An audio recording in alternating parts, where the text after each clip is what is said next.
Hey, ladies and gentlemen, good morning, and I apologise to you for our slight delay this morning. A little bit of a hiccup with the internet, but I understand it's up and going now. The wonders of modern technology. Ladies and gentlemen, my name is Kahlil Fegan, Australia's Repatriation Commissioner. It's my absolute privilege to be your host for today's activities, a seminar that's been 25 years in the making. Thank you to everyone who's joined us today here in person, but especially those that are joining us online. We will be recording today's seminar so that we capture the wonderful presentations that we were here today for prosperity. Ladies and gentlemen, the seminar forms part of the commemorative program to acknowledge the 25th anniversary of Australian service in Timor-Leste. This service began in 1999 with the United Nations mission in East Timor, UNIMET, and was followed by the International Force East Timor, INTERFET.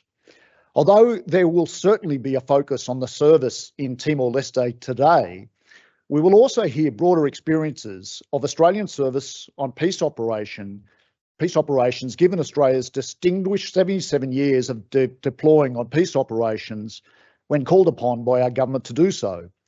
Before we begin, I'd like to acknowledge the Ngunnawal and the Ngambri people who are the traditional custodians of the lands here in Canberra. And I'd also like to extend my respect to the servicemen and women that are among us and joining us online, and especially to their families. Thank you all for your service.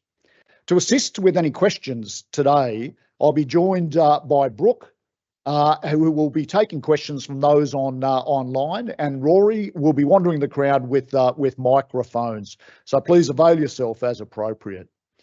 Now, ladies and gentlemen, I've just had the immense pleasure of returning from Timor-Leste, where I accompanied our Minister for Defence Personnel, Minister Keogh, and our Secretary from the Department of Veteran Affairs, and we participated in a series of commemorative events. It was very special. It was my first time back in 25 years, and what I found was a flourishing city in a free land. Our contribution to East Timor for so many of us was a fundamentally impactful experience. For most of the young men and women from an array of nations and organisations who deployed, this would be their first experience of peacekeeping. I recall this period 25 years ago as a young infantry company second in command in the 6th Battalion. And I recall being absolutely inconsolably green with envy, hearing of my fellow defence members preparing and deploying. The imagery of Dili and our partners from across the world dealing with such confronting conditions is etched in my memory. My envy turned to excitement when my battalion was given its orders to deploy. I left my pregnant wife and I spent 6 months in the mountains and jungles bordering East and West Timor, peacekeeping.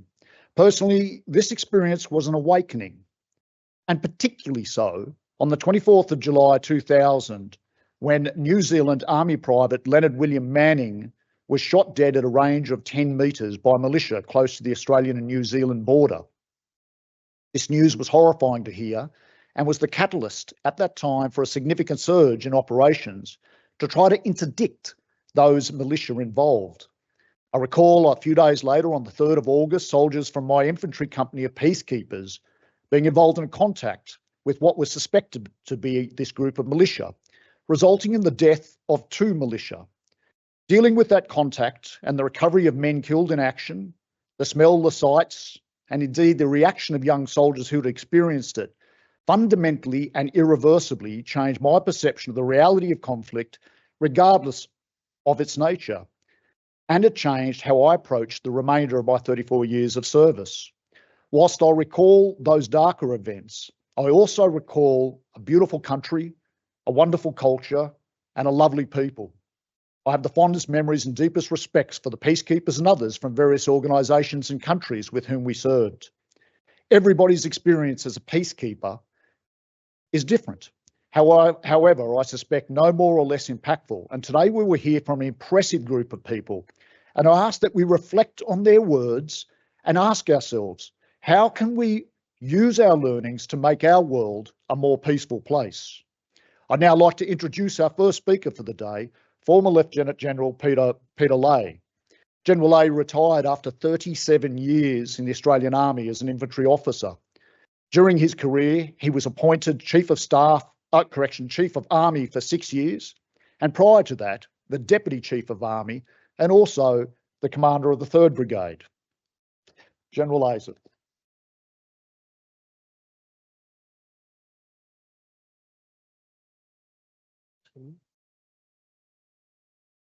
Good morning, ladies and gentlemen, and a particular good morning to Mr. Howard. I'm thrilled that you're here, and we're going to learn of the exploits of Peter Cosgrove and others, but I want to acknowledge right now your very important role in what happens in peacekeeping over this period.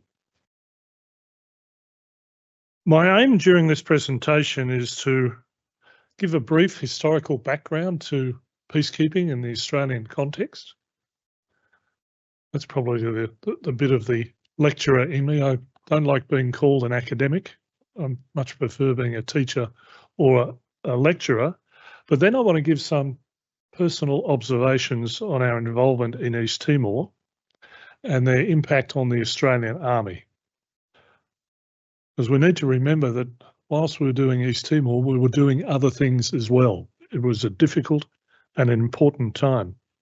As I sat down about 2 weeks ago to start writing my talk, I noticed that Prabowo Subianto was visiting Australia, and this was in his capacity as President-elect of Indonesia.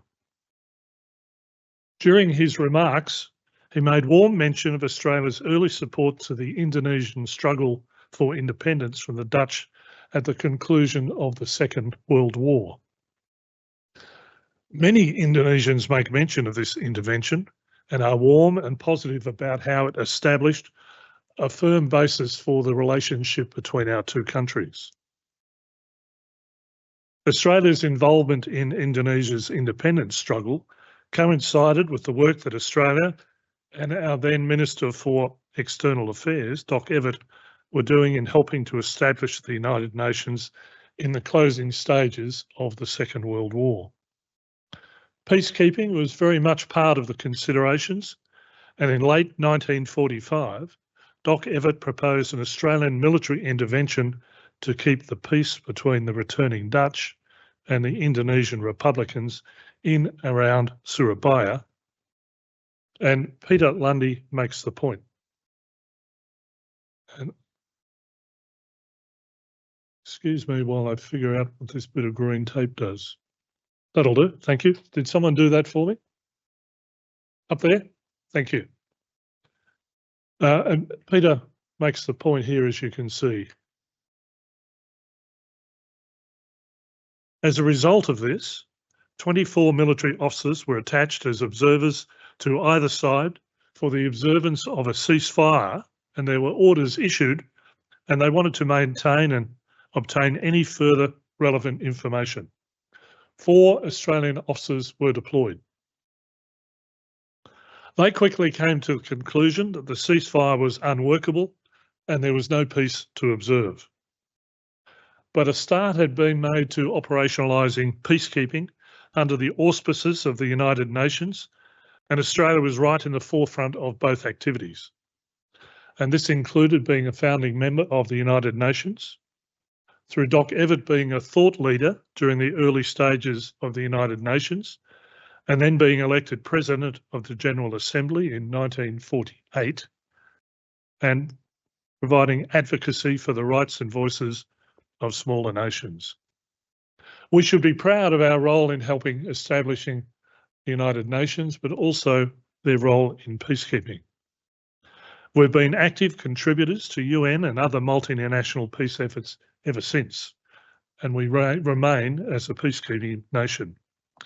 However, I do note now that the tempo, numbers and types of deployments have diminished and have become more restrictive over recent years.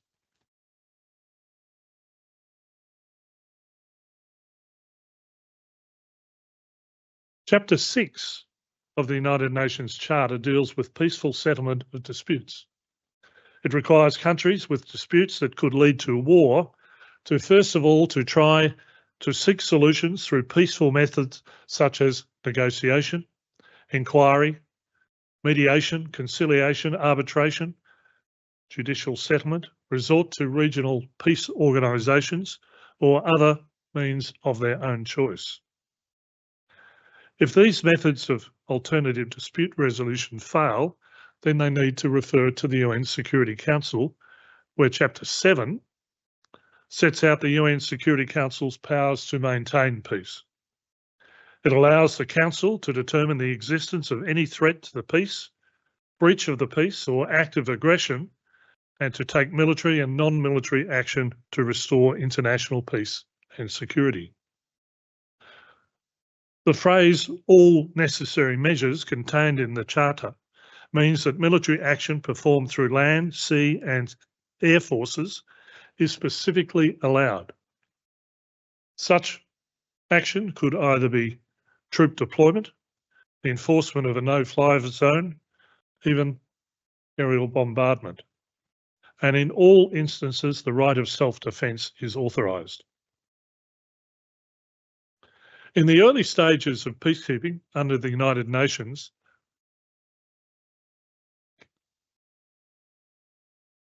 here we go, thank you. In the early stages of peacekeeping under the United Nations, the efforts were fairly doctrinaire, they were cautious, and they closely followed the UN charters that had been published, particularly under Chapter 6. And this focused on observing and monitoring ceasefires.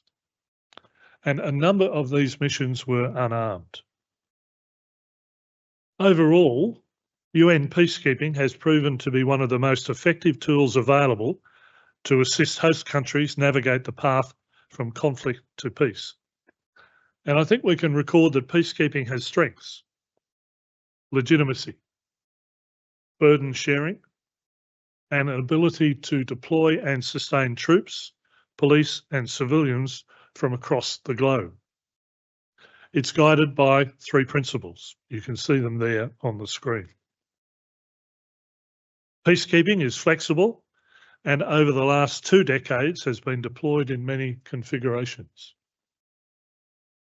There are currently, UN figures, 11 peacekeeping operations deployed on 3 continents. We know that peacekeeping brings together the General Assembly, the Security Council, the Secretariat, troop and police contributions, and the host governments in a combined effort to maintain international peace and security. Its strength lies in its legitimacy through the UN Charter and in the wide range of contributing countries that participate and provide resources. Peacekeeping can last a long time. A number of the early and original peacekeeping missions are still active today. On this slide, you should see the significant Australian involvement in peacekeeping operations. Indonesia, 1947 to 1951. Can I have the next slide, please? And the next. Here we go. These are part of our history, our national history, our army history, our federal police and state and other authorities' police forces. There are many others of a smaller note. And I'm interested to see that from these, we've seen great careers progress. Peter Cosgrove, peacekeeper in East Timor, Chief of Army, Chief of Defence Force and Governor-General of Australia. John Sanderson in Cambodia, Chief of Army and Governor of Western Australia. And David Hurley, Somalia, Chief of Defence Force, Governor of New South Wales and Governor-General of Australia. We should be proud of this history. We know now that we're involved in a smaller number of UN operations, which are commensurately small in terms of the personnel involved. At the moment, it seems to be hovering around about 60 people with operational locations: South Sudan, Israel, Syria, the MFO in Sinai and Egypt and Jordan, and recently ceased operations include Cyprus and Mali. If I could have the next slide, please. While we're talking in the broad about peacekeeping, I want to raise some interesting issues around modern peacekeeping concepts. They have the ability to change the way we look at peacekeeping. And here I refer to new concepts of human security and the responsibility to protect. You might recall those three concepts that we talked about: the consent of the parties, impartiality, and the use of force, except for self-defence and defence of the mandate. Human security is a concept that shifts the focus of security from the state, thus the interests of the United Nations, to that of the individual. It emphasises the protection of people from critical and pervasive threats to their well-being, and it encompasses a broad range of issues beyond traditional military security. It deals more with internal issues within the state, and it aims to create a world where individuals can live free from fear, want, and indignity. And they're the three keys for our consideration: fear, want, and indignity. The second change is around the responsibility to protect. This is an international norm aimed at preventing and responding to 4 specific crimes: genocide, war crimes, ethnic cleansing, and crimes against humanity. And we can see that these are also more to deal with what's happening inside the state than between states. One of its pillars observes that if a state is manifestly failing to protect its population, the international community must be prepared to take collective action in accordance with the UN Charter.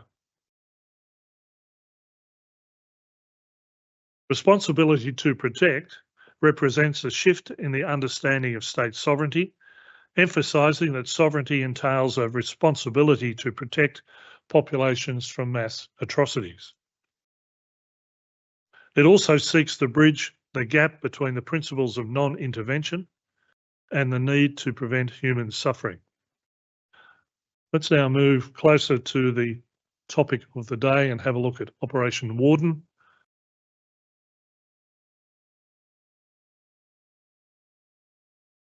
And even closer, the next slide will give you a look at the United Nations Security Council resolution.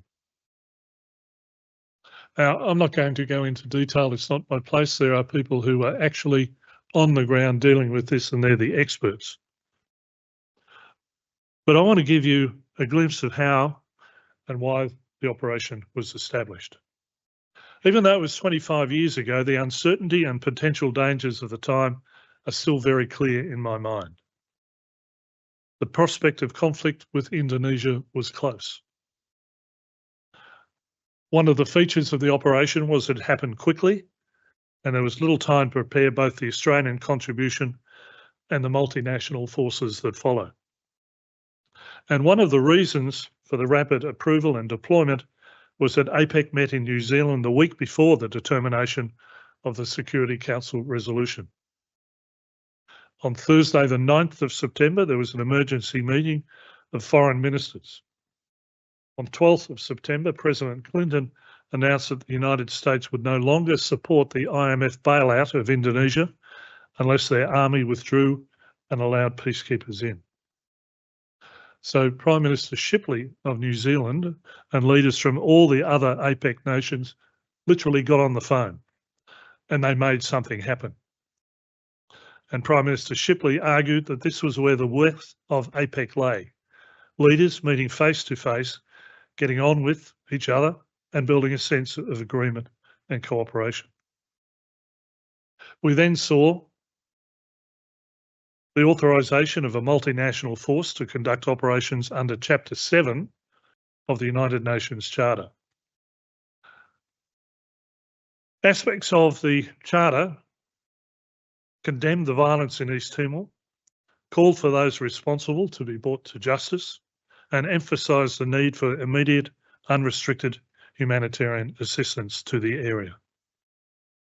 To achieve this, it authorised the establishment of an Australian-led multinational force under joint command with the task of restoring peace, protecting the UNIMET mission, and assisting in humanitarian operations using all necessary measures. This finished up around about 8,000 people. What I want to do now is just deal with some of my personal observations. And first, it's from my experience, and if we could have the next slide, please, as Chief of Staff at Headquarters Australian Theatre in the lead up to and during the deployment phase, and second, as my experience as Deputy Chief of Army from May 2000 and then as Chief of Army from July 2002. Well, this was the time before the Australian Defence Force had discovered joint. We had Headquarters Australian Theatre. It was established in 1996 at Potts Point in Sydney and was our first operational level headquarters.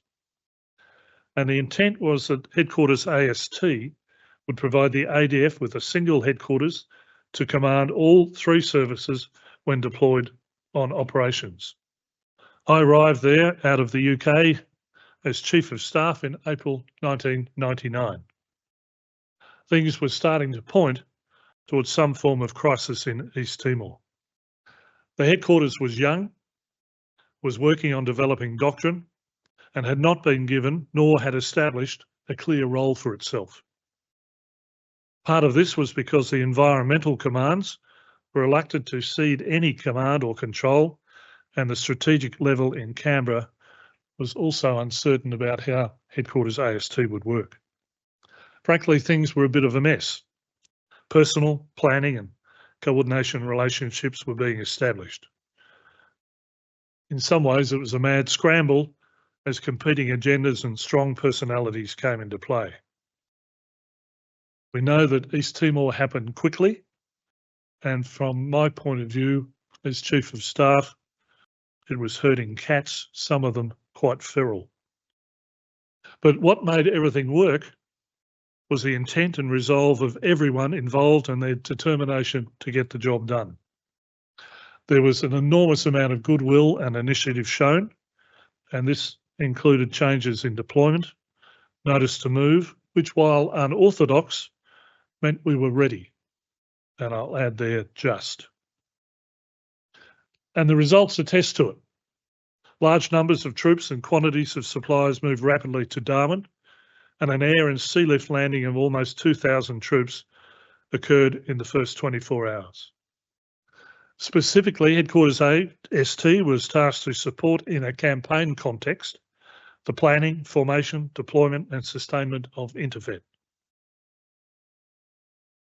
It was achieved through a range of activities, all in support of the forces deployed forward. And in my view, the good and bad about this new level of command at Headquarters AST taught us a lot about command and control at the operational level. The lessons realised made a real contribution as we made our way through the next phase of the development of the operational law in the Australian Defence Force. This takes me to my role, and the next slide will show at Army Headquarters. No, it won't.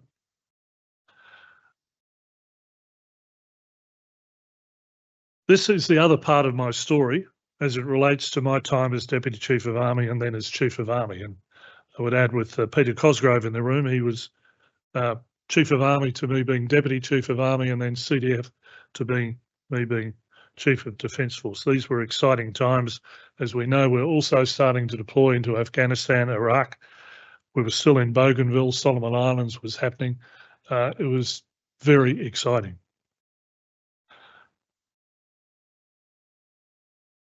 The ADF and Australia were not ready for operations in East Timor. If the Indonesians had decided to resist the UN intervention, it would have been a very different story.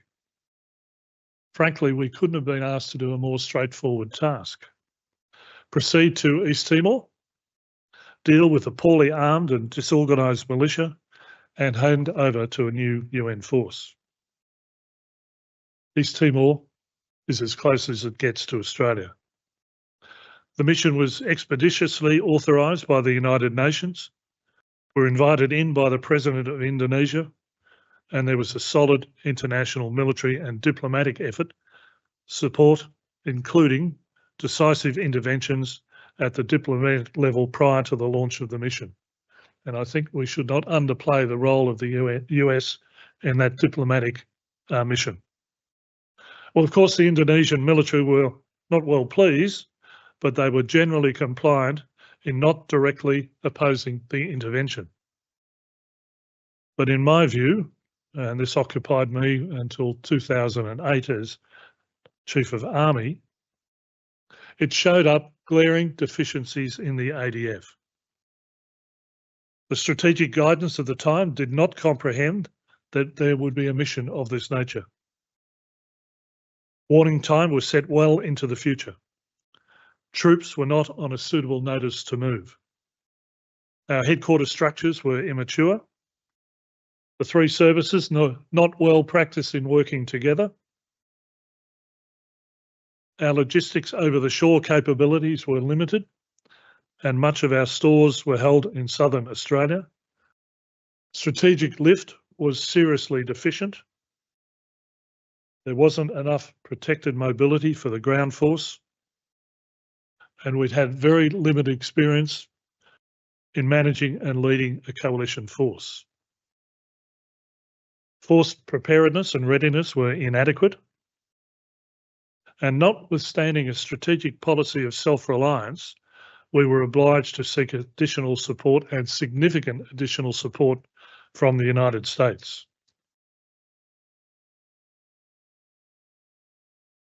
In April 2000, I was posted from headquarters AST to Army headquarters.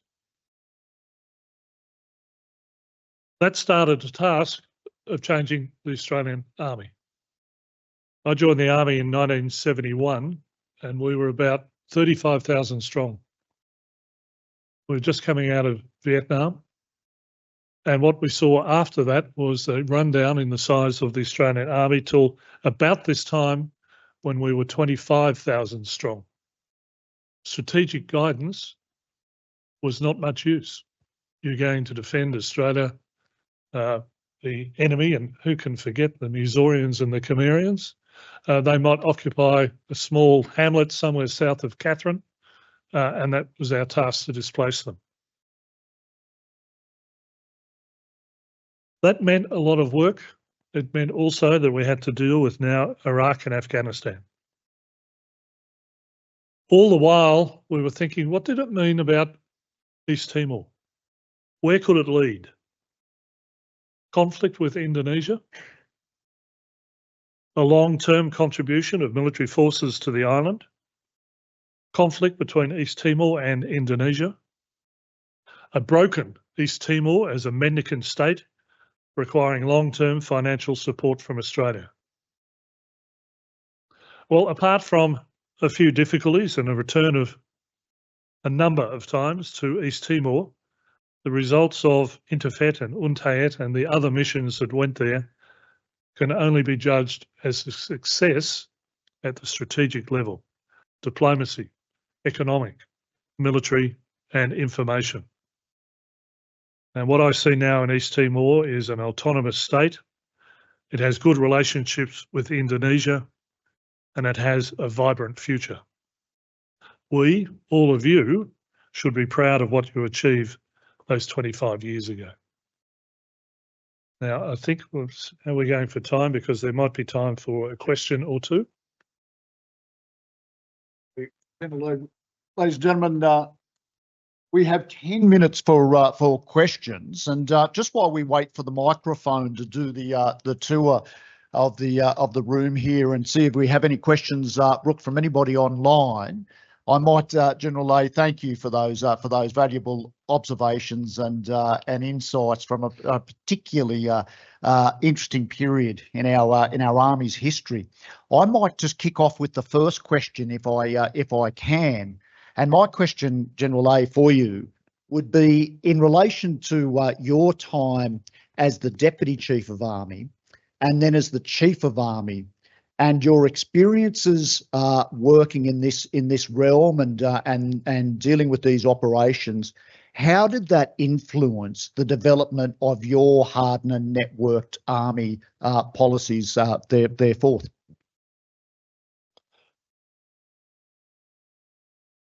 Greatly. It was clear, I think, to all of us that whilst we had that enormous pride in East Timor, it was a stretch. And well done to the force that went there, that adapted, was dynamic in making it work. But recall, Bougainville was coming to a close, Solomon Islands, and I've seen Luke Foster. Luke will talk to us about Solomon Islands and hopefully won't mention my time in his swimming pool in Honiara. But there was a lot of things going on. Then Iraq happened, or rather Afghanistan happened, and I still have in my my head a clear memory of Mr. Howard standing in a room in Washington, and at the window at the back there's smoke. Peter Cosgrove was on a chief's mission, I think in Malaysia, and he rang me and said, I was Deputy Chief of Army, and this is the best order I was ever given, and I thank you for that, Peter. Get the army ready, we're going to war. Now there's directive control for you. Something was on, and again, we weren't all that ready for it. And then Iraq and so on. So it was clear to all of us in the army, all of the generals and the CASAC, that we needed to do something different. Hardened and networked. We toyed with some names. Hardened, I went home one weekend and thought, what are we going to call this thing? Well, every digger wants to be harder, so we're going to call this the Hardened. And all the network century types and all over the place were saying we've got to be networked. So we became the Hardened and networked army. Arguments were made, victories were won, M1 tank. Now I'm thrilled to see more tanks are arriving in Australia. So I'll give that decision a tick. But also, as we needed to deploy, get the right levels of training, did we have the right skills?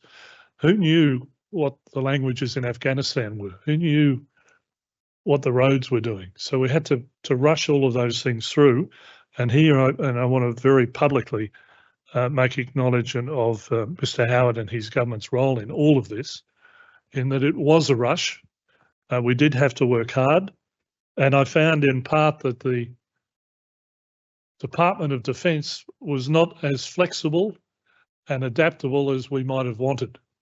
And wanting to get more equipment and get it quickly, and I'm thinking here of the Javelin anti-armour weapon, which we were told under previous strategic guidance we couldn't have because there would be no tanks on Australia. We got that really quickly. And I know Mr. Howard has a very personal role in all of this. And I do recall you saying to me, whatever our troops need, just get it for them. Well, we did, and I thank you and your government for that. General Leahy, thank you. And Sir Peter, I think you have a question. Thank you, because I think it's a tremendous review. And in particular, when you mentioned the preparedness and the early days of Interfed, obviously there's a force headquarters on the ground. We needed that. We had headquarters Australian Defence Force and government in Canberra, and AST sitting in there. Now, the interesting dilemma before we got underway was what would be the control system from Canberra to Dili and Dili back through eventually to Canberra. And it's my take on it that it very quickly became apparent that your headquarters there would be an enabling rather than a controlling headquarters. And we were throwing over our shoulder all of the force build-up, force movement, force sustainment, and all of the really difficult problems which we shouldn't deal with in Dili, and Canberra had no capacity to burrow down and do that work. Was that also your take? Because what's happened since, of course, is a further evolution with headquarters of Joint Operations Command being not in Canberra, but pretty close. It certainly was my take, and it was a deliberate take. There was that confusion. strategic headquarters in Canberra, and Mike Keating was there, and you and he were working closely together. CDF had his role, and I can remember Air Vice Marshal Bob Treloar up at headquarters AST, and he was commander of AST. And I can't quote him directly. He said, "That's a bit untidy in there. Let's not sully it up too much by trying to inject ourselves in. What we'll do is stand back and pick up those sorts of roles." And I think it worked well there. And well done to Bob Treloar to see that and to make it happen.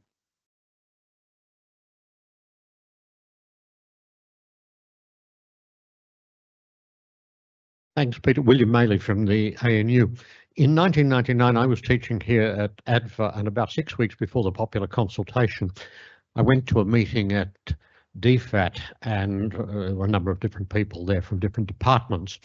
And one of the things I raised was that we should be doing contingency planning for the worst imaginable outcome after the popular consultation.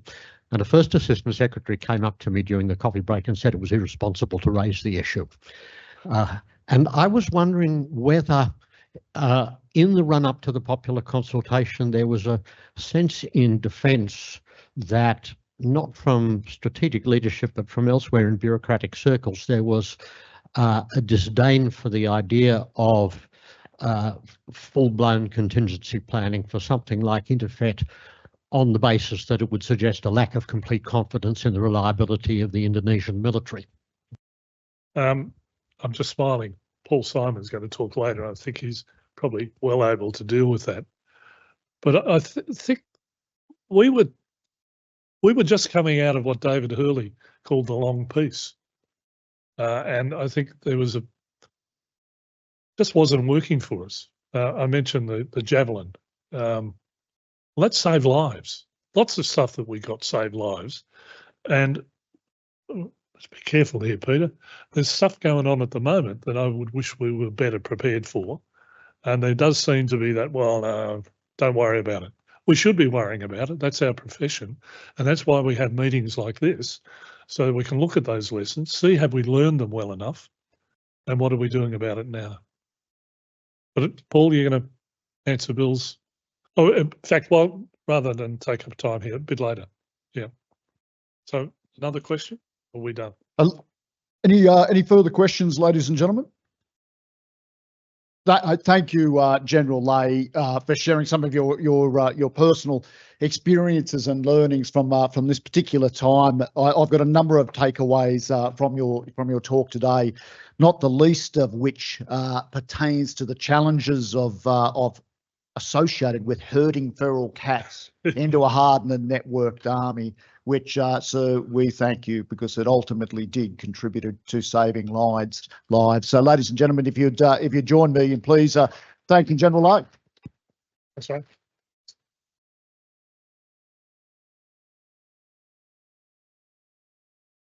Ladies and gentlemen, I'd now like to welcome our next speaker, Dr.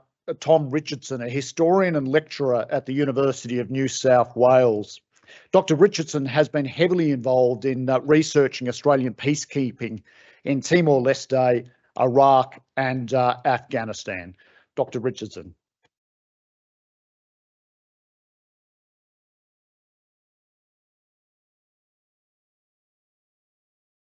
Thanks very much, everyone. Excuse me. This is my second lecture of the day, so my voice may go, but we'll persevere.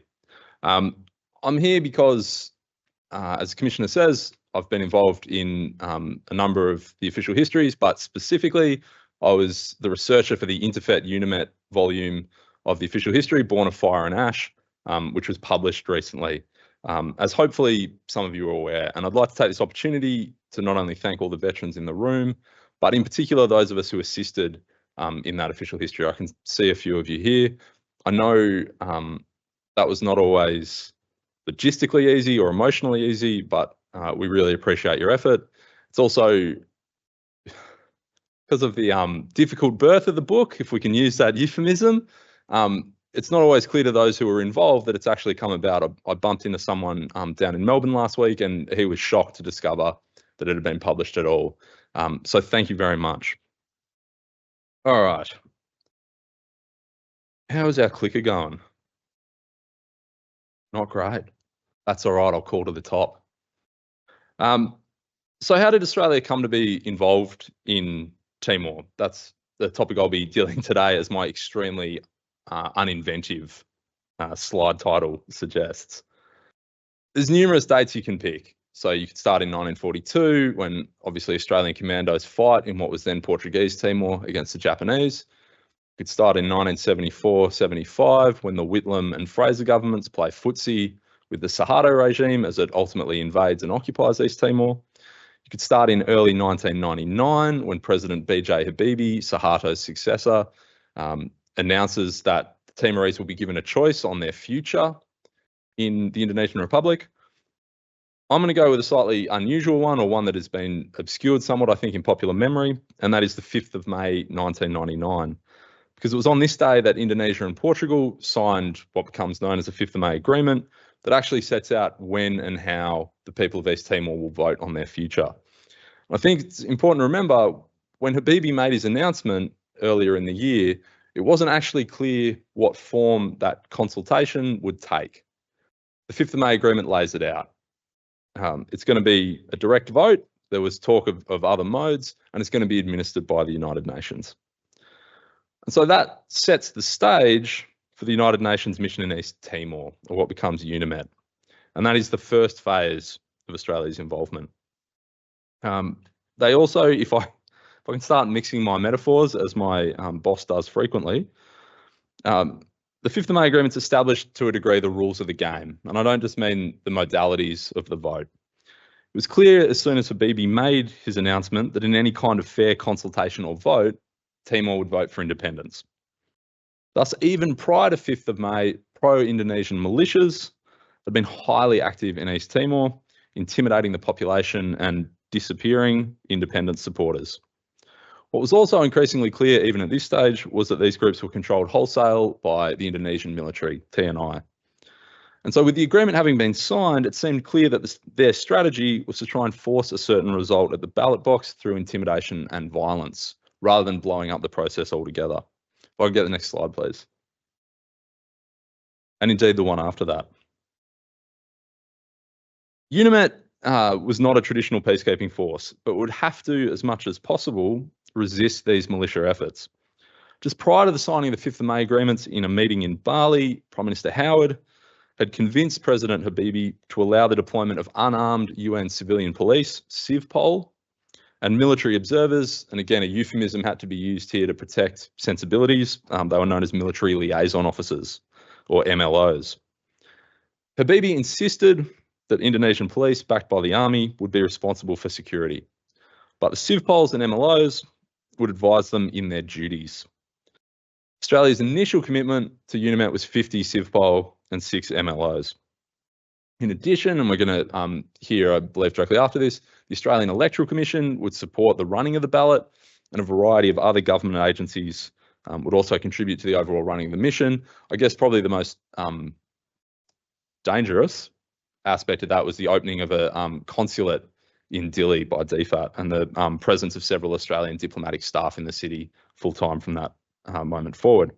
I think it's also important to remember that many Australians were employed directly by the UN, either as volunteers or professional staff. And I'm thinking here, for example, of Dr. Peter Bartu, who worked closely with David. He, actually a graduate of this fine institution, I do believe, had served with the Australian Army in Cambodia, left the army and was working as a political officer in Bobonaro district for UNIMET. If I could have the next slide, please. UNIMET began operations in late May 1999. Australian CIVPOL and MLOs deployed from late June onwards. David, I'm sure, will discuss their experience in much greater detail. So in discussing UNIMET, I'd simply like to make 2 points. The first is to highlight the courage of those who served in UNIMET. Although their experiences varied greatly from district to district, the threat of violence was ever present. For those in certain districts, particularly on the western border, this violence was not a threat, but a reality, like a daily, constant reality. Again and again and again, CIVPOLs and MLOs interposed themselves between armed militia groups and vulnerable civilians and UNIMET staff, relying purely on their own courage and the moral authority that they possessed and that came from their uniforms. And it was not just a question of physical bravery either, but psychological resilience, the willingness to back it up every day, despite the deck being so stacked against them. We're going to have the next slide. And that leads me to my second point. UNIMET succeeded. I think that is sometimes lost because of what happened afterwards, but UNIMET succeeded. For all the violence, all the intimidation, all the massive logistical challenges of running a vote in difficult terrain in a short time span, UNIMET succeeded. The ballot was delayed several weeks, but on 30th August, it occurred. In the very early hours of that morning, as UNIMET staff moved to their assigned polling station, they came across scenes such as this one in this photo. Timorese assembled en masse, wearing their best clothes, their Sunday best, and getting ready to vote. And nearly everyone I interviewed who served in UNIMET had a story like this, had that moment as they moved to the polling station where they encountered this massive civilians. They realised they were going to do it. And many became emotional at that moment, whereas, you know, in describing all the other horrors they endured, they did not. In total, 430,000 Timorese, or 98.6% of those registered, cast their votes. Of those 430,000, 78.5% rejected the option for autonomy and thus functionally voted for independence. Even before the results were announced by UN Secretary General Kofi Annan on the morning of 4th September, militia violence had escalated significantly. In the hours following the announcement, it erupted. What unfolded was, and I quote my boss Craig Stockings in the official history, quote, a systematic, comprehensive and coordinated operation in which towns and villages were methodically sacked, public and private buildings and property looted or destroyed, and those East Timorese who did not flee to the interior or willingly accept transmigration were forcibly removed by land or sea to West Timor or beyond. And it's frustrating we still don't have exact figures, but we believe around 2,000 Timorese were killed during this period, over 200,000 displaced, and an extraordinary 70% of all the buildings in the entire province were destroyed. We can add to what Craig wrote in the official history that a key aim of this violence was also to eject witnesses. And that meant journos, of which there were plenty in Dili and elsewhere, but it also meant UNIMET. The UNIMET presence in the districts was forced back to Dili under threat of violence or actual violence. The presence in Dili was put under immense pressure even before the ballot results were announced, and that pressure only ratcheted up in the days that followed. And this set the stage for what became Operation Spitfire, the next phase of Australian involvement. Next slide, please. The need to evacuate non-essential personnel from Timor was obvious. A joint task force built around the Special Air Service Regiment was assembled at Tyndall Air Base in the Northern Territory for the job. JTF 504, as it was known, would be responsible for providing security as RAAF and RNZAF, C-130 Hercules, evacuated civilians and UNIMET personnel. Primarily from Comoro, but there, as we will see, also from nearby Bacau. There was also an offshore presence from the Royal Australian Navy, and I should reluctantly acknowledge again, my boss Craig Stockings was on one of those ships with Bravo Company 3 RAR. He'll be extremely mad if I don't mention that. The operation began on 6th of September. What had initially been about evacuating some UN personnel rapidly grew. At Bacau on 7th September, RAAF C-130s arrived expecting 50 to 60 UNIMET staff. They found them and 40 locally engaged staff too. Militia waiting on the airfield made only too clear what would happen to those civilians if they were left behind. Also present was Bishop Carlos Bello, who had been awarded the Nobel Peace Prize in the 1990s for his service to East Timor. When the militia discovered his presence, they surrounded him and raised their weapons. The SAS who were present did likewise. The situation was eventually diffused and Bello was allowed on a C-130, but the question of the local staff remained. And again, the immense sort of moral courage, defying direct orders to Civpol, Chris Cooper and Paul McEwen, refused to board their flight until the locals had been evacuated. Eventually, a compromise was brokered. The locals were put on UN helicopters and taken to Dili. The C-130s took off. The militia dispersed.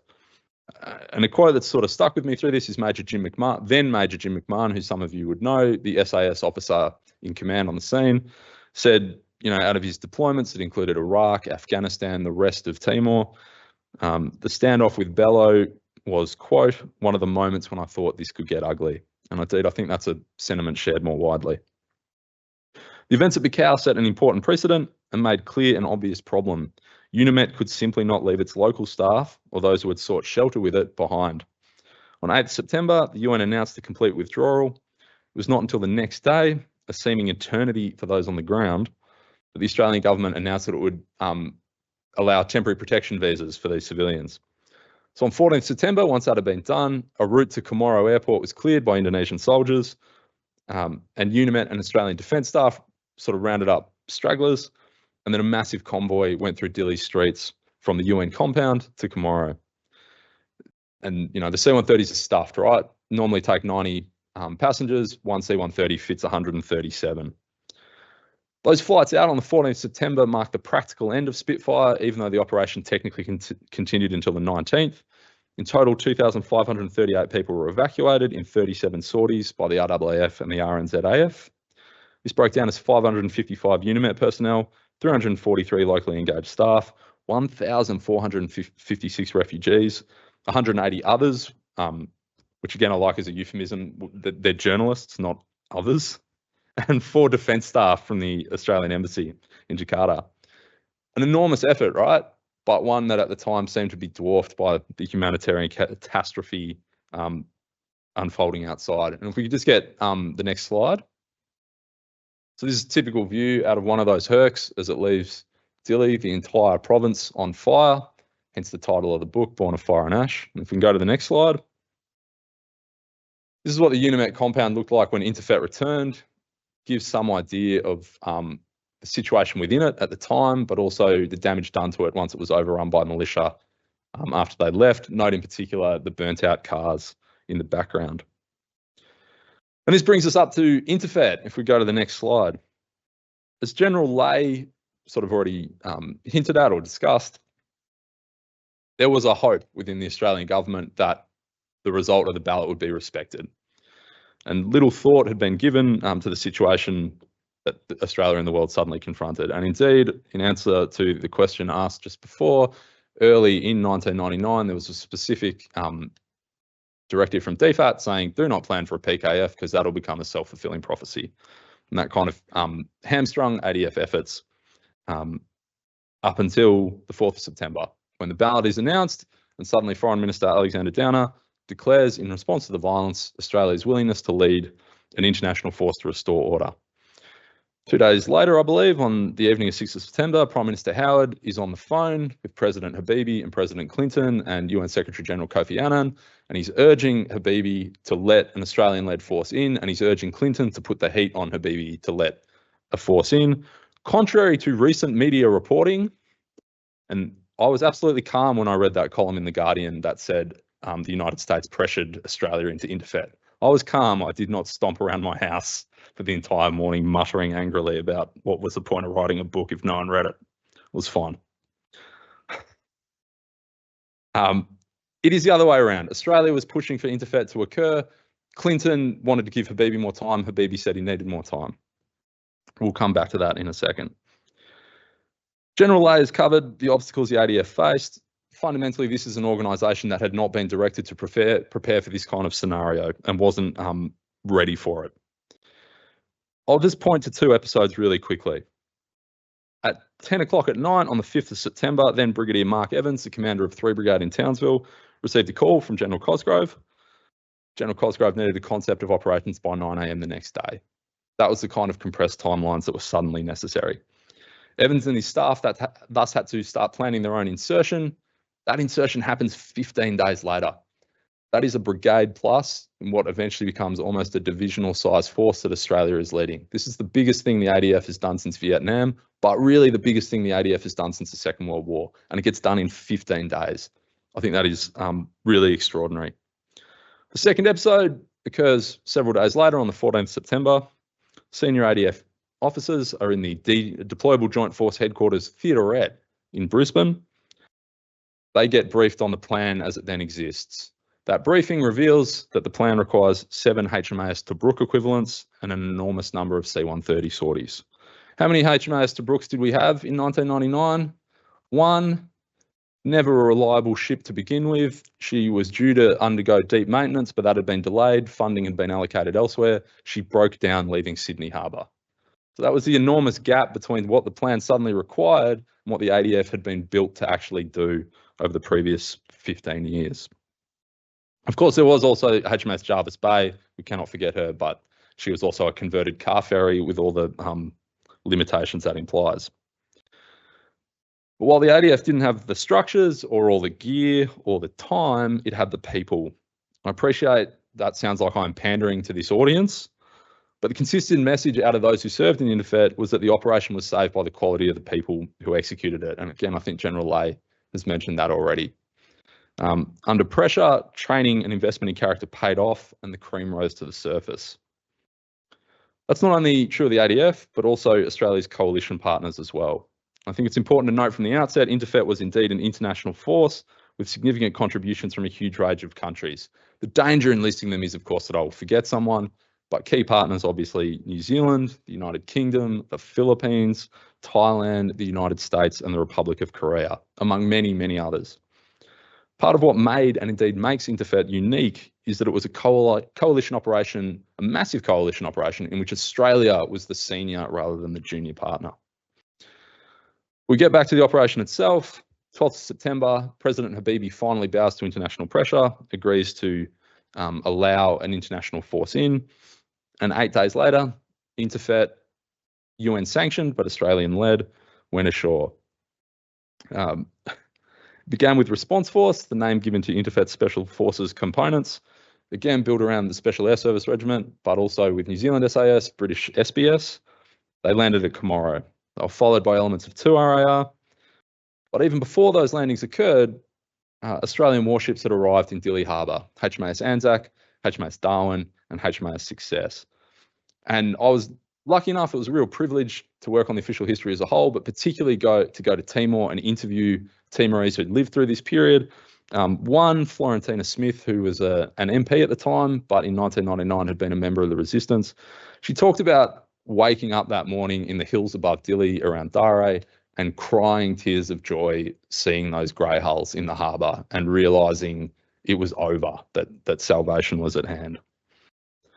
We don't really have time to do a blow-by-blow account of Interfet, so I'll keep it very brief.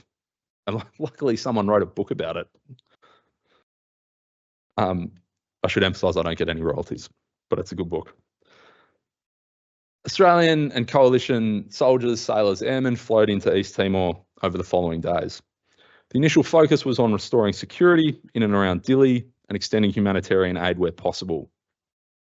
Again, the precarious logistics posture of Interfet has been widely discussed. It's already been mentioned today, but it held. It did enough. Did enough for them to move out to the border in early October, what became known as Operation Laverack, and which you can see in the slides here. That generated a number of contacts with militia groups at Suai, Adabasalala, an accidental contact with TNI at Motain, but those contacts did not continue at that tempo. And by late October, the security situation was getting better. On 22nd October, Interfet began the process of securing the last major piece of territory that belonged to East Timor when Response Force elements landed in the Ikusi enclave. And then, as this image suggests, as that security situation improved, the emphasis shifted from security operations to humanitarian ones. And again, like, it was a real privilege interviewing people who'd served in this mission. All of them had stories kind of encapsulated in this image of their ability to bring help to the people of Timor. These were tempered, though, by occasional sadness that even Interfet was not always able to save those in need. And those who were displaced, as this image suggests, gradually began to return. I was talking at Staff College last week about the way Interfet defies easy characterisation, and this is a theme I'll return to in the rest of the talk, but I think it's sort of become trapped in its own success in the sense that it's the success of General Cosgrove and all those below him in successfully minimising violence have tended to mean that Interfet is downplayed in the public mind, that it wasn't as serious a deployment as it actually was because that violence there wasn't a greater body tollers, etc. The reality is that threat of violence from militia and the threat of clashes, accidental clashes with TNI was always present, and operations had to be shaped to minimise that. And again, it's really noticeable frequently Australian soldiers were in a position under their own rules of engagement where they could have opened fire and didn't. They exercised their judgment correctly in hindsight to restrain themselves and thus prevent wider escalation. The second theme I'd just like to touch on briefly is the act of working in Timor itself. This was a place that had been devastated by violence and lacked much basic infrastructure. And as the previous photo suggested, it was not always a glamorous place to serve. I found it physically exhausting driving around it in the back of a Defence Hilux. I can only imagine those of you who had to tramp over those mountains and move through those monsoons, how hard you found it. And again, it is a credit to all of you veterans who served and all the veterans who did serve in East Timor. It was a difficult place to work, even without violence on top of it. And the final theme, as this slide suggests, is the politics of the deployment. And I don't mean from the perspective of the Australian government, I mean actually getting a coalition operation to work. Again, this was not something Australia had to do very often, if at all, lead a coalition force. General Cosgrove handled it admirably, as did his staff and his subordinate commanders. And then there was also the question of managing relationships with the Indonesians and managing relationships with the Timorese. And Interfet was successful. For all the frustrations that were how long it took to come out, the way it functioned, could it have provided security earlier? It was successful. It did the job that was asked of it. It was given 3 tasks: restore security. It did that. Maintain good relations with the Indonesians. It did that. And then finally, hand over to a UN peacekeeping force as quickly as it could. And it did that too. When the Interfet flag was lowered for the last time on 23rd February 2000, all those who were part of it could clearly say they had done what had been asked of them. And of course, the force that replaced them was UNTAET, the United Nations Transitional Administration East Timor. The Australian commitment was much reduced, again reflecting General Leigh's point about what was possible. Interfet almost broke the ADF. What it was able to do on a continuing basis was extremely limited. The Australian contribution was built around an AUSBAT. You can see here 5-7 was the first, putting on their blue berets. But there was also, of course, a strong presence from other agencies, including the Australian Federal Police, who were working to build an independent Timorese police force. It's also important, this was, again, a truly international force. If we can have the next slide, please. And the aim from an Australian perspective was always really straightforward: to build a stable East Timor and guide it towards independence, which was tentatively scheduled for mid-2002. Next slide, please. Look who it is. UNSW Canberra's own Dave Kilcullen. That's why that photo's in there. What is often forgotten, and I'm glad the Commissioner mentioned it, is that there was a resurgence of violence in East Timor in 2000. The AUSBATs had contacts. A Nepalese and a New Zealand soldier were killed. This wasn't, again, a deployment in which nothing happened. And again, I'm reminded of that idea that because, paradoxically, UNTAET was successful in quashing this upsurge in violence and restoring stability, we don't remember it as we should have. In any case, UNTAET ultimately did succeed. After 2000, the security situation improved. And on 20th of May 2002, it was abolished because East Timor had become Timor-Leste, an independent nation. Australia's peacekeeping effort did not end, however. UNTAET's replacement was the United Nations Mission of Support in East Timor, UNMISET, and we are getting into like the endless war of acronyms here. Again, Australia maintained a presence, albeit a reduced one. And if we go to the next slide, we will see really this was a peacekeeping mission about building the capacity of the Timorese state. When we go to the next slide, those guys are in the uncompleted Suai Cathedral, incidentally showing the scars of the violence in 1999. UNMISET came to an end in 2005. It was replaced by the United Nations Office in East Timor, UNITIL, but only a handful of Australians served there. Increasingly, Australian efforts were channeled through the bilateral relationship. I would love that to have been the end of the story, but of course, unfortunately, it's not. In 2006, if we go to the next slide. In 2006, internal political tensions erupted into outright fighting between factions within Timor's police and military. After a tense period following riots in late April, violence again flared up in Dili on 23 May, as confrontations took place between the army, the Timorese police, and various rogue elements in both. Soon the Timorese security services were incapable of controlling the situation, leading to Timorese political leaders sending a formal request for security assistance to Australia, New Zealand, Portugal, and Malaysia on 24th of May 2006. If we get the next slide, please. The ADF, which had pre-positioned a task force in Darwin and Townsville in anticipation of a request for assistance, began deploying into Dili from the evening of 25th May. Joint Task Force 631, codenamed Operation Astute, under the command of Brigadier Mick Slater. And of course, there's a nice symmetry there because Mick Slater was the commander of 2RAR in 1999. JTF 631 was soon on the ground, separating the warring factions, putting out spot fires, and generally establishing a firm military presence in the Timorese capital. Again, as in 1999, this was a mission that was UN endorsed, but not UN led, but instead Australian led.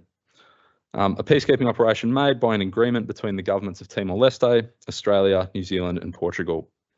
Soon, reinforcements arrived from New Zealand and Malaysia, and they were placed under Slater's control. JTF 631's primary role included the provision of assistance to Timor-Leste and the restoration of security, confidence, and peace, including through assisting in re-establishing and maintaining public order, and to provide security and safety to persons and property in Timor-Leste and the suppression of violence and intimidation. We get the next slide, please. The task force was quickly renamed to the International Stabilisation Force, or ISF.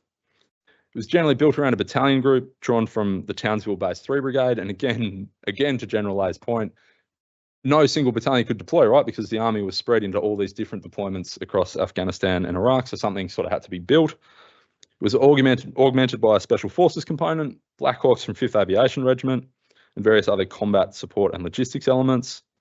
It arrived on the back of the RAAF's always hard-working C-130 force and an expanded Navy amphibious capability, the initial commitment of HMAS Canimbla, backed by the redoubtable HMAS Tobruk, she was working this time, HMAS Manura, as well as the frigate Adelaide and HMAS Success.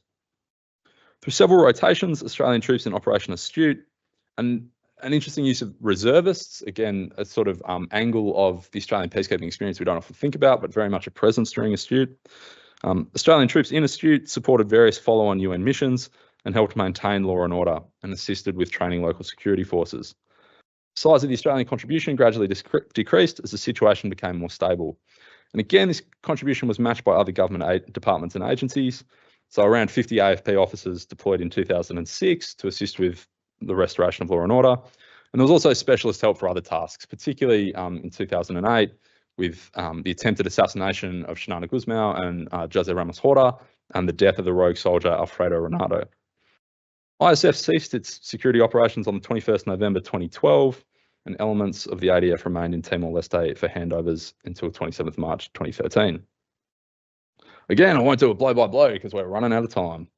But the ADF and the government more broadly were better prepared than they were in 1999. But that preparedness was offset somewhat by the range of commitments the Army and the Defence Force more widely found themselves in. It was also a multinational force again, albeit one that was not quite as complex as the Force General Cosgrove led in 1999. What was different were the politics on the ground. Obviously, for Interfet, again, it was a complex and challenging situation, but there was a clear sort of enemy, right, in the form of the militia, who themselves had no real domestic constituency within East Timor. That wasn't the case in 2006. These were splits within Timorese society. So ISF had to tread very carefully in not being seen to exacerbate those splits. But they did it extremely well. And so here we are. Australia's involvement with East Timor, dating back to 1999, has seen thousands of Australians serve.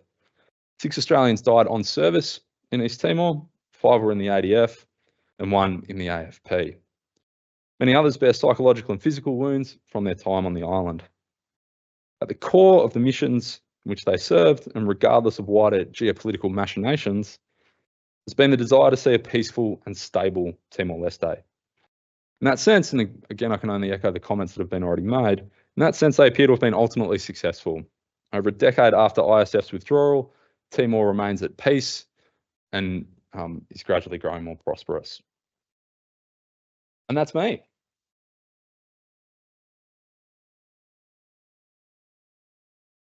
Tom, fascinating, and I've got no doubt we're going to have a plethora of questions from the crowd. So just while we wait for the microphone to make its rounds, I might ask the first question if I can, mate. Your book, I've read it, well researched, well promoted, no royalties, I note, and also your work with the Australian War Memorial and official war histories. I was just wondering if you could just offer a couple of quick thoughts on what was the most challenging component of researching Timor-Leste. Look, Craig has talked about this before, but INTERFET and all the deployments the official history deals with after that happens on the verge of us entering the digital age we're currently in, right? General Cosgrove, I don't know if you remember when you did your farewell tour of all your units before ending your time in command, 10 FSB gave you a slideshow with a soundtrack. They handed that slideshow complete with soundtrack to us 20 years later on a USB stick. All that stuff survives, right? We have this incredibly rich digital archive. I think that's something that maybe a lot of veterans don't fully appreciate. That, for example, the Associated Press has digitized all their file footage out of Timor, and it's all just freely available on YouTube. So on the one hand, that's an amazing resource for historians, but on the other hand, there is that danger that we are going to drown in data. And we had that problem a little bit in the INTERFET, on the INTERFET volume. I know subsequent volumes where Defence and the federal government had fully made that transition to digital systems, they were finding it increasingly hard. That, you know, I'm normally a sort of historian of the Army in Southeast Asia in the 50s and 60s. Those files are curated, right? A clerk has been through them back in the day, figured out what is worth keeping, what is not, and then chucked it in the National Archive. That hasn't happened here. And so that's an extreme challenge going forward, certainly for my colleagues left in the project. It was one we found difficult, but we were able to overcome, just that sheer volume of information that you had to sort through. Thank you, Tom, and a good lesson for current and future operations indeed. All right, I might just defer to the audience if we can. Thank you. Again, I'm not so much a question, just to clarify something. I thought your presentation was great, thank you. But you, back near the start, you spoke about the handoff of the planning task to Mark Evans in 3 Brigade, sort of like a 2-day thing, give me a concept of ops. Just a comment there. We've been looking for months at the things we might have to do if we had to pull the UNIMET folks out early because of violence. And we were their sort of safety net, but we weren't advertising it because that would have sort of given succor to those who thought, well, we just keep pushing and they'll leave. So we had this up our sleeve. The other thing was there was a sensitivity in defence, big defence, if I could put it that way, about leaks and what have you. So there was a close hold. But Evans and his team and my team had been looking at all these mechanical questions about how do you go to Timor, where do you go when you get there, how do you support yourself, what's your mission, and it was to do with in and out real quick. And it was not a big jump to say in and now you're going to stay. I mean, there's a hell of a lot behind that, all the logistics and all the rest, but the scheme of manoeuvre, if I could put it that way, was pretty similar to going in the first place. The only other thing I'd point out is that with all the things that armies do or do not have over time, one thing they don't drop is their operational planning process. That's always inculcated into every leader from corporals through to senior generals.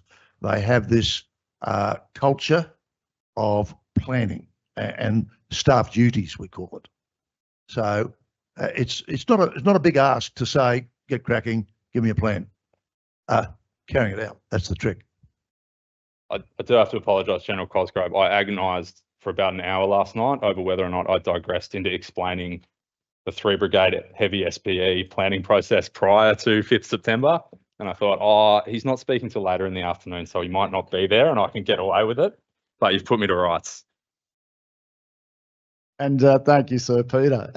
Any other questions from the audience or our team online? Hey, Tom, excellent lecture. Greatly appreciated. Thank you very much. And can I just ask our audience to join me in a round of applause? Thank you.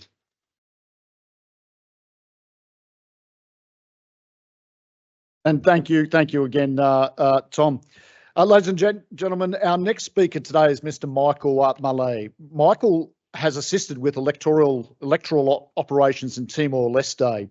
Firstly, in 2001, as a commissioner of the Independent Electoral Commission, established under the auspice of the UN Transitional Administration in East Timor, and then again in 2007 as a member of the electoral certification team appointed by the UN Secretary General for the 2007 elections.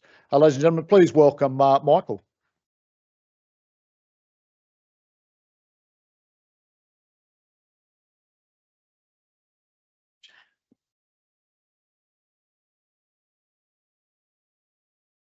Well, thank you very much. And I'd like to start by expressing appreciation to the Department of Veterans Affairs for providing the opportunity to talk a little bit about the role that the Australian Electoral Commission played in Timor, particularly in 1999, as that's something that's really gone into a bit of a memory hole in the period since.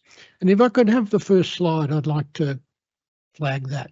This was a communication which the Electoral Commissioner, then Bill Gray, received from Karina Pirelli, who was the Director of the UN Electoral Assistance Division in October 1999, where she simply made the observation that if it hadn't been for the support of the AEC, the popular consultation wouldn't have happened. And that is not just a rhetorical statement, it's a statement of fact. And I want to go through today why that is the case. It might seem a little bit paradoxical that an organisation like the UN that has a 45-storey headquarters on the East River in New York would be so dependent in the circumstances faced in Timor on an organisation which had 2 blocks in West Block behind the old Parliament House. And really, that's what I want to do with today. Why was that contribution so vital? And I'd like to start by offering a few general propositions about electoral processes, not just the one in Timor or the ones that have taken place in Timor, but are applicable generally. First thing to note is that the better run an electoral process is, the easier it looks to outsiders. You go in, everything's ready, you're given a ballot paper, you mark it, you stick it in the box, you're out the door in 2 minutes if you're lucky. But in fact, elections and referendums are the most all-encompassing logistical exercise which a country undertakes in peacetime, because they involve putting the entire adult population through a process in just one day in the Timor case. If you think about doing a one-day rollout of a vaccine so that you try to vaccinate everyone in the country on one day, you get a sense of the scale of the challenge that this involves. Also, in the electoral process, you only get one chance to get it right. And that is particularly so if you're in a tense peacekeeping environment like this, where there are people who are very keen to be able to dispute the validity of what you've done. So it's a very unforgiving environment. The second thing to note is that most countries spend years preparing for elections. They have established election management bodies, and as soon as one process is finished, the next one, preparation for the next one starts. There's a cycle of activities. UNIMET had just 3 months to put together an operation literally from scratch. The third point I really want to emphasise is the success of an electoral process is not just down to the administrators. There was a tendency in the public service some years ago to try to characterise everything as service delivery. But that's a profoundly misleading understanding in this sort of context, because any electoral process to succeed really is an undertaking of the entire community, not just the people who are running the polling places. And that is outstandingly exemplified in the case of East Timor in 1999. there were tremendous dependencies in UNIMET on support from locals. Just because of the nature of the country, UNIMET would not have been able to do its job if it hadn't been able to acquire language assistants, interpreters, people who could enable them at the most basic level to communicate with the people of the country. So those UNIMET staff were absolutely critical to the success of the operation. 14 of them actually were murdered after the events paid the price for the work they'd done. But also vital was the fact that the people of the country simply turned out to vote. You had a 98% turnout without compulsory voting, which is pretty much unprecedented anywhere in the world. And that turnout, plus the overwhelming vote for independence among those who'd voted, really put the validity and legitimacy of the decision the people had made beyond any sort of doubt or dispute. It would have been quite a different story if only 20% of people had voted and there only been a 51% vote for independence. So that turnout from people who were coming under tremendous threat simply for the act of voting was really absolutely critical in everything that had happened. And it was also important here because the images of people voting with dignity combined then with the images of what was happening to them for having done that gave considerable impetus in Australian public opinion to the need for INTERFET to be deployed. So those are just some of the basic challenges that any electoral process faces, but I'd like to go back now to some of the practical things that were a real problem for UNIMET specifically. I've already mentioned the incredible short time frame for that, and I'll come back to that in a few minutes. But you also had this dire security situation on the ground where you had rampaging militias, no international peacekeepers, where you had plainly support being given to the militias by malevolent elements within the Indonesian military. It was just a very dangerous circumstance to be on the ground. The local infrastructure was not great, which is also a challenge. A particular problem was that the need to employ international staff to undertake all the key electoral functions. It would have been impossible to use Timorese staff simply because of questions about political neutrality. So internationals had to be brought in.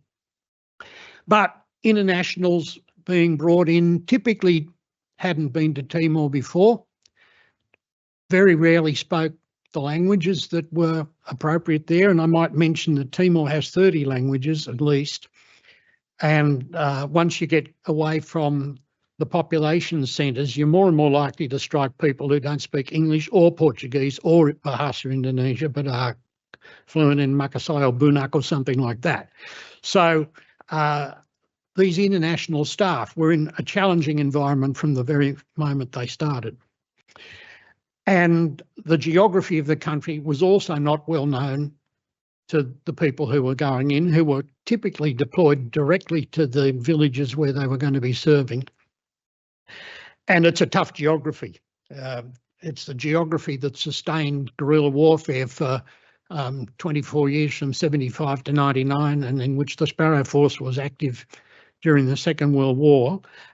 These are not places where it's easy to get around to find the people.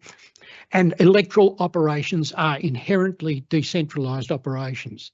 You have to go out to where the people are. You can't expect them to come in to a relatively small number of sites that you can protect easily.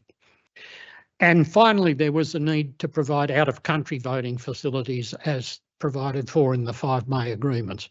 That was probably the easiest part of the whole operation, simply because you didn't have security problems.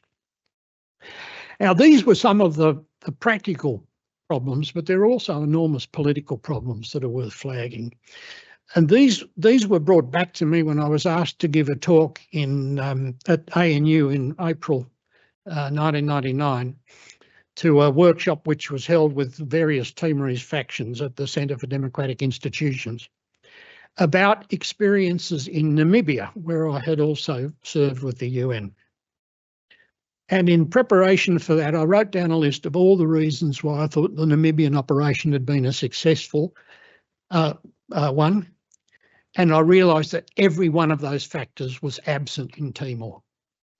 Just to mention a few of them. In Namibia, it had already been agreed that the country was moving to independence. The voting process was about what constitution it would have and who would govern it. Whereas in Timor, independence was still fundamentally the sticking point. And that made the popular consultation effectively a zero-sum game. There was no way it could be nuanced as having other than big winners and big losers.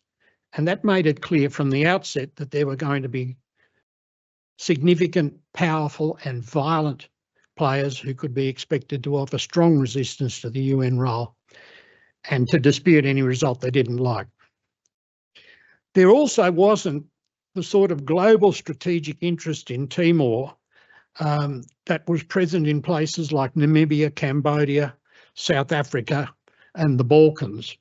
The interests were rather more local, and that made it more of a challenge to mobilise world opinion on an issue which really wasn't connected, as were Namibia, Cambodia and the Balkans, with the end of the Cold War and major strategic changes. Another point that's worth bearing in mind is that the earlier peace processes that I've mentioned were preceded by very lengthy negotiations in which the idea of resolving the issue by a popular vote had long figured prominently. In Namibia, in fact, the Enabling Security Council resolution, Resolution 435, was adopted in 1978, 11 years before the mission actually went ahead. The idea of having a vote in Timor came out very much out of the blue, and it wasn't something to which the various active parties had reconciled themselves to in the same sort of way. And when you have long gestation periods for these sorts of missions, you also have time for those parties to come to terms with what the future may hold for them and how they're going to adapt to that. That was clearly absent in Timor. And also clearly absent was any sort of comprehensiveness of the specification in the peace agreements of all elements of security. They were simply not there. So it was a very challenging political environment in which to be trying to implement a mission. And that brings me to the role that the AEC played in 1999. The first thing I should say is that we made a conscious decision very early in the piece, very much for the reasons I've already discussed, that we would not have anyone on the ground in Timor in UNIMET. We were never satisfied that the circumstances were safe enough to deploy public servants there. We thought it was really quite likely that if someone decided that they wanted to stop the ballot from going ahead, the easiest way of doing that would have been to target international staff, electoral staff. I've discussed this actually with senior staffers of UNIMET who've agreed that if 2 or 3 of their electoral staff had been picked off, they would have had to pull the mission out. So it was a dangerous sort of circumstance, and we decided we weren't going to have anyone there, which was the sort of thing you can do when you're an independent commission. Having said that, I don't think anyone really disagreed with it.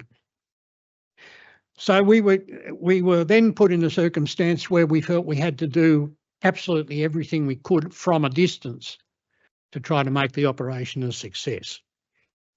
And that involved quite a bit of work in Canberra. We were building on a relationship with the UN that went back really 10 years to Namibia and then Cambodia and South Africa and those sorts of operations. So that helped. We knew the people in New York and we knew the people who were going to be on the ground in Dili who would be running UNIMET. We were much involved in briefings around Canberra with the AFP. Dave was at some of those briefings and others. With the briefing of the Australian Official Observer team that went in at the time of the vote. And we did a lot of the discussions around with UNIMET on the timing of the vote and prepared a non-paper which was quite widely circulated, which provided the basis for the argument to put the original planned voting date back from the 8th of August to the 30th of August. So there was a lot going on in Canberra. But there were also a series of key activities that are part of any election or referendum in a peacekeeping operation, which required a lot of support. The first one is really the establishment of broad policy parameters and some sort of quasi-legal framework for the whole operation. If you look at the Commonwealth Electoral Act, under which elections are run in Australia, it runs to over 600 pages. The 5-May agreement, modalities agreement on the popular consultation ran to 3 pages. And it really didn't tell you very much at all about what the process was going to have to look like. It had some dates, it had some qualifications for voters, and that was about it. Now, when you have an electoral law, you don't just have something that is specifying the rules of the game, but you also have something that is embodying a large number of policy decisions you've had to make over the years as to what your processes are going to look like. And in effect, that policy thinking process had to be condensed down from years into weeks. And in support of that, I was sent off to New York in May, just after the signing of the agreements with a colleague of mine, to spend a couple of weeks basically writing a legal framework or a quasi-legal framework for the popular consultation. In that same time, we did a voter registration manual and an operational plan for voter registration. And in putting those things together, we had to reflect a few key values which are still vital in this context. First, we had to come up with processes which would be transparent, where it could be clearly accepted by all of the parties that they had an opportunity to see how the process had been run and to document any shortcomings about which they wished to raise concerns. So transparency is a fundamental value in all of these sorts of operations. The second thing we needed was simplicity. You don't want to get into complex processes when you have limited resources, people implementing them who may not have previous electoral experience, and where there's a greater risk that something will go wrong. And the third thing you really need is robustness. You need processes which are not going to collapse if they come under some sort of attack. So you need a plan B for if materials get stolen somewhere along the way, or if a process goes completely off the rails in a particular locality, and those sorts of things. So we had to put all of those in, reflect all of these into the documents. And there were certain elements of what we designed which were also quite specifically intended to deal with some of the political problems in Timor. One in particular was that when the counting of the votes was to take place, it was to take place such as to produce just a single result for the entire territory. You cannot drill down into the 78.5, 21.5 figure to find out how Dilly voted or Bobonaro voted. That was absolutely deliberate. First, to give people a confidence that not only would the secrecy of their individual ballots be protected, but also the secrecy of the way in which their community had voted would be protected. But we also wanted to avoid any possibility that if some of the districts down by the border with West Timor had actually shown a majority for autonomy, there could have been an argument made for them to be excised from the territory of East Timor and continue to be part of Indonesia. So these are the sorts of things you have to be thinking about when you are developing these sorts of policy processes. That all got done. The next big job, which was really UNIMET's, was to establish an electoral administration virtually from scratch. We've had an electoral administration for federal elections in Australia since 1902, so there's a lot to build on. UNIMET didn't have that. There are no formed units of electoral administrators around the world. You can't go to one country and ask us to give us a team of voter registration people in the way you can ask for an infantry battalion or something like that. So that had to be built up. And in establishing that, it's not just a matter of doing recruitment, but it's also a matter of developing skills. You have to have forms, you have to have procedures, you have to have manuals, you have to have training materials, and you have to put your staff through these processes.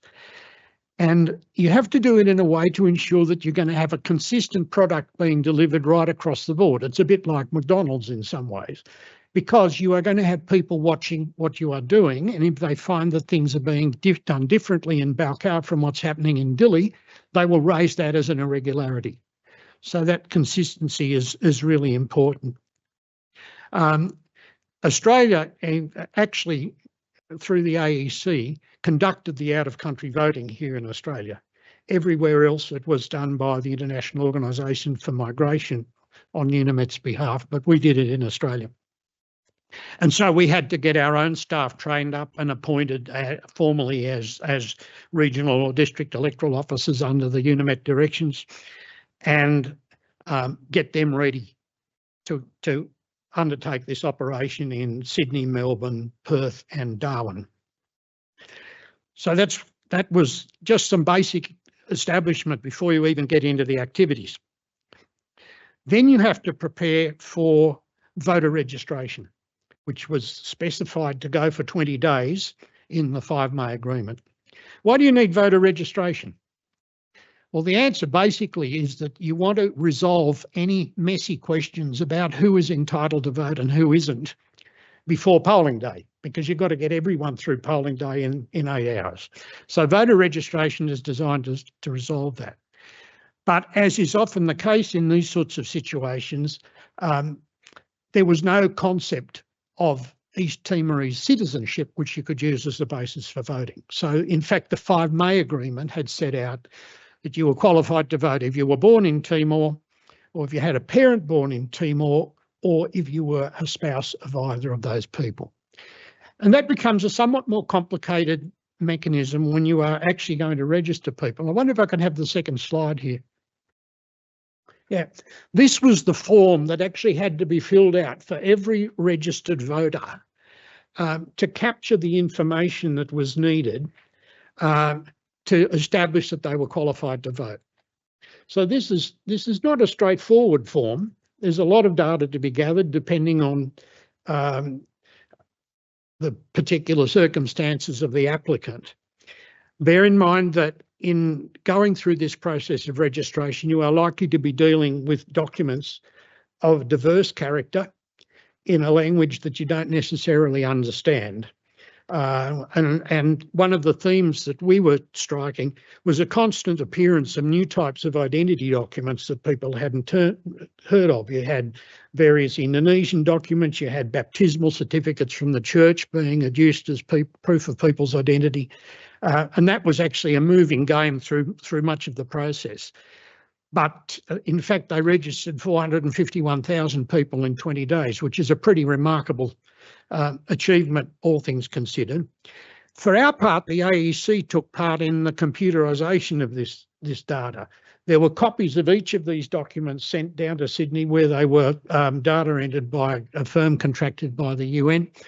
And the data was then sent over to the AEC and incorporated as a petition of the roll management system, which the AEC uses for the roll for Australian elections. And from that, lists were able to be produced of the voters.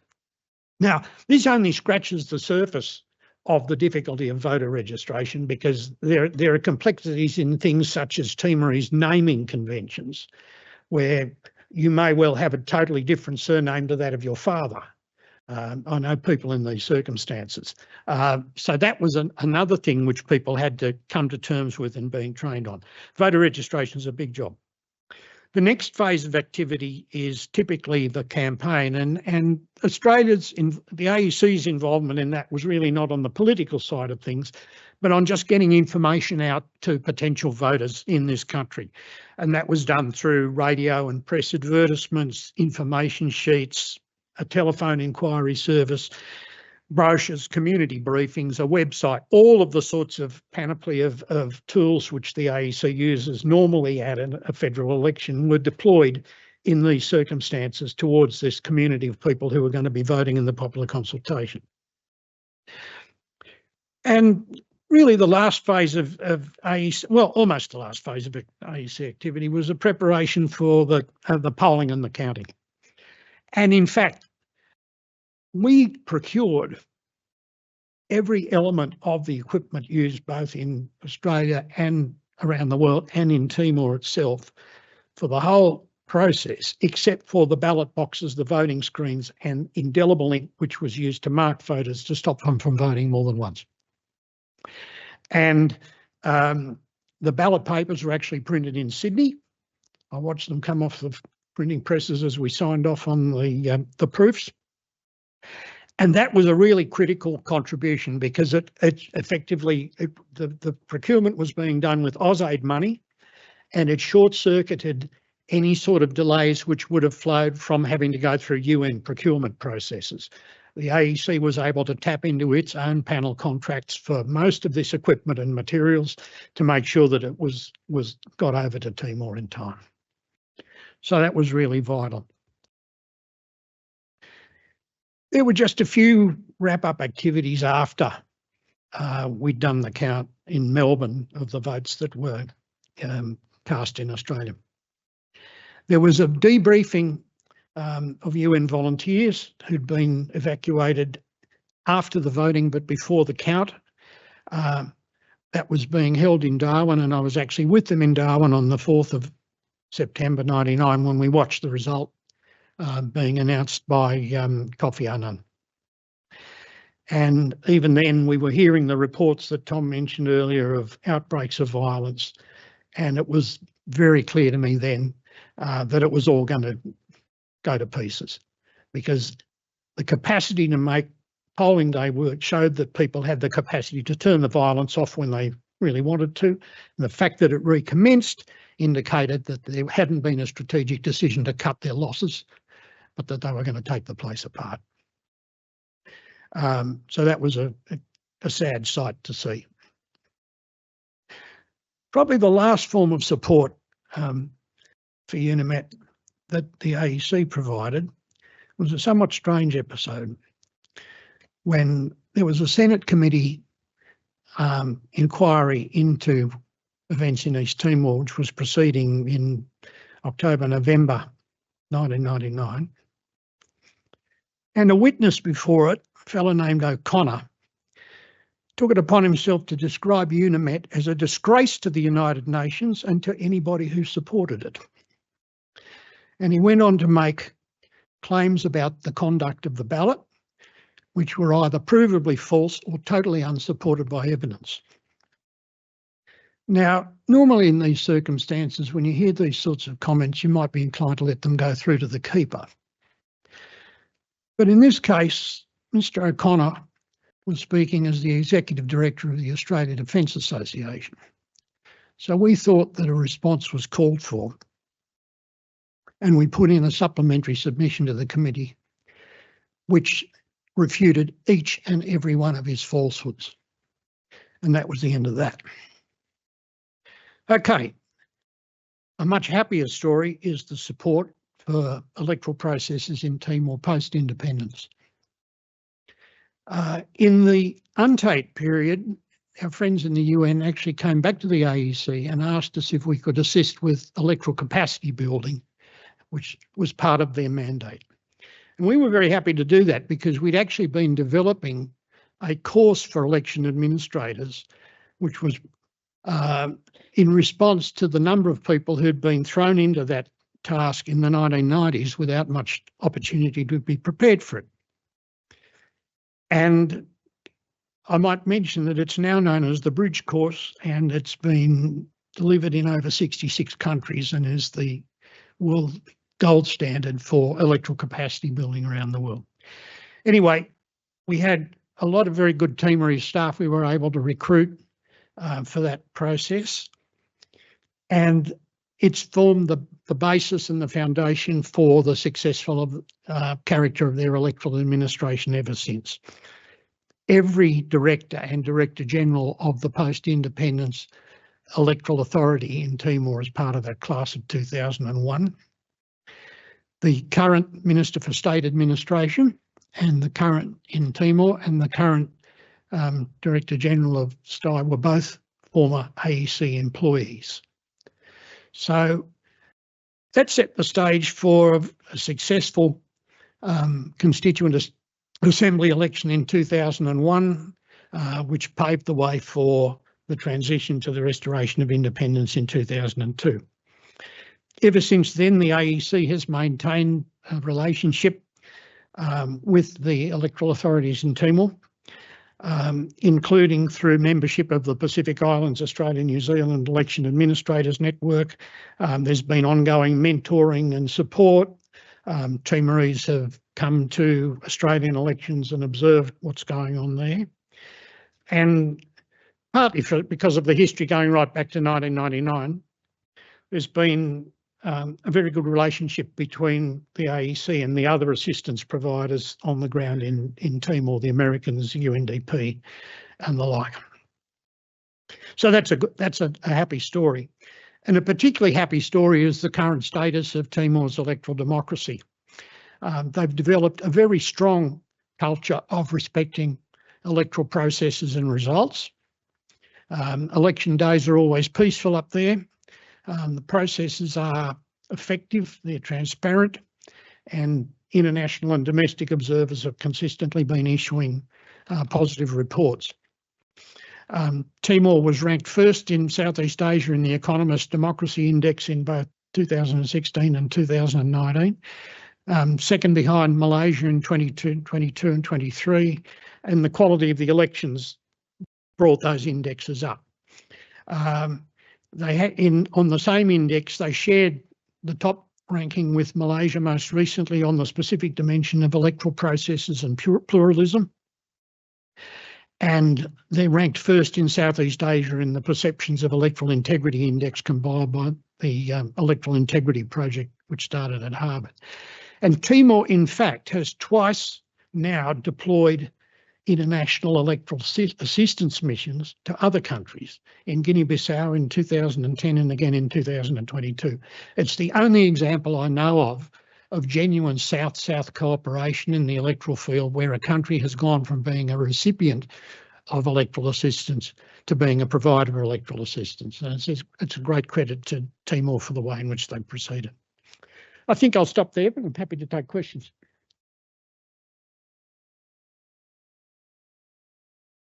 Michael, thank you very much. And I mentioned this morning that I've just returned from a very brief visit to Dili, and I found a flourishing city. But I do know that you've travelled to Timor, and I understand every year, with the exception of 1 year since 1999. And I was just wondering if you might be able to quickly share some of your observations about the changes in the country. Sure. I think the interesting thing about Timor is people tend to think of the influence of independence. And while that's certainly important, there are really two factors that are driving what's happening in Timor at the moment. One is independence, but the other is globalisation. You have a territory which was very much cut off from the world up until 1999, to the extent that people got out of there, they tended to go to Indonesia if they were studying or the like. Whereas now Timor is vastly more connected with the outside world than was the case before. You've got people who are travelling around the world, you've got people who are studying, Timor is generating Fulbright scholars, Chevening scholars, people coming to Australia under the Australia Awards scheme, military coming to study here in Australian Defence circumstances. And you've got large numbers of expatriate Timorese now as guest workers here under the Pacific Labour Mobility Scheme, or in the European Union and Britain on the strength of Portuguese passports they got before Brexit. And remittances are becoming important to Timor, but a lot more Timorese now have family and friends who are outside the country or have travelled themselves outside the country. So that's to me is one of the big changes. The other really significant thing is the relationship with Indonesia, which is remarkably good. And I compare this in my mind with Cambodia, where I spent a couple of years with UNCTAD. But even though the Vietnamese invasion had displaced the Khmer Rouge, which was one of the most vicious regimes of the 20th century, there was still a visceral dislike of the Vietnamese in Cambodia, which you do not find about the Indonesians in Timor now. There's a visceral dislike of Indonesian military, as they were, but that doesn't carry through to the broader relationship either at a national level or at a people-to-people level. I have Timorese friends who are married to Indonesians. There are Indonesians living very happily in Dili. There was actually an Indonesia Day celebration at Timor Plaza about a month ago when I was there, all very, very happy. Another interesting thing about that is there are very few visual reminders of the Indonesian occupation now. It's not like South Africa where apartheid is still in your face, even though it doesn't exist anymore because you have rich white areas and poor black areas. This isn't there in Timor. So the history, to the extent that it affects people, it's stories coming down from the older generation. And that's an important change too, because there's been a huge demographic bulge in Timor since 1999. The majority of the people there now were born after the restoration of independence. Since 2017, there have been people voting there who have no memory of the country under Indonesian occupation. So that really has changed the politics, and it's one of the reasons why things are so different in Timor from, say, in South Africa, where in Timor now you have competitive politics. In South Africa, you basically had de facto one-party rule up until the most recent election. Partly that's because there were two focal points in the independence movement in Shinana and Fretland who were at odds with each other.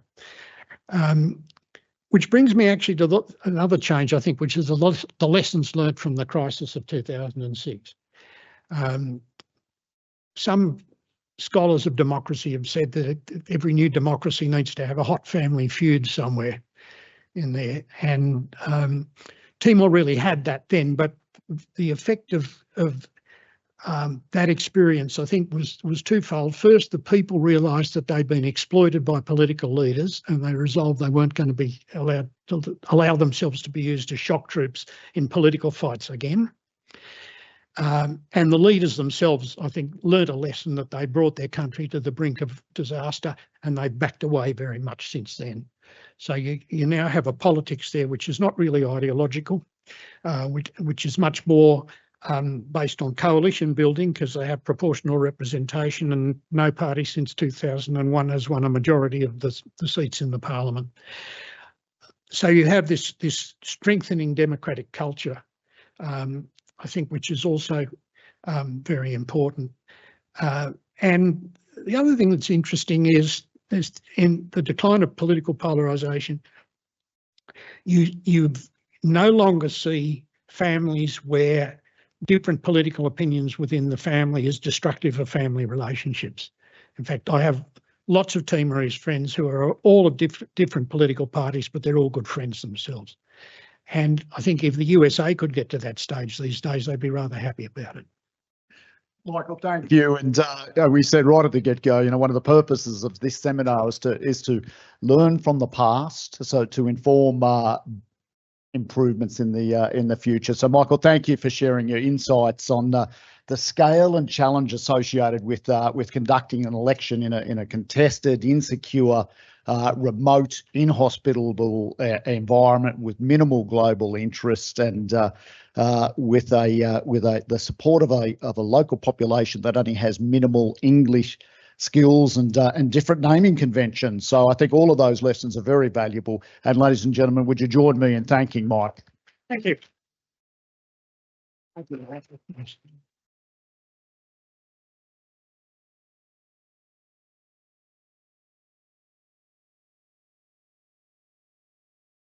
Ladies and gentlemen, our second last speaker before we break for lunch, I'm particularly proud pleased to introduce, having served with him ever so briefly in Afghanistan in 2012. Mr. David Savage served in the Australian Police Force for 20 years, and during this time he was deployed to Timor-Leste during their 1999 UNIMET mission. David, we look forward to learning about your time in Timor-Leste. Welcome. Australian Federal Police in East Timor or Timor-Leste 1999 onwards. These are personal reflections of being a UN civilian police officer in the 1999 UNIMET mission.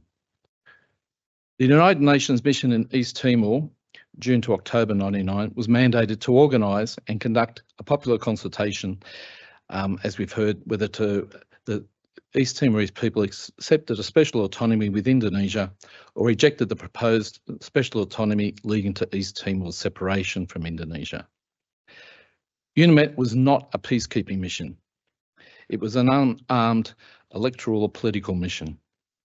I prepared this presentation based on my participation in the UNIMET mission, in addition to almost 5 years working with the UN Serious Crime Unit in East Timor, and the research in writing and publishing one book with another book on the way, in addition to some contributions to other publications.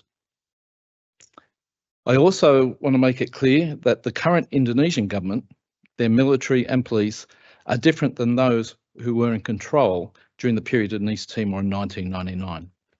However, it is important to ensure that the truth of what the East Timorese people and UNIMET, and in this case the Australian Federal Police members, faced during this momentous and violent period at the hands of the Indonesian security apparatus. I believe there have been several erroneous narratives about what occurred in East Timor put forward that have unfortunately become the accepted version of events. I'll attempt to correct the record here, although I note that several of them have already been addressed. My first is that there was only rogue elements of the Indonesian civil administration, military and police who were involved in the violence against civilian population and the UNIMET mission. However, based on all the evidence, it really was a coordinated policy from some of the highest levels of the security forces in Jakarta down to the provincial, district, sub-district and even village level across all 13 districts of East Timor. Secondly, that the violence against the UN and civilian population only erupted after the announcement of the result of the popular consultation on the 4th of September 1999. This is incorrect. The violence was ongoing against the civilian population, though it was not as overt once the UN arrived. However, once the UN arrived, the threat and intimidation and violence commenced against them. The sole purpose of these actions by those opposing independence was to cause the UNIMET mission to withdraw and to prevent the popular consultation from taking place. Finally, there has been some confusion in the general public as to when Australia's involvement in the then Indonesian province of East Timor began in 1999. If asked, I think you'd find that most Australians believe Australia's involvement began with the deployment of the intervention on the 1920 September 1999, which is understandable. But however, Australia's boots on the ground came months earlier, commencing in June 1999, with 50 unarmed members of the Australian Federal Police deployed as UN civilian police. Arrived in Dili, as were the unarmed members of the ADF as military liaison officers to participate in the mission. These unarmed Australians were confronted with the full gamut of violence and intimidation at the hands of the pro-Indonesian militias and security personnel months prior to the arrival of Interfet. As we know, East Timor has a 24-year history of violence from the beginning of the invasion of East Timor province by Indonesia. And as we found out, 1999 would be no different. Once the decision was made to give the people of East Timor the opportunity for self-determination, the violence escalated. With the creation of armed militia groups by the Indonesian military and in some cases the civil administration. Please note during the talk that the nomenclature of militias as pro-autonomy, pro-Jakarta and pro-Indonesian are all interchangeable. In April 1999, there were several mass killings carried out by militias, one in Leahy Church against displaced people seeking protection from previous militia attacks, and again in Dili. These attacks were carried out by the militias with either the direct involvement of the Indonesian Polri and TNI, or with the Indonesian police watching on as pro-Jakarta militias attacked and killed pro-independence leadership and displaced persons with impunity. For where I was based, the next incident had a great deal of bearing. On the 12th of April in Kailoko, just north of Maliana, just 6 weeks before the UNIMET was deployed, the district government officials, Polri, TNI and Special Forces forcibly gathered around 500 civilians, including civil servants, to attend a funeral of a member of the Indonesian Civil Service who had been murdered. They publicly threatened pro-independence leaders and the community as a whole. They stated that the streets would flow with the blood of the population if they voted for independence. The TNI then publicly executed 7 pro-independence leaders in front of those 500 people. After the Dili rampage, Prime Minister Howard met with President Habibie in Bali and privately urged him to accept a UN peacekeeping force to keep order through the referendum. Australia had suggested that up to 8,000 to 12,000 peacekeeping soldiers would be required for that role. However, this was strongly rejected by Habibie, who refused angrily, arguing that this would offend Indonesian sovereignty. And as we've heard, this is how it came that 280 civilian police came to be deployed. The May 5 agreement was critical to the role of the AFP members who were to join the UNIMET mission. The agreement stated that after the vote, UNIMET would oversee a transition period pending implementation of the decision of the East Timorese people. The Security Council resolution of 11 June authorised the deployment within UNIMET of up to 280 civilian police officers to act as advisors to the Indonesian police in the discharge of their duties. And at the time of the consultation, the police were to supervise the escort of ballot papers and boxes to and from the polling sites. 50 of these 280 would be Australian members of the AFP. The resolution also authorised the deployment with UNIMET of military liaison officers to maintain contact with the Indonesian armed forces. The agreement gave Indonesia the sole responsibility for ensuring security before, during and after the referendum, even though TNI and its clients, the militias, were the prime threats to the peace. Indonesian authorities promised to ensure that the referendum was to be carried out in an atmosphere free of intimidation, violence or interference from any side.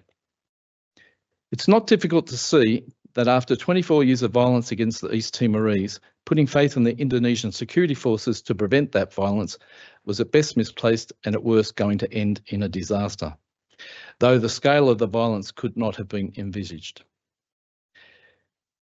The May 5 agreement imposed an exceptionally rapid timetable for deployment.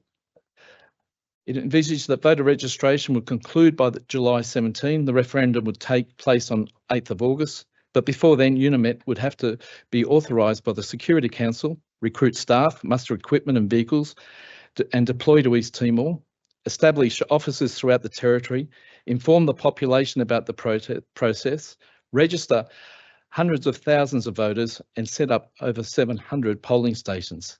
East Timor's poor infrastructure would hamper the process, as would militia and TNI attacks. The AFP, unlike the ADF, has no standing capacity to deploy peacekeepers or to the UN.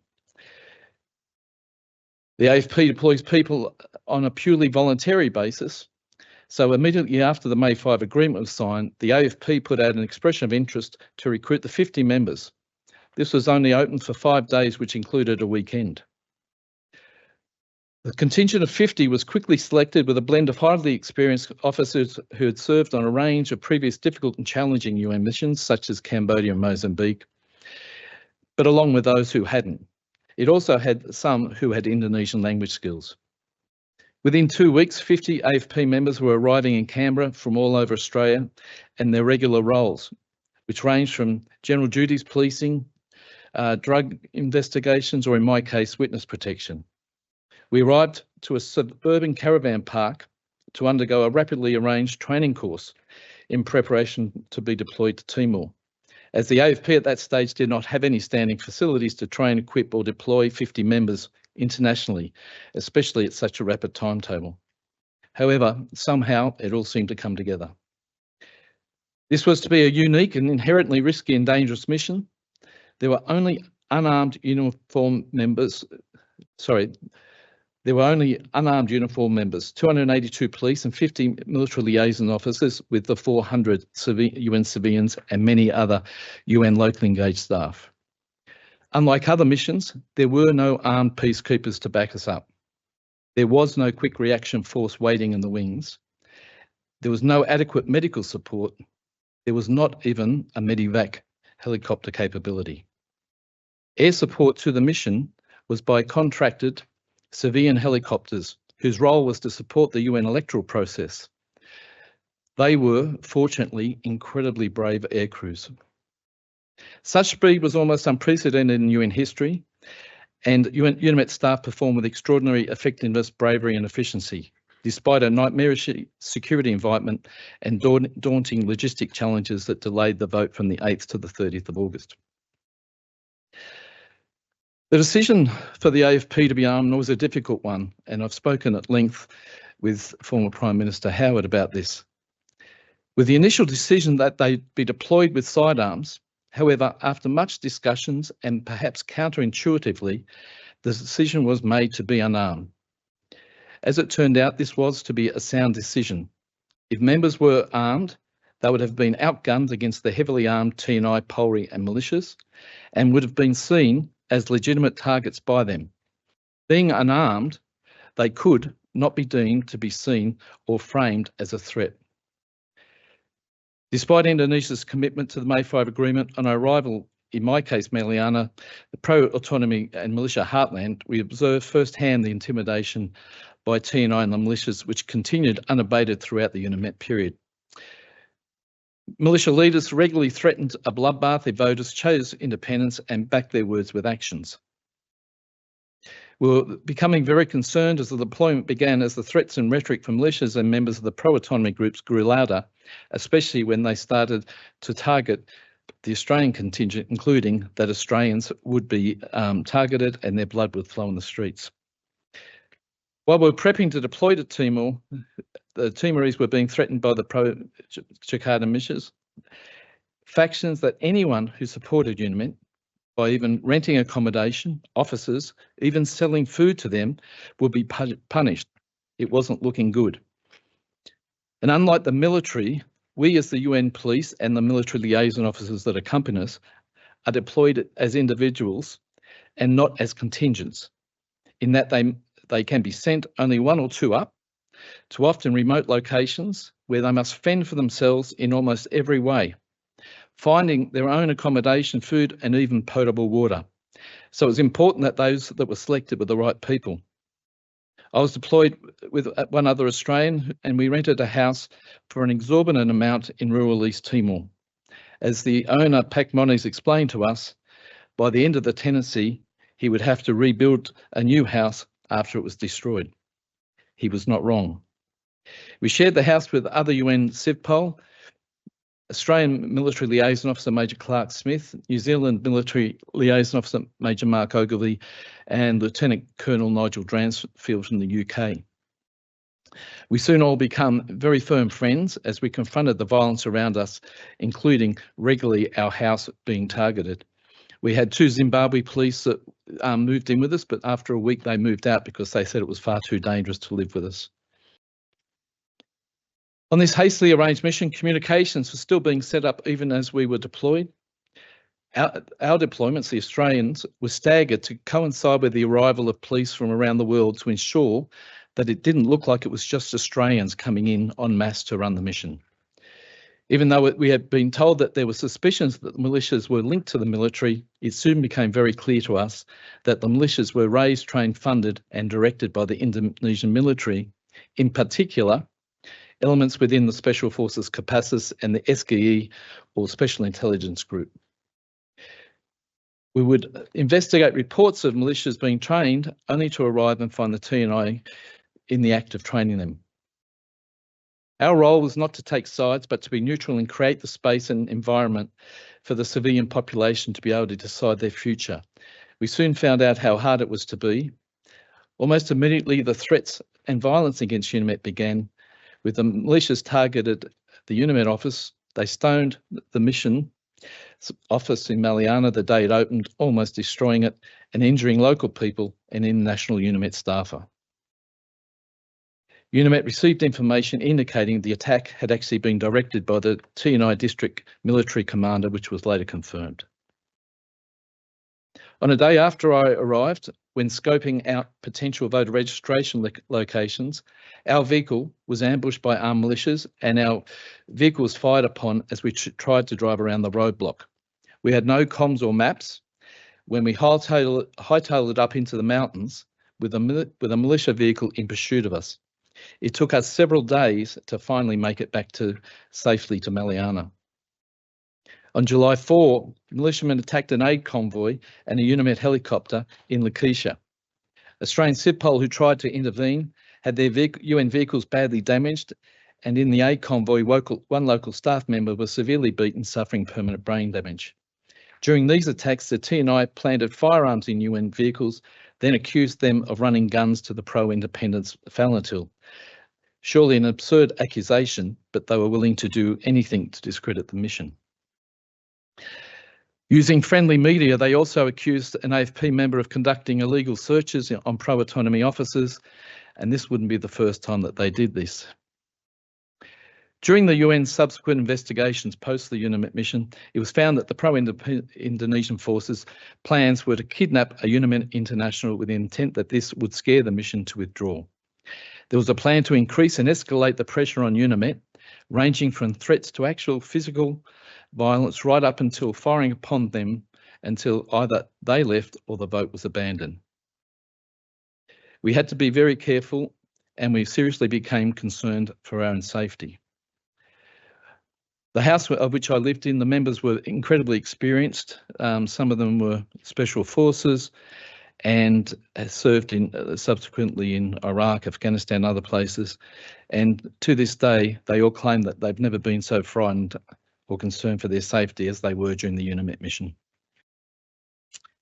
The fact that this application of violence was scaled and controlled was further evidence that it was being directed by the Indonesian military rather than an unruly and ill-disciplined mob. On one of the many occasions where our house came under automatic gunfire, it was noted that one is just as dead from a ricochet fired to scare and intimidate as it is from a targeted shot. In Ionaro, a pro-autonomy stronghold, which was under the grip of militia threats and violence, and Australian AFP and New Zealand CivPol members were present at a community meeting when the gathering came under attack from armed militias. Though unarmed, they protected the civilians and fought off the militia attack by utilising what was available to them. The rather large Maori rangi with a coffee table and Australian Chris Marr wielding a plastic chair, whilst not quite what the May 5 agreement may have envisaged their role to be, fought off the militias and then chased them away up the road. Further evidence that the Anzac tradition continues. One evening, militias tried to enter our compound in the early hours of the morning. The police guarding us declined to assist, so armed with what we had available, including a New Zealand cricket bat, we confronted the militias who seemed unprepared to take us on and fled. They had not envisaged our determination to prevail. Threats were made against locally engaged UNIMET staff that they would be killed for working with the UNIMET mission. The problem was that they only had the protection or the relative protection of the UN during the day, and they had to return to their homes at night. When it became clear that the Polri or Indonesian police would not respond to threats or attacks, their AFP members stretched their role to include responding to calls for assistance from our local staff and other locals when the militia arrived on their doorstep late at night. We believe that our presence might just be enough to dissuade the attacks. Sometimes they were, and others they weren't, but we just had to do what we could.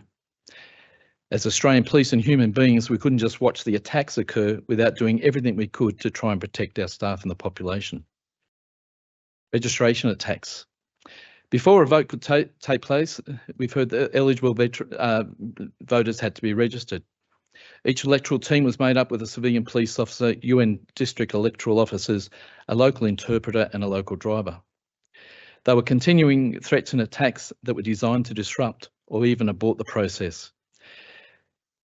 The AFP members were there to advise the Polri on security and by their sheer presence dissuade the militias who would arrive and try to scare the people from registering.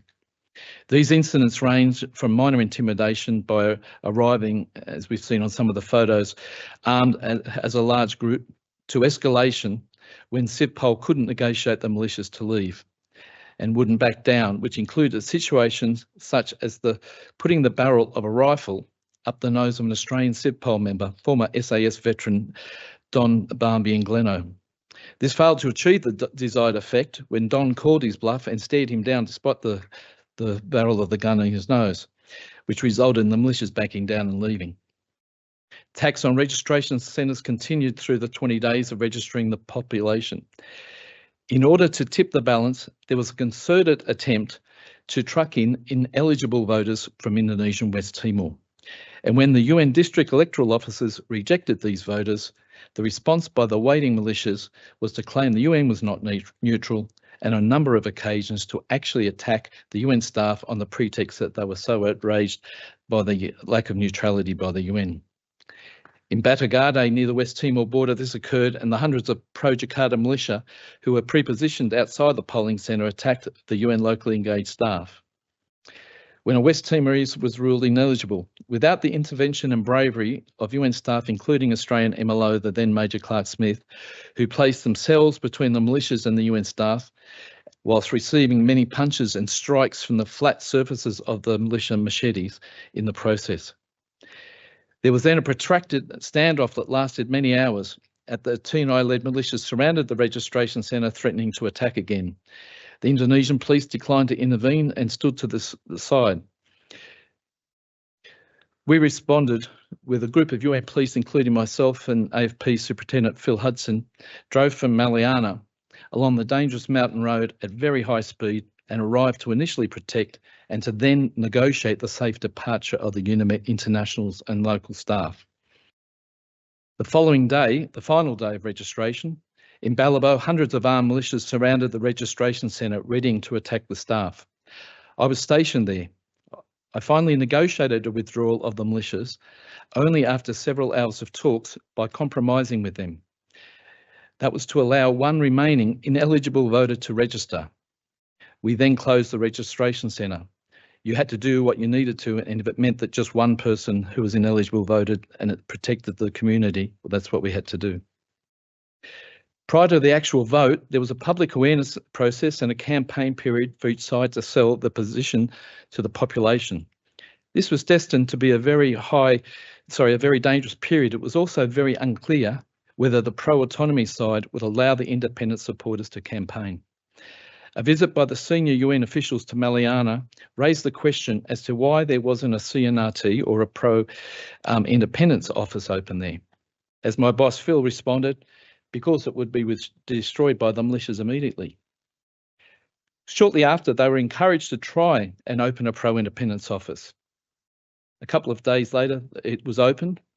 It was only open for 1 hour when a convoy of armed militias drove around the town, surrounded the office and attacked, where several people inside were stabbed. We tried to move from our office down to intervene in the attack. However, the only action the Indonesian police stationed there took was to forcibly prevent us, the SIPPOL, from attending. That office never reopened. The environment of fear and intimidation was taking its toll on the UN mission, with many electoral staff really reconsidering their position, as were some of the SIPPOL. But interesting, not the local UN staff. Our job was to provide support for the UN staff, and this included after-hours patrols to their houses when they became spooked by the activities going on around them to intimidate them. But we became exhausted, working during the day to undertake our core duties and then spending most of the nights responding to calls and threats, including the abduction and the murder of independent supporters. However, those responsible clearly underestimated the sheer bloody-mindedness of the UNIMET staff, in particular the SIPPOL and MLOs, who, despite enduring frequent threats, including of death, refused to back down or withdraw. We knew that that was what they wanted, and if we had, the vote would never have taken place, though it was a terrifying time. A parallel propaganda campaign accused UNIMED of bias against the autonomy supporters using false allegations and even fake video footage. Still, many Timorese were killed, including 5 in Dili alone on the final day of the campaign. Rape was common. By June, an estimated 40,000 people had sought refuge in hills, churches or elsewhere. By mid-August, it had got so bad that many towns were deserted except for UNIMED staff and militiamen. Fallentil continued to observe its unilateral ceasefire, and independence supporters were responsible for only isolated incidents of violence. TNI militias largely succeeded in the goal to prevent campaigning for independence. Rallies were rare, as those attending risked attack immediately or afterwards. When Indonesian authorities permitted the pro-independence coalition to open offices, the militia burned them down. UNIMED received a continuous stream of evidence, including eyewitness accounts and leaked TNI and Indonesian government documents, showing the integration of the TNI, the local government, in the militias. In Maliana, where I was stationed, a Timorese employee of the Indonesian Civil Service, the current Timor-Leste Minister of Education, Dulcie Suarez, was already suspected of being a clandestine member of the independence apparatus, and she had been publicly threatened. However, at great risk to herself, she came to our political affairs officer, Peter Batu, and provided the plans of the proposed attack on the civil population should the popular consultation proceed. The plan was almost unbelievable in the scale of destruction proposed. The targeted killing of the independence leadership, the decimation of the whole country, houses, hospitals, everything. We were seriously doubting that the vote could occur, but how could a whole country be destroyed? We were soon to find out. Despite entreaties from international and international pressure, the militias were never disarmed, and they continued to move freely and continued to attack and intimidate. On the 13th of August, General Warrant replaced TNI commanders for 3 districts, including Maliana, where I was. He returned the day after in civilian clothes. On August 23rd, President Habibie recalled to Jakarta one of the generals believed to have played a major role in militia strategy. However, that general returned to East Timor 2 days later. We had prepared for the worst and created an evacuation plan, and it was to move all our UN staff to Adams across the border in West Timor should the feared attacks actually eventuate. 2 days before the vote, I travelled to Adams to scope out if our plan was still feasible. However, stopping at a Chinese restaurant, which we'd stopped at several times on the outskirts of Adams, a friendly Chinese businessman warned me and my Austrian CIVPOL colleague that the TNI militias had taken over Adams and they were planning the large-scale violence that was soon to erupt. He cautioned us that we would be killed if we entered Adams and were witness to what they had planned. We hastily turned around and undertook a tactical retreat back to Maliana in East Timor. Despite the violence and threats, the popular consultation took place on the 30th of August. AFP CIVPOL members around the country, along with their electoral teams, headed out to the polling sites protecting the ballots in the early hours of the morning in order to arrive in time for voting to commence. There was a feeling of trepidation, but also anticipation. After all the threats and violence, would anyone actually come and vote? As discussed, as the sun slowly rose, we were confronted by the most amazing vision as thousands of Timorese dressed in their finest clothing moved towards the polling sites and were lining up to vote. They were there so early so they could vote and then quickly head into the hills to avoid the much anticipated violence. Polling day was much quieter than we feared until the afternoon. Retd polling station just north of Maliana was surrounded by militias and they called for support. When I arrived, I found the UN staff cowering in the small building which was surrounded by armed militias trying to prevent them from leaving with the ballots. Some militias were actually trying to stab the UN staff through the windows and gaps in the brickwork. I quickly called for help from my CIVPOL colleagues, and Phil Hudson, along with Peter Batu and some others, quickly arrived at high speed and drove right through the militia cordon so we could quickly evacuate the staff and the ballots. However, in Bobo Letten, in Amira district, an even worse fate awaited the polling station staff. When militias and TNI attacked the UNIMET office, AFP Civ Pol Phil Hunter, who was at another polling station, heard the calls for help over the radio. He could hear the automatic gunfire in the background of the radio call. He drove there and single-handedly intervened. There were militias and TNI firing automatic weapons and attacking the polling staff. Phil Hunter bravely entered the maelstrom to evacuate the UN staff and the ballots, whilst 2 local staff were murdered. He evacuated the staff, including one who was stabbed by a TNI member as he was putting him in the back of a vehicle. Phil was attacked and punched and hit with the flats and machetes. He organised the polling staff to flee to his home in Atsabe, about 10 or 15 minutes away. However, the militias chased after them and the house was soon surrounded by scores of militia. This led to a 26-hour standoff where militias surrounded Hunter and his colleague Max Noth, who had come from another polling site, threatening to kill everyone unless they handed over the local staff and the ballots. The Indonesian police watched on. Unfortunately, the wounded UN local staff man bled to death as there was no medevac helicopter or way to get him out due to the weather and terrain. No helicopter could come and support them. They endured 26 hours of threats and gunfire before they received support, but of course they never handed over the ballots or their local staff. The massive turn of voters indicated that independence vote would prevail. The destruction of East Timor was about to begin. In Gleno, as the UN helicopters were collecting the ballots, the 7 AFP Civ Pol members there came under fire as they loaded the ballot boxes into UN choppers. It was clear the gloves were now off. On the 2nd of September, TNI militia attacked our UNIMET local staff at our office as they were leaving after collecting their final salaries. 2 were shot dead and independent supporters were also murdered in the street behind us, and the whole town was now being torched. The scorched earth policy leaked to us was now in play. We spent the night on the floor of our house as automatic gunfire went into our house. As the homes around us were burnt, we were forced to evacuate to the police station. The militias told us that we had to leave our local staff and the locals who had sought protection with us. However, we hid them in our cars underneath our bags and blankets so that they wouldn't be seen when we escaped. The Indonesian police then claimed they could no longer guarantee our safety and we were forced to return to Dili. This would be replicated across all districts. We arrived in the UN compound in Dili and we weren't to leave until we were finally evacuated from the airport. On the morning of the 4th, in an attempt to curb the violence, the result of the poll was announced early. However, the violence just ramped up.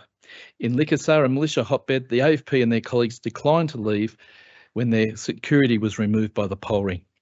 This resulted in an attack against their office by both militias and uniformed soldiers. As they fled into their vehicles, the TNI opened fire on the UN vehicles, shooting a US Civ Pol 3 times in the stomach. The AFP members alongside were miraculously spared. They drove to the police station for safety. However, the attackers followed them into the police station and the police just watched as the militias and TNI continued to threaten them.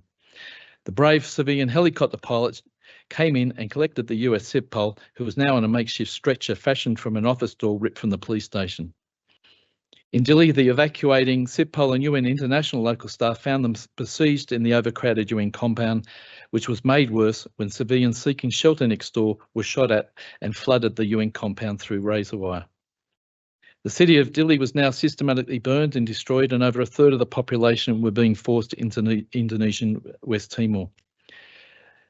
As we've heard on the 6th, the evacuation from Dili commenced by RAF planes, but only for UN international staff, who still had to make their own way from the UN compound to the airport through militias and roadblocks who continued to fire on them. AFP members trapped in the enclave of Kusi were in great danger as a convoy of militias headed their way, cutting off any potential road escape. Fortunately, once again, the civilian contracted UN helicopters managed to get there just in time to evacuate them before the arrival of the militias. One of the largest massacres was to later occur in Basabe. On the 6th, just after the withdrawal of the UN from SWI, after they were informed the police could no longer guarantee their safety, the largest mass killing of civilians took place in the SWI church, where hundreds were sheltering, believing that they would be safe there. In Gleno, the police were also informed the AFP members that they could not guarantee their safety, and they were forced to withdraw as they believed an attack was on them was imminent. The West, the UN were forced into Bacau, where they consolidated in East Timor's second largest city. On the night of the 6th, a friendly Indonesian police officer informed the AFP members that an attack was planned upon them the following morning. On the 7th, at exactly the time they were told, the TNI arrived and opened fire on the UN office, where 2 Australian SIPOLs were bravely keeping watch to warn UN staff. They were in the office as automatic weapon fire smashed the windows and raked the officers as they sheltered under desks while radioing for help. They eventually managed to make their way to the airport where they were protected, where they protected Timorese civilians and UN staff until evacuated by the RAF in a very overloaded Hercules, as we've heard. The districts were now clear of UN and international witnesses, and the massacres and forced deportation of the population now got into full swing. Only Dili had UN staff who were besieged in the UN compound. On the 8th and 9th, mass killings occurred in Maliana, including independence leaders who were sheltering in the Maliana police station. The Polri participated in the attack by preventing the escape of those being attacked. Despite continual pressure on Indonesia to curb the violence and protect intimate staff, the situation continued to worsen, and by the 8th of September 1999, United Nations was considering options to withdraw the majority of the UNIMET staff from East Timor. 2 days later, with militia threatening to invade the United Nations compound, the Secretary-General authorised the withdrawal of the majority of UNIMET staff, including 350 local staff members, to Darwin.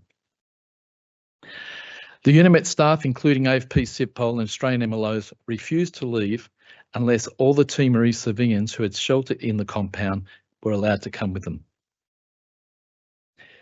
As we know, the decision made by Prime Minister Howard and others enabled that to occur.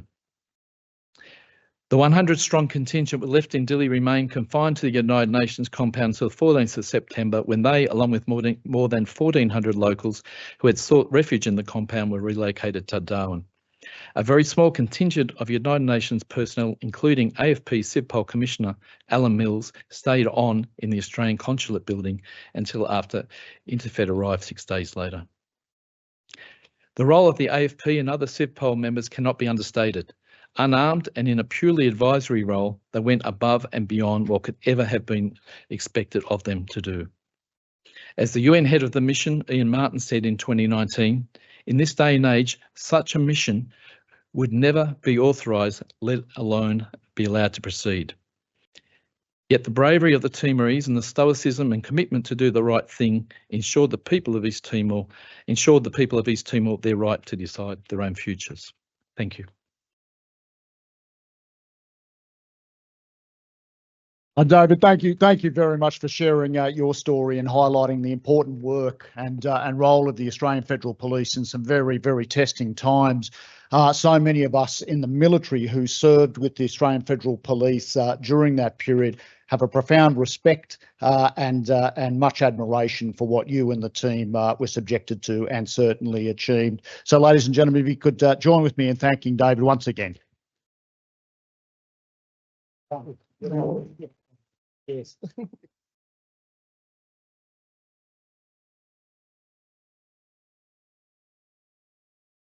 Ladies and gentlemen, we'll move straight along. Our next speaker, just before we break for lunch, is a gentleman who's 35 years in the military, or during his 35 years in the military, served in Timor-Leste and has since held several distinguished appointments, including Deputy Chief of the Australian Army from 2009 to 2011, Director of the Defence Intelligence Organisation from 2011 to 2014, and then Director General of the Australian Secret Intelligence Service from 2017 to 2020.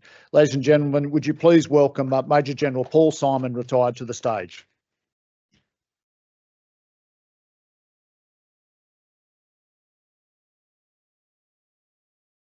I'll try and get us on time, and if the slide person is happy when I say slide just to move, that'd be great. Thank you very much. Well, you know, firstly, David, what a great presentation, and you know, I can make up time actually because you've covered a lot of areas that obviously the military and the police undertook together. So let me do my best to bring us back and have you out at lunchtime at 1:15. Slide, please. Yeah, so look, you know, you've heard the background about what was going on in New York and in the various capital cities around the world.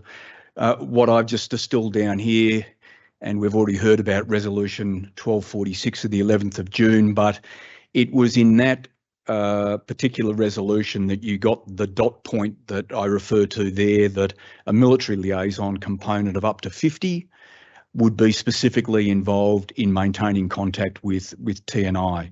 And in its sort of embryonic form, they were the 4 subtasks, if you will, for the military liaison component. Now, that date, 11 June, is interesting. On the 7th of June, I was commanding a unit in Brisbane. On the 7th of June, I was writing PR19s, officer reports. I told the adjutant, no interruptions today. There was an interruption about 1 o'clock in the afternoon, which was General Cosgrove wants to talk to you. That was an interruption you always took, and you always moved post haste to make sure that you were there, shoes polished, on time, which I was. So I went down the road where Major General Cosgrove was the divisional commander, and he said, "So here's the thing, Paul. Tomorrow you're on a plane to Canberra where you're going to get intelligence briefings. It seems that there is going to be this military component going to East Timor. You'll get some intelligence briefings. You'll meet with Brigadier Mike Smith, who has also been monitoring the situation very closely and will give you some briefings. The next day, which was the Wednesday, I want you to go to AST in Potts Point in Sydney, where I caught up with then Brigadier Leahy. And coming back to one of the questions that was asked earlier on about contingency planning, spent quite a bit of time with the J5, the plans officer at AST, Dick Wilson, who was already building the embryo of an evacuation plan from East Timor. So I was briefed on that plan by Dick Wilson on what must have been the 9th of June, I think. Then I was directed on the 10th of June to come back to Brisbane, where my unit was, say goodbye to my unit. You might not see your unit. You might not finish out your command. This might be your last day of saying goodbye to the unit. So I said goodbye to the unit, say goodbye to your family, and on the next day you're on a flight to New York, which I did. So things moved very, very quickly, and the purpose of going to New York was they hadn't yet, the agreement hadn't yet been brokered for the actual 50 military to come into East Timor, and the UN peacekeeping part of the UN was very busy at the time because there was a lot going on in Bosnia and other parts of the world. And while there was this embryo of a direction under the resolution, it needed fleshing out, and they needed a concept of operations written for the military component. And in essence, I was given that task of writing the CONOPS, the concept of operations for the military. Slide, please. Some of the key players. So David mentioned Ian Martin. Ian, I met briefly before deploying in. A wonderful humanitarian and servant of the United Nations, a Brit, very strong human rights background. And as time went by and we all gave advice to Ian, who was fundamentally the Secretary General's representative in East Timor, the very fine judgments that he had to make based on the advice that we were giving him and the sort of pressure and the risks that you've heard about from David, put a huge burden on Ian's shoulders, but he handled it magnificently. Next slide, please. this was sort of the conversations that we would regularly hold in Core M164 with the TNI commander, Tono Sarutman, who was one of those eventually replaced by a classmate of mine at Staff College, Mohammed Mouis, who was put into Core M164 just as the violence broke out, and speaks to the strength of the fact that through staff colleges, the Australian military, builds relationships for a much more junior rank that actually plays out in instances like East Timor 1999. And you can see Ian Martin, Alan Mills, sadly now passed away, but leader of the police contingent, Razakiel Haidar from Bangladesh, who was the senior military officer, a brigadier, and a very young Paul Symon taking notes, of course, primarily for the UN because I was the chief of military operations, but because I'd also been appointed commander of the Australian service contingent, would also in parallel send reports back to Australia. Next slide, please. The body language across the table perhaps puts in pictures what I don't need to say into words, but there was, with every one of the consultations that we had throughout the months that we were there in the lead up to the ballot, we were faced with trying to fight for information, trying to ask questions, trying to understand what was going on. And you can see almost there the dynamic between the Polri commander, because Polri had the lead. And remember, Polri had only just months before been pulled out from underneath TNI. So the Polri commander fundamentally is responsible for security, but it was actually the senior military generals who were very much part of these conversations and were disappointed in many cases of the vigour by which we wanted to help Ian Martin and the UN understand exactly what was going on in the ground. Next slide, please. This is the headquarters of military operations in Dili. This is the hub, the nerve centre of where so many decisions were made. And one of the great joys of being the chief of operations is I got to choose where people were deployed. And unlike David, because it was such a big police contingent, I'm able to name the Australians that were there and explain where they were deployed to and why. Firstly, I was the first in there and set up this command post. The second in was John Gould. John I kept very close to me in Dili, A, because he was SAS by background, B, he spoke Bahasa Indonesia fluently, C, he spoke Tetun. What a national asset. So, of course, I kept him very, very close for both close personal protection and for linguistic reasons. And indeed, John is genuinely a national asset and performed magnificently. And he was appointed as sort of chief of intelligence or chief of information for the UN. Clark Smith has already been mentioned to Dave. Clark was a matter-of-fact, no-nonsense, scruffy engineer, clearly destined for Maliana, to put him alongside Dave, and was just as a wonderful officer. As Dave well remembers, I had to relocate in the last days, Clark from Maliana to Baucau because of very direct intelligence we had against the life of Clark. And it was for that reason we very reluctantly moved him. And of course, Clark didn't want to move either. I moved him to Baucau, and of course, Baucau came under attack as well. So, but it was specifically intelligence related to Clark that caused him to be moved. John Scholl was also a major. He was moved down to. I deployed him down to Vakeki.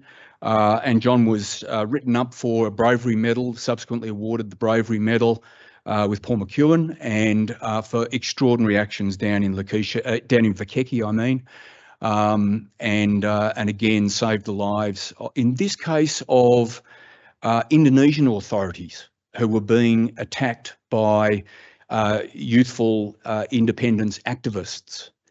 So it was a bit galling when we're being accused of being biased, when in fact both Paul and John nearly lost their lives in shielding the blows against Indonesian authorities. And then the dining vice president, the junior of the contingent, was Captain Justin Rookie, who was sent to Lakeisha, and and I'll talk about the Lakeisha instance shortly, just keeping a very close eye on the time. Just on Lakeisha, when I first arrived on the Wednesday, there'd been a murder in Lakeisha that was being reported, and the only two military were myself and Colonel Neville Riley, a New Zealander. And so Sunday for many of the UN staff was a day of rest, and Neville and I had itchy feet to go and do something. So we thought we'd go to Lakeisha and drive to explore what this incident might have been.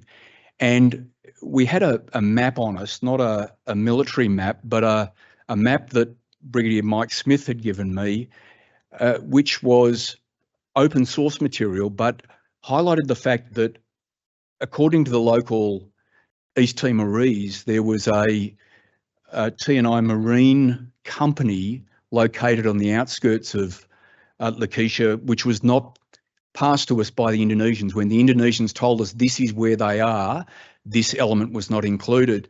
So Neville and I went to investigate the murder and ask questions for the UN and report back to the UN, but out of interest then decided to go for a little sort of picnic into the outskirts and bumped into Colonel Tono Suratman, the Corps Commander of 164, giving a briefing on the Sunday to this BREMOB company. And there was that tremendous look on the road outside Lakeisha where he's looking at me going, what the hell are you doing here? And I'm looking at him going, what the hell are you doing here? And who the hell are they? So, you know, things were a bit rocky a little bit from the start. Next slide, please. So I think, you know, we've touched on this. New militias had been raised. Leaders like João Tavares, Eurico Gutierrez, part of our mandate was very much getting to know these militia leaders. We couldn't genuinely report on the security situation unless we knew the leaders. So it was that we met these individuals, we would take their point of view, we would listen to what they would say, and we would report faithfully back. And I've sort of talked about here in parallel lines back to Australia exercising responsibilities as the senior military commander, responsible for the safety and welfare of my 4 other people, but also to the UN. But, you know, counterbalanced by this heightened activity of pro-independence youth from 1998. I think that the Lakeisha incident, the convoy that David mentioned, which was part of an effort to bring humanitarian supplies to people who were up in the hills and move them down, I think was quite a critical event in many ways. I think it was cathartic for Ian Martin because when this particular convoy came under attack, it caused Ian Martin to genuinely question, are we in a position to be able to deliver this ballot?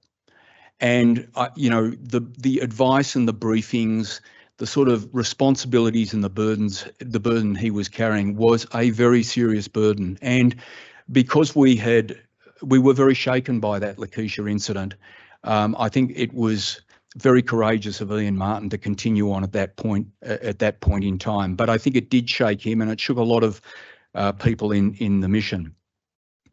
The other aspect, and I'm conscious of time, but it tells a bigger story. It was meant to be a case of great bravery by myself that went awry. So it's a bit funny. It's on myself, but I'll tell it briefly. But we knew this.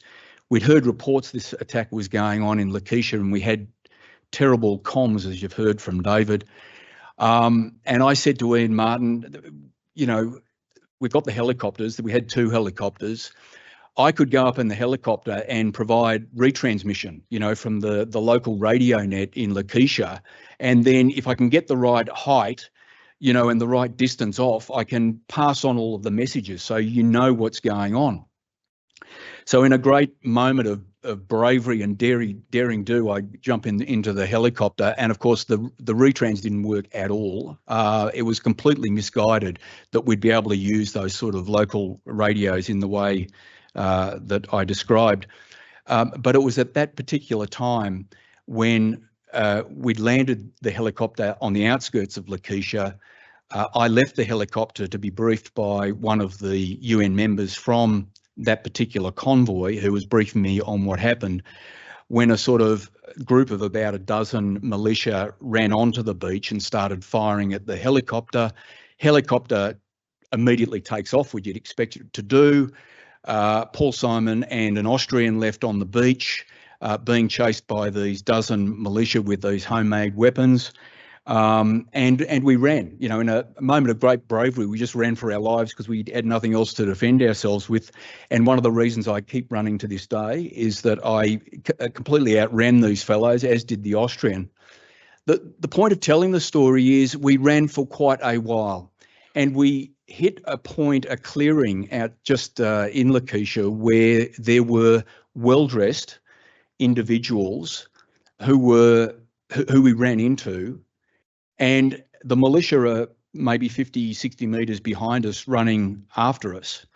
And these officials didn't know their background, but start shouting and halting the militia that are running at them, which they did. And they were told, I don't understand Indonesian, but told to get away, which they did. And for the rest of that event, for which a large part of blame was placed on the UN by Indonesia, wrongly, it became this point about parallel chains of command, and individuals in plain clothes that were acting to different puppet masters became very, very clear to us from that Lakeisha incident. Next slide, please. So I think you've heard, you know, there was deep suspicion and frustration by TNI directed towards us. We were in turn fighting for information. So the tension was there all along. And as you've heard from Dave, a considerable number of death threats directed towards the AFP and to Australian AFP and to Australian military in particular. Meanwhile, in the 4 cantonments, the discipline by Fallentil, who we also got to know the leadership because we were there to get to know all of the security leaders, the Fallentil discipline, they adopted the high moral and, of course, in the cantonments, physical ground. Next slide, please. And it was a great honour before the ballot to meet with the leadership of Fallentil. And we're going to do a series of slides here. So it was genuinely high ground. This is a photograph of the UN helicopter coming in for the first meeting with Fallentil. Next slide, please. And you can see the sort of reception committee as we're coming in. Next slide, please. Okay, and there's Taumatan Ruak, as you can see, John Gould and Razakil Haider. But we had built a very strong relationship with Fallentil. Okay, next slide, please. And then I'll try and bring it to a close. We were receiving a lot of information, directed information about Australian military liaison officers stop being so aggressive. I don't think we were aggressive. I think we were trying to ground source and ground truth what was going on, but there were a lot of agendas at play. I've talked about the fact that Polri took the lead, but in so many psychological and cultural ways, they were still subordinate to TNI, so there was a tension there. And I won't go through the 6 days and 13 regions, but you know, Dave has covered what an evacuation looks like. But you know, at the end of the day, all we had, and sort of trying to run operations here and trying to move people and protect them as best we could, we only had road assets and some air assets. So it was a case of sort of moving Maliana by road, as you've heard, but then Suai by air, AU by road, Lakeisha by air. It was just non-stop movement and pushing resources to their absolute limit over that period, the 3rd to 9th of September. And the script plays out, the destruction plays out. So next slide, please. There's about a number of slides now, so just roll them, given the time. Dili starts collapsing. People are looting everywhere. Destruction. Keep going. More destruction. Next. Lots of destruction. A young Paul Symon trying to, just come back one if you may, continued the conversation which has been referred to about what is going on. I mentioned at the outset that contingency planning had been underway. At one point, I think about 3 or 4 weeks before this moment in time when Delhi's burning, I put it to Ian Martin that it would be worth me going back to Darwin. And in part that was General Cosgrove wanting me back into Darwin, and we hooked up a conversation with General Cosgrove, with Mark Kelly as the Chief of Staff, with Dick Wilson, with Peter Leahy, and there was still great sensitivity, as has been mentioned, about the prospect of what our chances of success were. But also, I certainly felt with the senior leaders that I was dealing with that while we felt alone out there, I knew that good people were undertaking planning and thinking about how you would manage a situation where the security situation declined even further. And we were issued these little satellite phones so we could, in the latter stages, keep the communication up back to home. Next slide, please. As David mentioned, a lot of houses were burned. This was my room. The militia weren't that happy with me towards the end, so they stole all of my gear, and that was my room. Final slide, please. The last thing I would say, and I'm very conscious of time, for me, some final comments. When nation states use proxy forces like militias and they pay them and they try and muddy up the linkages between the authorities of a nation state and them as a militia, as a proxy force, you're stepping on a very slippery slope. You're in a very, very slippery slope, and that's exactly what happened here. And what happened, but that's my first takeaway. The use of proxy forces by nation states is something that should be only taken, well, there are enormous risks that come with it, and I would argue that's why a country like Australia would not undertake an approach like that. The galvanising power of quiet determination, the local population, David's covered that very well. And the final thing I would say, and I've touched on this perhaps with contingency planning, but the role of Australians in certain jobs throughout this mission and beyond, which we'll hear about this afternoon. Leadership without fanfare, just quietly getting on, using some initiative and doing the best they could for the people of Timor. And it's a great privilege and an honour to have been part of it. Thank you very much. Hey, Sir, wonderful and insightful and may I say very valuable observations. And I'm very pleased that we've been able to capture that today. I think that will be of great use to us. Furthermore, listen, ladies and gentlemen, it's very, very special that we've got Paul Symon here. I will just pause to make sure there aren't any pressing questions that that anyone would like to ask.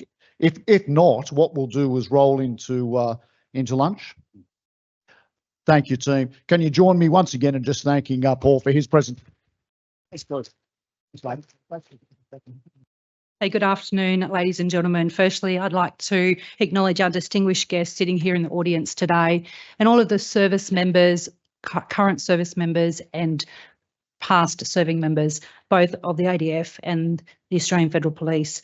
Thank you for your attendance today.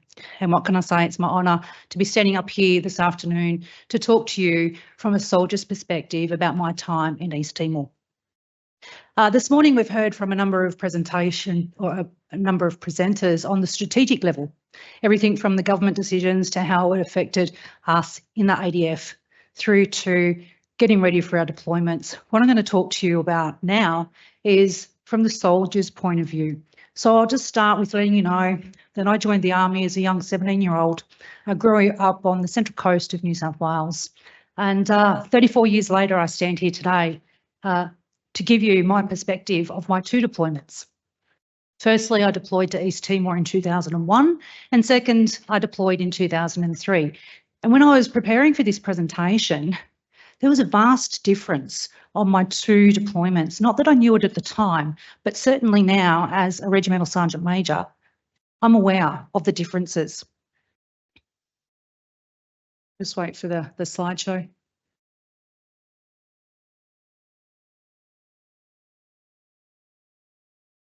as it's coming up, the passage of time does allow us to recall events in the category of either good or bad, success or failure.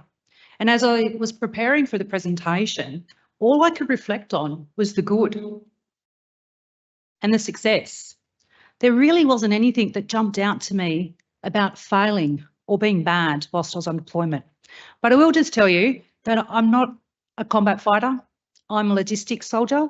One of my first deployment was as a postie, and I was as a sergeant running the post office. My second deployment, I deployed as a warrant officer, as a movement control warrant officer at the ASNCE. So my experience is coming to you today as a logistics soldier, not as a warfighter. Operational service is what most of us have joined the Defence Force for, regardless of what your core is or what your trade is. And to do that, to have the opportunity to deploy on an operation is a highlight for most of us. And looking back over my career, my highlight to deploy to East Timor for the very first time in 2001 stands out. I was posted to the 4th Force Support Battalion, as I said, as a sergeant, as a postie. I worked in the post office. Back in those days, the postal staff came from the operator movers, ECN 035s. It was not a trade, it was just a skill that we had. And we'd spend a couple of years in the post office, slide please, and then we would move on and go back to our trade. So in September of 1999, when the Army and Brigadier Evans at 3 Brigade was planning, I was posted to James C.O. Townsville. I was a sergeant mover. And all I can say is, thank goodness we didn't have 11 HMAS Strabrooks, because as a mover group, as we heard this morning, as a mover, we worked extremely hard loading and unloading both aircraft and ships for the soldiers out of the 3rd Brigade who were deploying overseas. 2 years later, whilst I didn't deploy at that time, 2 years later, as I said, I was posted as a postie. Slide, please. So as a young 26-year-old in March of 2001, I was given the opportunity to lead a small detachment of the postal soldiers over into the East Timor. At the time, I wasn't married, I was engaged, and my fiance at the time was posted to 1RER. And lo and behold, that would see us both be deployed to East Timor at the same time. Whilst we were deployed to different areas of East Timor, there were certain times when we were allowed to catch up for a coffee, but that was about it. And I was very grateful for those short 10-minute intervals on a Sunday afternoon to see my fiance. As I said, I was deployed to the post office, and we were a team of 2 Australians, myself and a corporal. We were required to support all of the Australians in theatre, including the Federal Police and all of the NGO organisations. And back in the day, the government had decided that they would allow Australian soldiers, regardless of what service you're in, Australian defence members, regardless of what service you're in, to have up to 20 kilos of free mail. Amazing times. But as you can imagine, what that caused was that our mums and our dads and our nans and our pops and our brothers and our sisters would spend numerous hours baking and sending us goodies. They would also receive packages home from our soldiers in East Timor who needed their washing to be done. I kid you not. They would send their washing home. Mum and dad or brothers and sisters or wives or husbands would do their washing, and sure enough, it would come back into the mail and be sent back over to them in East Timor. And depending on where you were sending your mail from, the turnaround time was as short as 3 days up to about 3 or 4 weeks. And again, back in the day, we were processing a tonne of mail. To put that into perspective, a tonne of mail a day. As a young 26-year-old, I didn't have to go to the gym. That was my gym going to work every day. It was also a great opportunity that I was given for this deployment to first work in the joint environment. Not only was I working with Joint Australians, but I was working with other nations. We had 3 Philippine soldiers who I have no idea why at the strategic level they were chosen to come and support a post office. We weren't providing them with mail services, but yet every day they would show up and they would help myself and Debbie Boyce, the corporal, process the 1 tonne of mail. We're also very fortunate, or I was very fortunate at this stage of my career, to also work with the local community. And the ASNCE at the time, the headquarters, went around and was hiring some local civilians. And so we had 2 LCEs who came and worked for us every day. And I reflect now, this was my opportunity, the first time on a deployment, the first time given the opportunity to work with other nations, and the first time given the opportunity to lead a civilian in their country. Slide, please. As I said, that's my first deployment to East Timor. And apart from going to work every day, clearing a tonne of mail, working with Debbie Boyce, the corporal at the time, the 3 Filipinos and the 2 locals, that's pretty much all I remember. I don't remember anything else, good or bad. I went to work with cleared mail.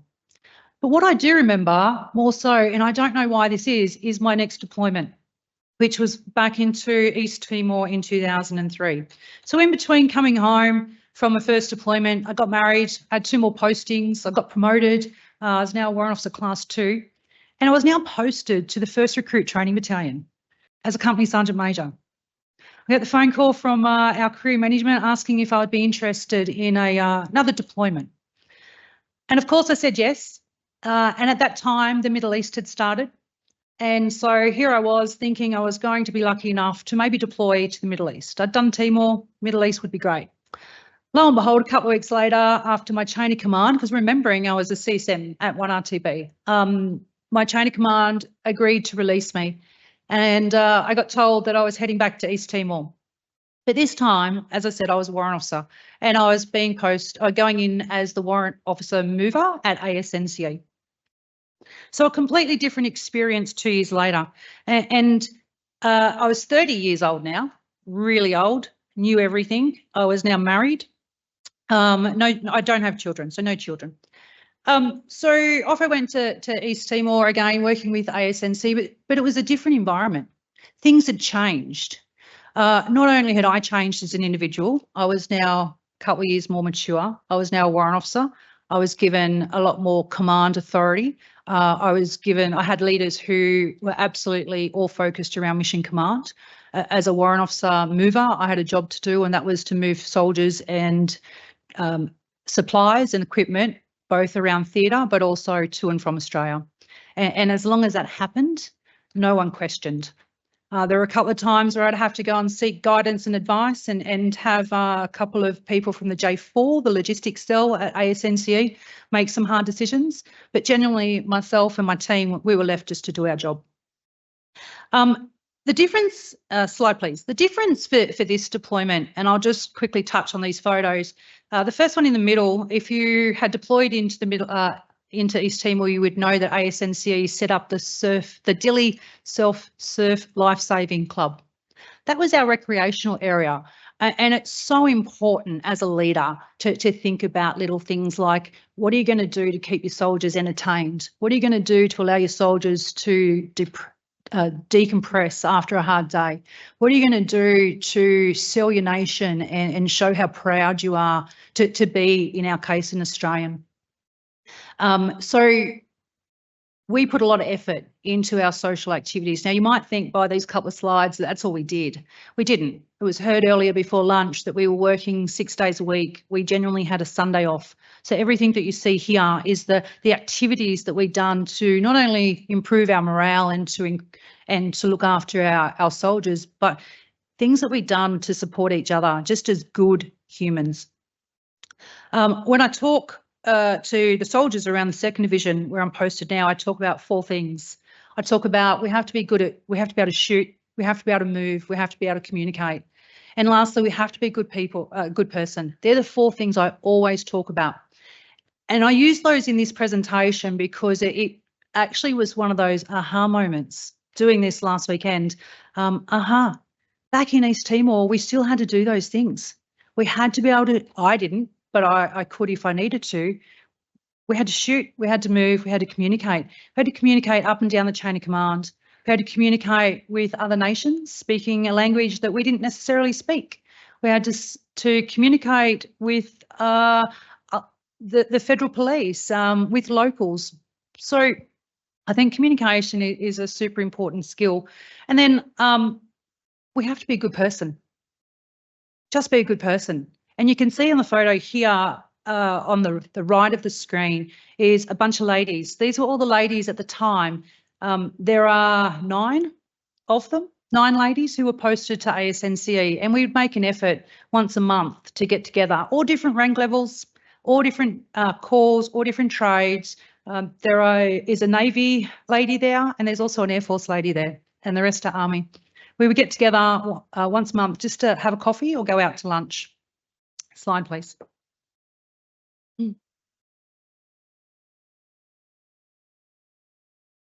Some of the other things I'd just like to share as a leader, and both in East Timor and now, is some of the things that we need to think about, and to look after yourself, look after your own individual mental health and those of your soldiers. We all know that we have core values, and the ADF also, the ADF and the AFP have very similar core values. But service before self. Service to get out and do something different. I hate volleyball, but we would do it because the other nations really liked it. We would volunteer every Sunday morning to go to a local orphanage, and we would take a bunch of children from that orphanage down to the local beach, and we would buy them lunch at the local cafe.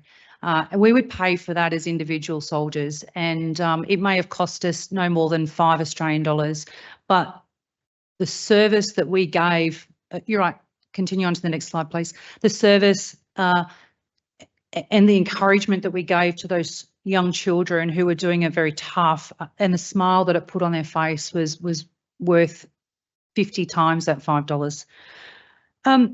Courage. We've talked a lot today about history, and the photograph on the left is of an Antonov aircraft that had crashed in East Timor many years ago. One of the things that we were able to do is to travel up to that crash site and to have a look. And that's really important for someone who was doing the type of job that I was doing. It was good now, I didn't realise at the time, but now I look back, it's all about the risk assessment that you have to do as a leader, the risk assessment when you're pushing your people forward, when you're working those extended hours. And the photo on the right of the screen is of the roads. And so if you've not ever travelled to East Timor, it's got some of the most difficult roads that I've ever driven on in the world. Steep hills, roads that will fall apart after some rain. Slide, please. Now, the last point, the next point I want to talk on is respect. Talked about playing volleyball, hate it. The other game I hate is cricket, love to watch it. Love watching cricket, but cricket is one of those unified sports around the world, in our region of the world. So we would get together with other nations and the kids just out on the local paddock and have a game of cricket. We also got heavily involved with the United Nations, selling our country, Australia. We would, bring things over from Australia. We would show displays. We'd get people involved, and sometimes even some of us would cook, because that was one of the things that we missed. Next slide, please. A touch on integrity. We know that integrity is one of our values. We need to be trustworthy, and working in this type of environment in East Timor, the people had to be able to trust us. You couldn't have freedom of movement to go around the streets, go to the local coffee shops, take a bunch of children out from a local orphanage unless you were trustworthy. And that was something that we strived as the headquarters of ASNCE to build amongst the local community, particularly amongst our local employees and amongst our fellow nations, fellow militaries who are working with us. Slide, please. Lastly, I just want to touch on excellence. Our success is built on our initiative and our commitment and every soldier that I had in in East Timor in 2001 and 2003, they were absolutely committed. They were committed to serving the nation the best way that they could. They were committed to looking after the local people. We had no hidden agenda. As I said, I'm down on the tactical level. It's only now that I stand here as an RSM and I listened to the presenters this morning, I understand the strategic level, but at the time I had no idea. But excellence, our success is built on initiative and commitment. Again, if you've never run up to the top of that, the Jesus statue, you were definitely committed. The stairs were horrendous. I have no idea how many stairs, but it was a good slog. I could do it then, couldn't do it now. But we were committed at the time. And again, it's just about that mateship, having the bunch of like-minded people with you, regardless of gender or service or age, just having like-minded people to push you on the journey to do what we had to do, and that was to support the people of Timor-Leste. I'd just like to finish my presentation by saying, like I opened with, I didn't know all of this back then. I just knew that I was a young first deployment 26, 27-year-old, second deployment 30-year-old soldier who had served for a number of years, really wanted to deploy. I was given the opportunity. I just went and done my job. And the things that I learnt from my fellow soldiers, sailors, aviators, civilian counterparts and international soldiers has led me to where I am today. Every single one of them has only given me positives, something to learn from. Positive stories to remember. And as I said, I honestly cannot think of anything negative about my 2 deployments into East Timor. Slide, please. That brings me to the end of my presentation. I am happy to take questions if we have time.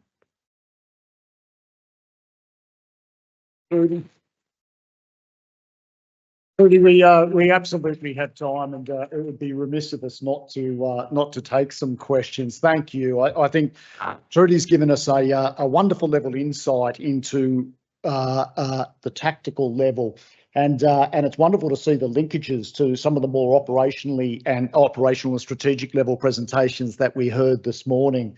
Trudy, can I also assure you, although you can't remember much from your first tour, those of us who were receiving email absolutely appreciated everything you did, and I still remember every parcel that you would have done arm curls with and I received. So thank you for that. It was invaluable. But ladies and gentlemen, we might just pause there and just see if there's any questions from anyone in the audience or anyone online for Trudy, please. I might, while you're thinking, I might jump in.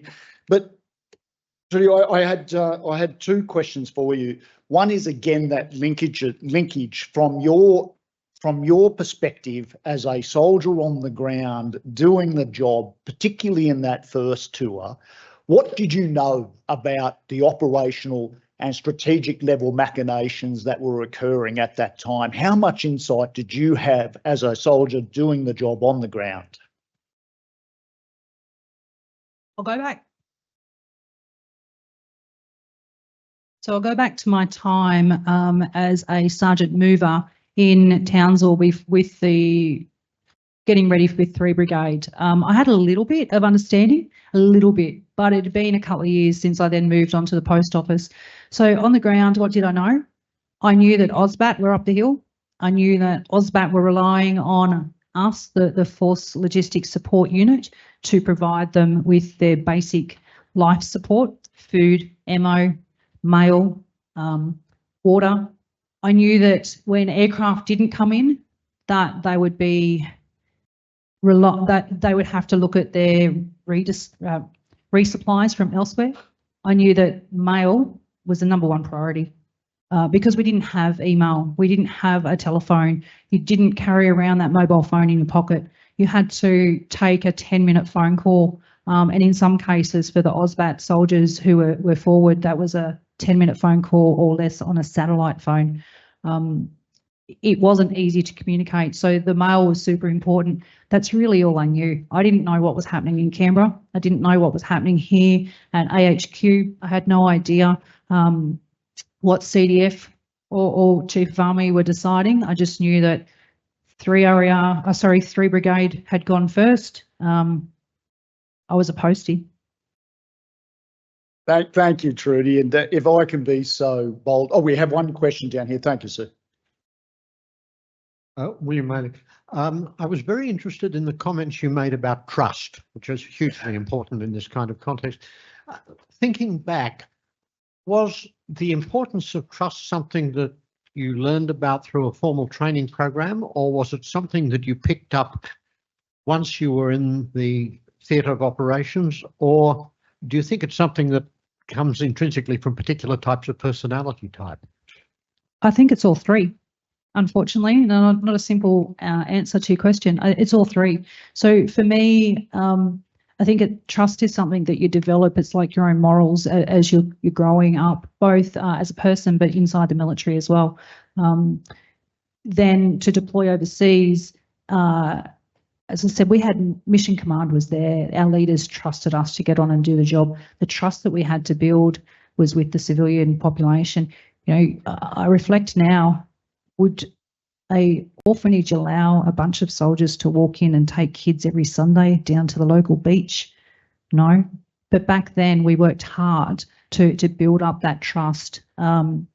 We built up the trust with, like I said, the Filipinos that were working with me and the locals who we're employing.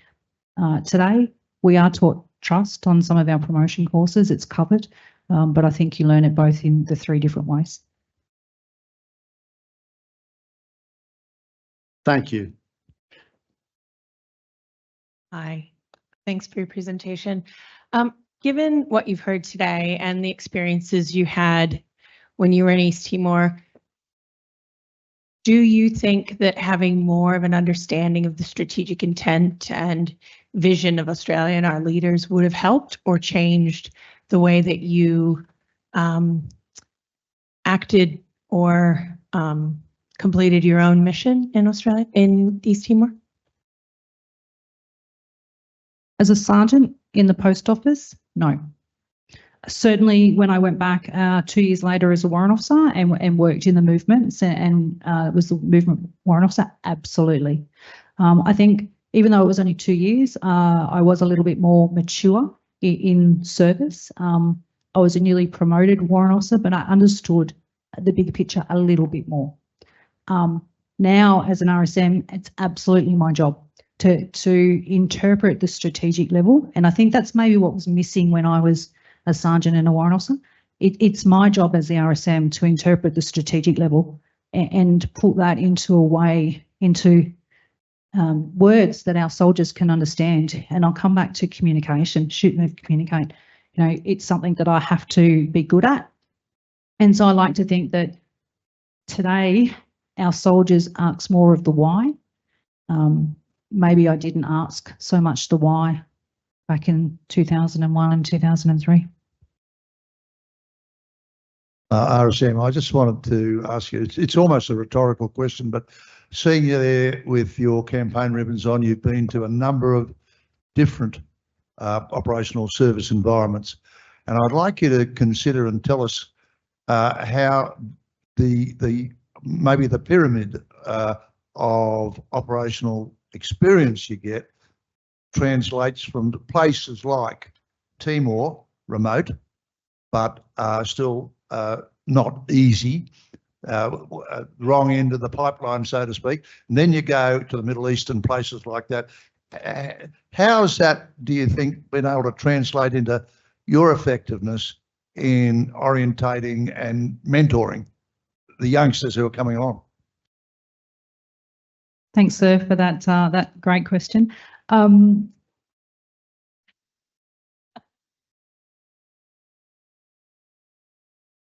I'm going to start with the world's changed. In 2001, I didn't have a camera. I used to have the old film that you would put in a camera that you would take and I'd have to send home to mum and dad to get, you know, processed. In 2003, we had digital cameras. Then when I deployed to the Middle East as a operations warrant officer with the FLA, everyone had a mobile phone. the times had changed. And I think, and then I deployed, my second deployment into the Middle East was as the RSM of the Force Communications Unit back in 2008, 2009. Times had changed between all of those deployments. Technology had changed, our soldiers had changed, the war, the fight had changed. How did I then lead through those different times? I had to be open to learning. You've got to learn every day. You've got to read, you've got to ask people. And most importantly, I think for me now, and I wouldn't have said this as a young Warrant Officer Class 2 CSM at Kabuka because I was never wrong. Now it's all about admitting your mistakes, how big or how small they are. Every day I'll say, I'm really sorry, I don't know, or I'm sorry, I got that wrong, or hey, let me help you, and together we'll come up with the answer. And I think my leadership through the different deployments has developed a maturity in that way. Are there any more questions from the audience or anyone online of Warrant Officer Casey? Hey, Trudy, just an immensely valuable insight from a soldier on the ground. So thank you very much for sharing that with us. One last question, though. One last question. If you had to give a young Trudy Casey, a young Sergeant Trudy Casey, one bit of advice prior to going into East Timor on your first operational deployment, knowing that you've left your fiancée in an infantry battalion, what would that be? First thing that jumps to mind. The first thing that jumps to mind is don't overthink it. Just go with the flow. Don't overthink it. Yeah, keep it basic. We are trained exceptionally well. We can shoot, move, communicate, and we are good people. So don't overthink it and trust your training. Ladies and gentlemen.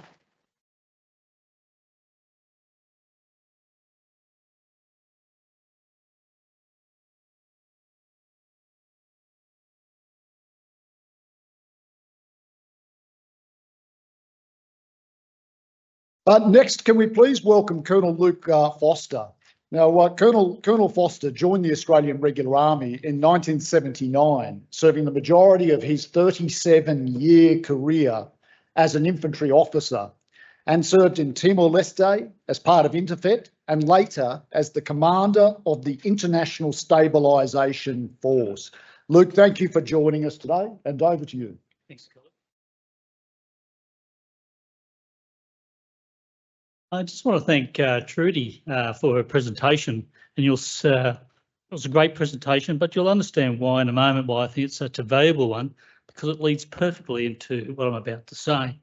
And the other thing I'd say, Trudy, is never underestimate the value of a posting, because those of us who are in as part of Interfet, and certainly battalion headquarters at Bellabo in 99-2000, if it wasn't for the postie, we wouldn't be eating cheesels every day whilst we're on the battalion. Thank you. It's not my intent to provide a detailed history of the International Stabilisation Force, or as it was more commonly known, ISF. Rather, my aim is to provide some reflections on my time as a commander, noting that within the ISF construct, the most important issue for me was the people and the trust and positive relationships that were the backbone of ISF's successes. And it's more than just ISF personnel. Our engagements and relationships with Timorese, including military and police, United Nations, police and military from various nations, government officials and so on, are equally as important. If you leave with nothing else, then remember, like all aspects of life, it's about people and positive relationships built upon respect and trust. This is never more important than in a foreign operational environment. As you know, developing trust and positive relationships takes time and can be difficult. Varying cultural norms across the operational environment, both within and outside of the ISF, alongside the personal challenges of separation from family and friends, adjustment to living and working in a close and constrained environment, and the impact of strategic relationships between governments add fuel to the ISF challenges. This was particularly so in the early days of the ISF, when those challenges were more dynamic. Commencing in May 2006, the ISF was consumed with providing security support to the government of Timor-Leste. Civil disorder brought about by ructions within the Timorese Defence Force, the FFDTL, had escalated to the point that international support was requested. It does not take much imagination to understand that they were tough days, but after a number of months, law and order began to return.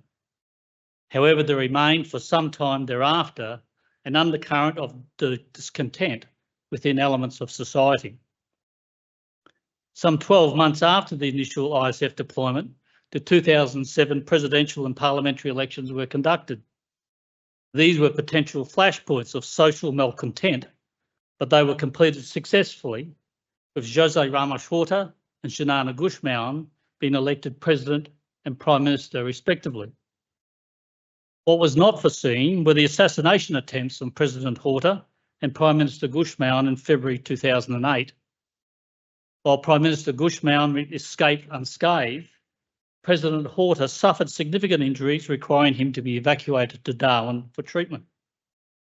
As an aside, in my discussions with President Horta, he would remind me often that he is part Australian soldier, ISF soldier more specifically, given that Australian soldiers' blood was used to save his life. It is a point he also made to ISF personnel when we were fortunate enough to have him present medals at the completion of rotations. These assassination attempts added fuel to the underlying tensions within society, and as a consequence, the ongoing need for continual international assistance in the form of the ISF and United Nations was prudent.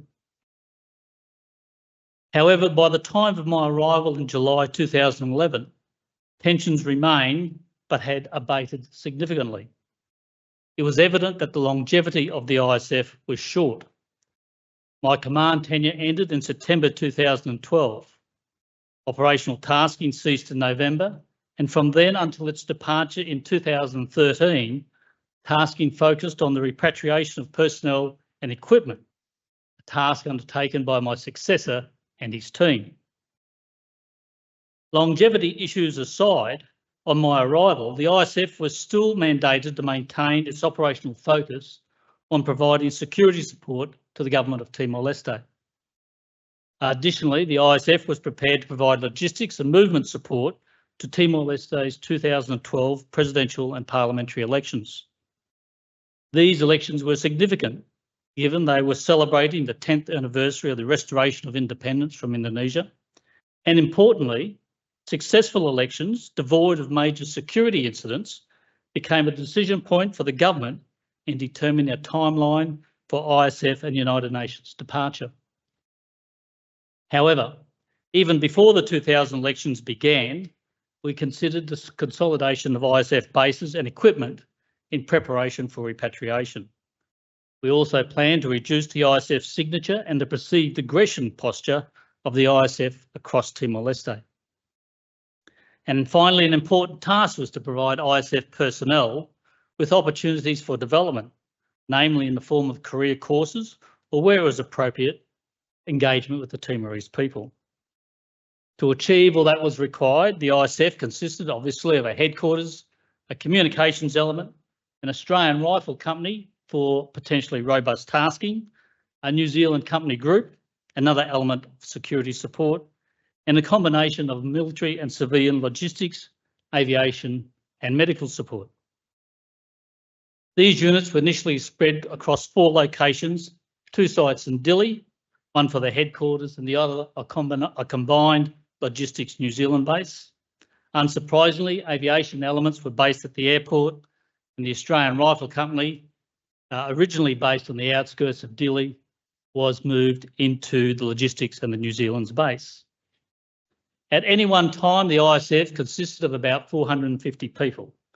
It was a construct of full-time and part-time personnel from various units, including people from Navy, Army, Air Force, public servants and contractors. while the larger groups like the Rifle Company undertook collective preparatory training prior to deployment and therefore had a sense of team cohesion prior to arrival.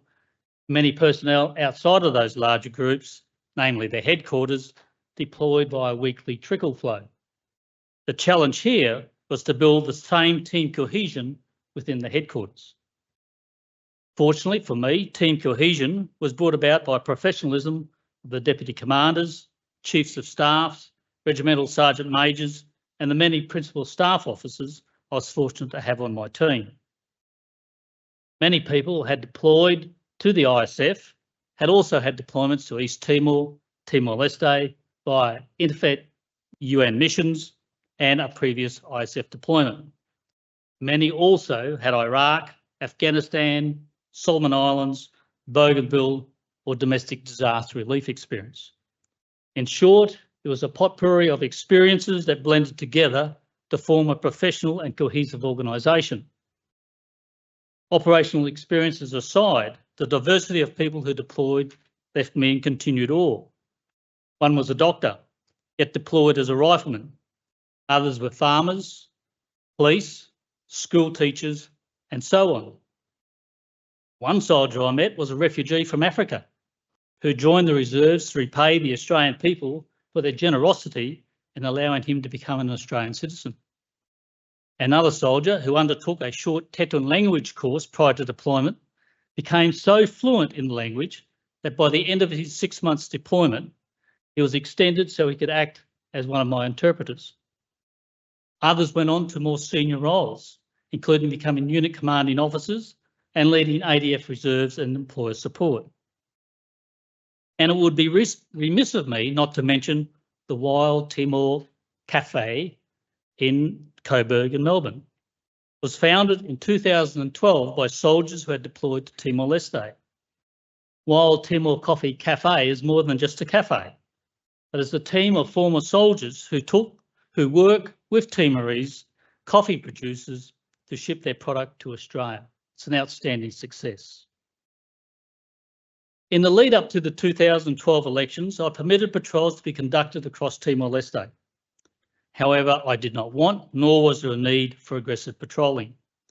These patrols were about providing opportunities to engage with the Timorese communities, and particularly the more remote communities, and enabled soldiers to have an awareness should they deploy on a security operation. It was a great opportunity for soldiers to experience Timor-Leste and to get to know the Timorese people. While these patrols remain armed, I did seek to ensure a less aggressive posture. Remember, it was about community engagement. A simple example was to ensure that light support weapons, although taken on patrols, were not displayed. Also, at the entrance to our bases, I directed that ISF guards not wear body armour and helmets.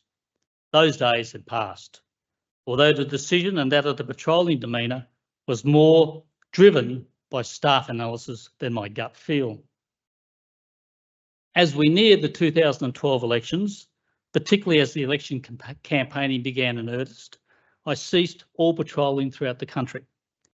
I did not want the ISF to be wrongly perceived as influencing the election process.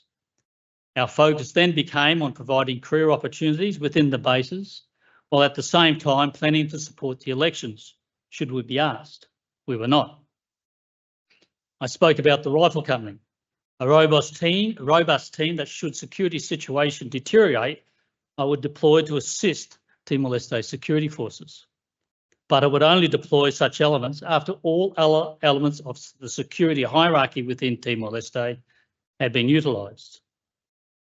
This security hierarchy was a four-tiered construct, developed well before my time in order to provide a mechanism for responding to security situations.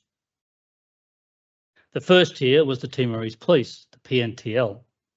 In the majority of situations, they were capable and able to deal with all law and order issues. However, from time to time, a situation may deteriorate, which required the support of the United Nations Police, the second tier. The FFDTL were the third tier, and finally Tier 4 was ISF support. While ISF elements rehearsed for such occurrences, the likelihood of deployments was thankfully remote.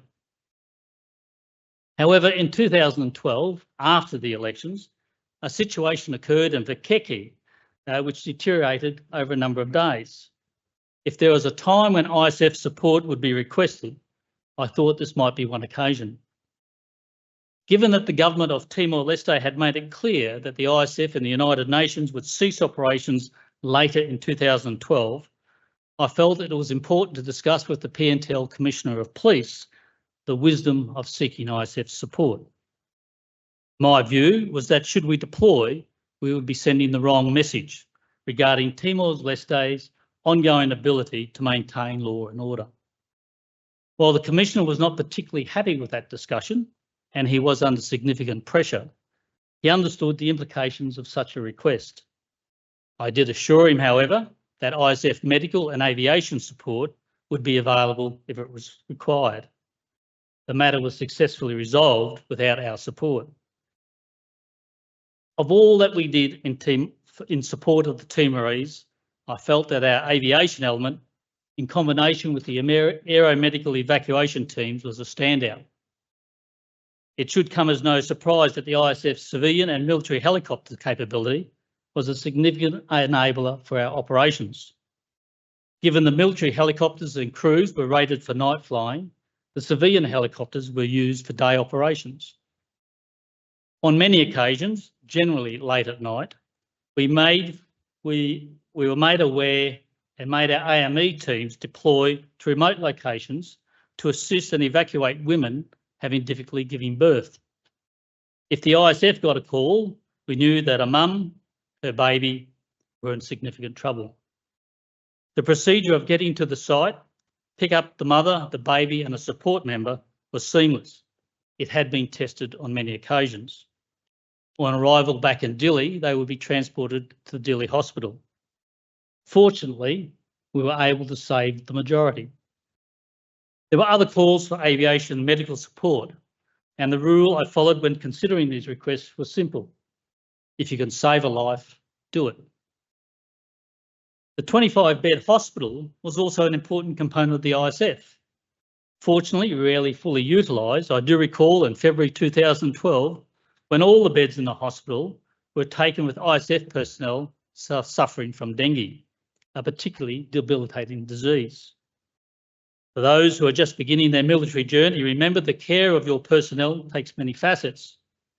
While preparatory training to potentially deploy in harm's way is critically important, combating issues such as mental health, dengue fever, malaria, and God forbid gastro, to name a few, are part of a leader's responsibility.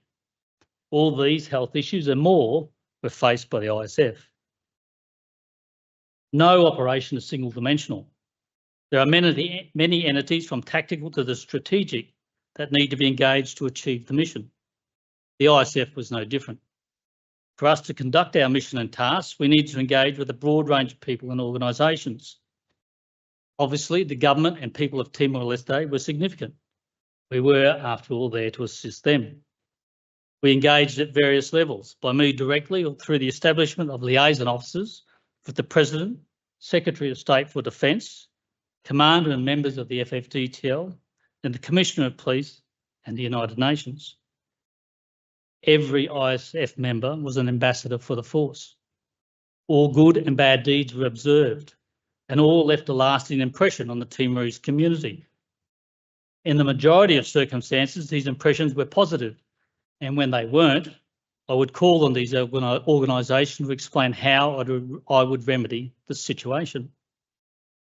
Importantly, the ISF's relationship with the government of Timor-Leste was impacted by the relationship between the governments of Timor-Leste and Australia. While in the main this was cordial, there were times when this relationship was tested and played out in the local media, and it had direct impacts on the ISF. In one particular instance, when the strategic relationship was tested, I was called along with the Australian ambassador, who became my wingman, to the acting Prime Minister's office to justify the actions of the ISF. While the conversation was respectful, I did disagree strongly with the accusations being made against the ISF. I understood that our discussion was more about the then strategic relationship between Timor-Leste and Australia, and not about the ISF per se. My personal relationship with the acting Prime Minister remains solid, even though I was called in for a dressing down. Interestingly, in my time as the Defence Attaché to Timor-Leste between 2013 and 2016, I was invited by Timor-Leste's Minister for Foreign Affairs, previously the acting Prime Minister, to brief his people on Australia's 2013 Defence White Paper. There was no doubt in my mind that my previous respectful engagement with the Minister gave him the confidence that I would gladly accept the invitation. However, that did not stop a robust question and answer session by the Minister's team following the presentation as they forensically examined our white paper. Not to be forgotten in all of this was my engagement with ambassadors and defence attachés of Australia and New Zealand. While they were not in my chain of command, I reported directly to the Chief of Joint Operations. They were their government's senior in-country representatives and consequently needed to be kept abreast of ISF activities. I very much enjoyed their company and at times their wise counsel. Although the New Zealand Defence Attaché was based in Jakarta, I was fortunate to have a New Zealander as my Deputy Commander. He ensured his hierarchy within the New Zealand Defence Force was kept abreast of our actions. My personal engagement with the ambassadors of the US, Republic of Korea and Japan were regular. The ISF was not the sole military element in Timor-Leste. Australia and New Zealand had, aside from the ISF, teams in countries supporting development of the FFTTL. The Australian Defence Cooperation Program and the New Zealand Mutual Assistance Program, which continue today, are long-term developmental programs that work with their Timorese counterparts in areas across the FFTTL, such as English language development, engineering and maritime, to name a few. Where we could, we supported their activities. The United Nations was, of course, a significant component in the dynamics of security and development coordination. They had been involved in Timor-Leste in some form since 2000. As a result of the 2006 civil disorder, the United Nations Integrated Mission in Timor-Leste was formed and consisted, amongst other elements, of a large policing component and a small group of military officers. Engagement with the UN Police Commissioner, a Portuguese officer, and his staff, along with the United Nations Senior Military Observer, a New Zealander, was important in coordinating our activities, particularly as it related to the four-tier security construct. We also had a responsibility to provide support to the UN in the event of wide-scale unrest that threatened the safety and security of their personnel. While the ISF was not under command of the UN, and I am pleased we weren't, we did work closely to align security priorities. There is an element of deployments that is not often mentioned, but is equally as important as the deployment itself, to the redeployment, or simply, we're going home. Those who stayed at home continued life's journey, felt loneliness, and in many cases kept the family going. They were living a reality. We, on the other hand, were enjoying the experience of a rich and vibrant culture and getting to experience opportunities not readily afforded to those back in Australia. On return, families at home needed to readjust to a new set of circumstances, and those returning can at times be considered an interloper. It can be difficult and takes time for all to adjust. In my 15 months in command, I was fortunate to have served with over 1,000 people, full and part-time personnel from Navy, Army, Air Force, public servants and contractors. To those people, I express my gratitude for their professionalism and good company. And to those at home, my gratitude is even more profound. Finally, to those commanders and leaders of the future, be in no doubt that your responsibility is to achieve and accept responsibility for all actions of your team, both good and bad. Equally important is to ensure that the safety and welfare of your people, and to the best of your ability, ensure all who deploy return safely to their families. Sadly, on 15 September 2011, Craftsman Brigadier died as a result of injuries sustained in a vehicle accident near the town of Bacau. To his family, Mother Robin and Sister Chelsea, and to the nephews who never met their uncle, his dad, other family members and his mates, I wish to express my and the ISF's heartfelt sadness for your loss. We will remember him, lest we forget. Thank you very much, Gil.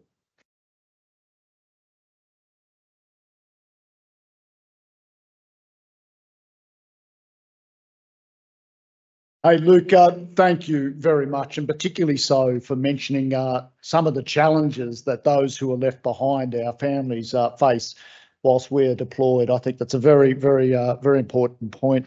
And also for your lessons in your closing comments there for future commanders. And I'm very pleased that this seminar has given us an opportunity to capture some of those things.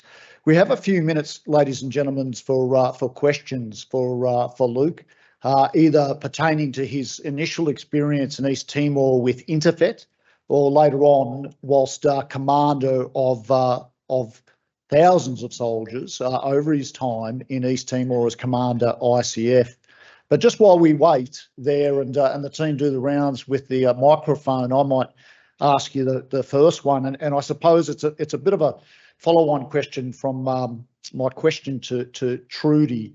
Luke, you deployed in the early days into an unfamiliar environment as an infantryman, and then you deployed a number of years later in 2011 as Commander ICF. In both deployments, you had wonderful opportunity to work with and experience our Australian, predominantly soldiers on the ground. Can you share any thoughts on the differences between those soldiers? Had we learnt those lessons from our early tours, and how had we applied them to make ourselves more effective on the ground some 10, almost 11 years later? Yeah, thanks. Sorry.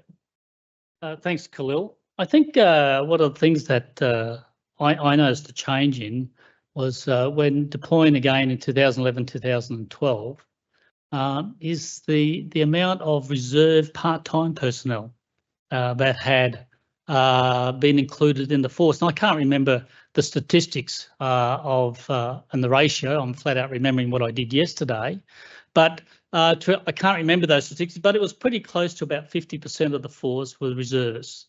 And the thing that brought about to me was that soldiers will be soldiers, will be soldiers, will be soldiers. You train them well, lead them well, support them well.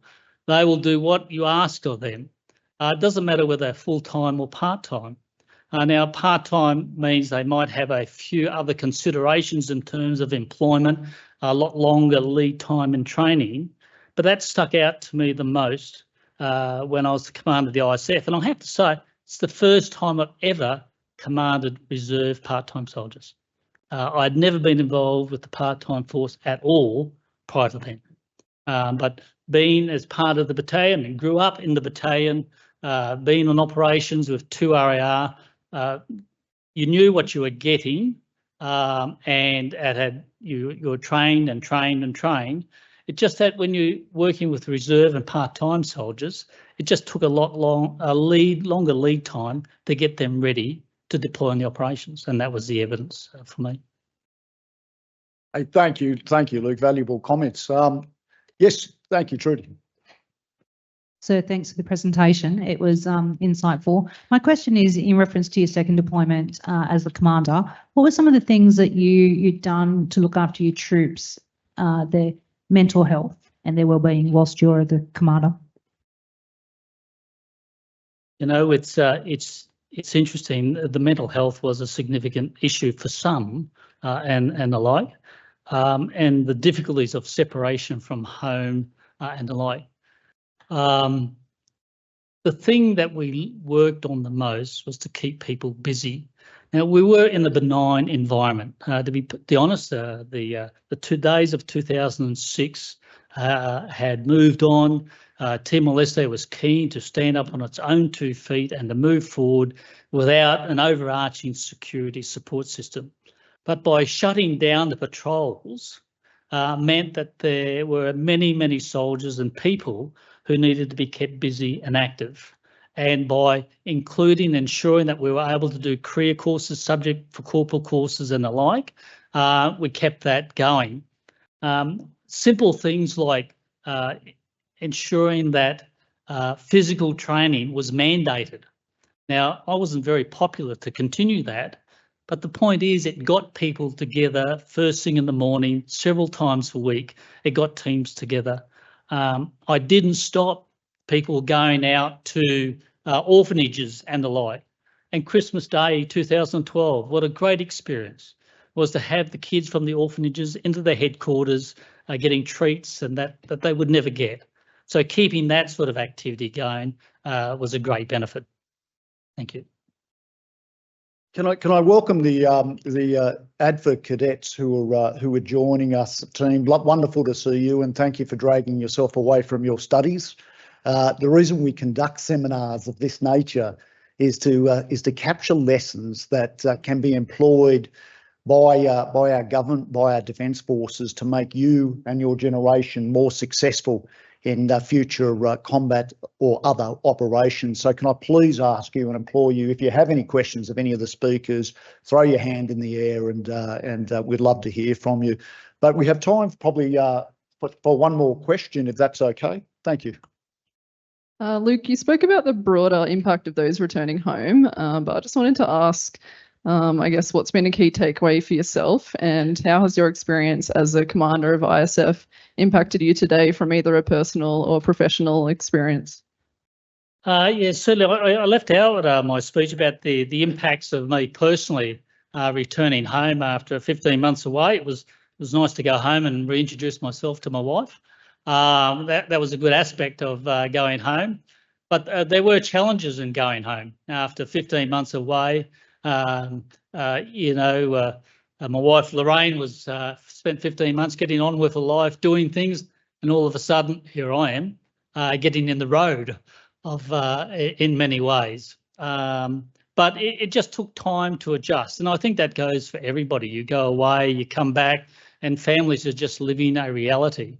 In my case, there's no doubt I felt a sense of relevant deprivation because I was no longer dealing with presidents, prime ministers and ambassadors and the like, that I was back at home worrying about mowing the lawn and washing the dishes and the like, simple facts of life.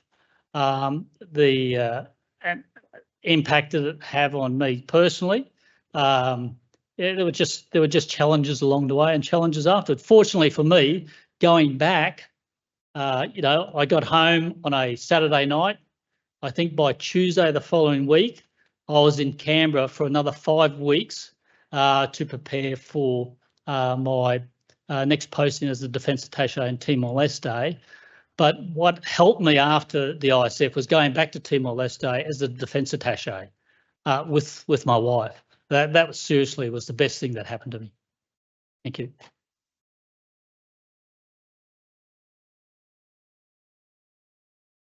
Luke, thank you very much for sharing your insights and taking our questions. Okay, ladies and gentlemen, our next two guests are joining us for a very special in conversation discussion. So would you please help me in welcoming the Honourable John Howard, the former Prime Minister of Australia, and the Honourable Sir Peter Cosgrove, Commander International Force East Timor and 26 Governor General of Australia. And gentlemen, could I invite you both up onto the stage, if you will.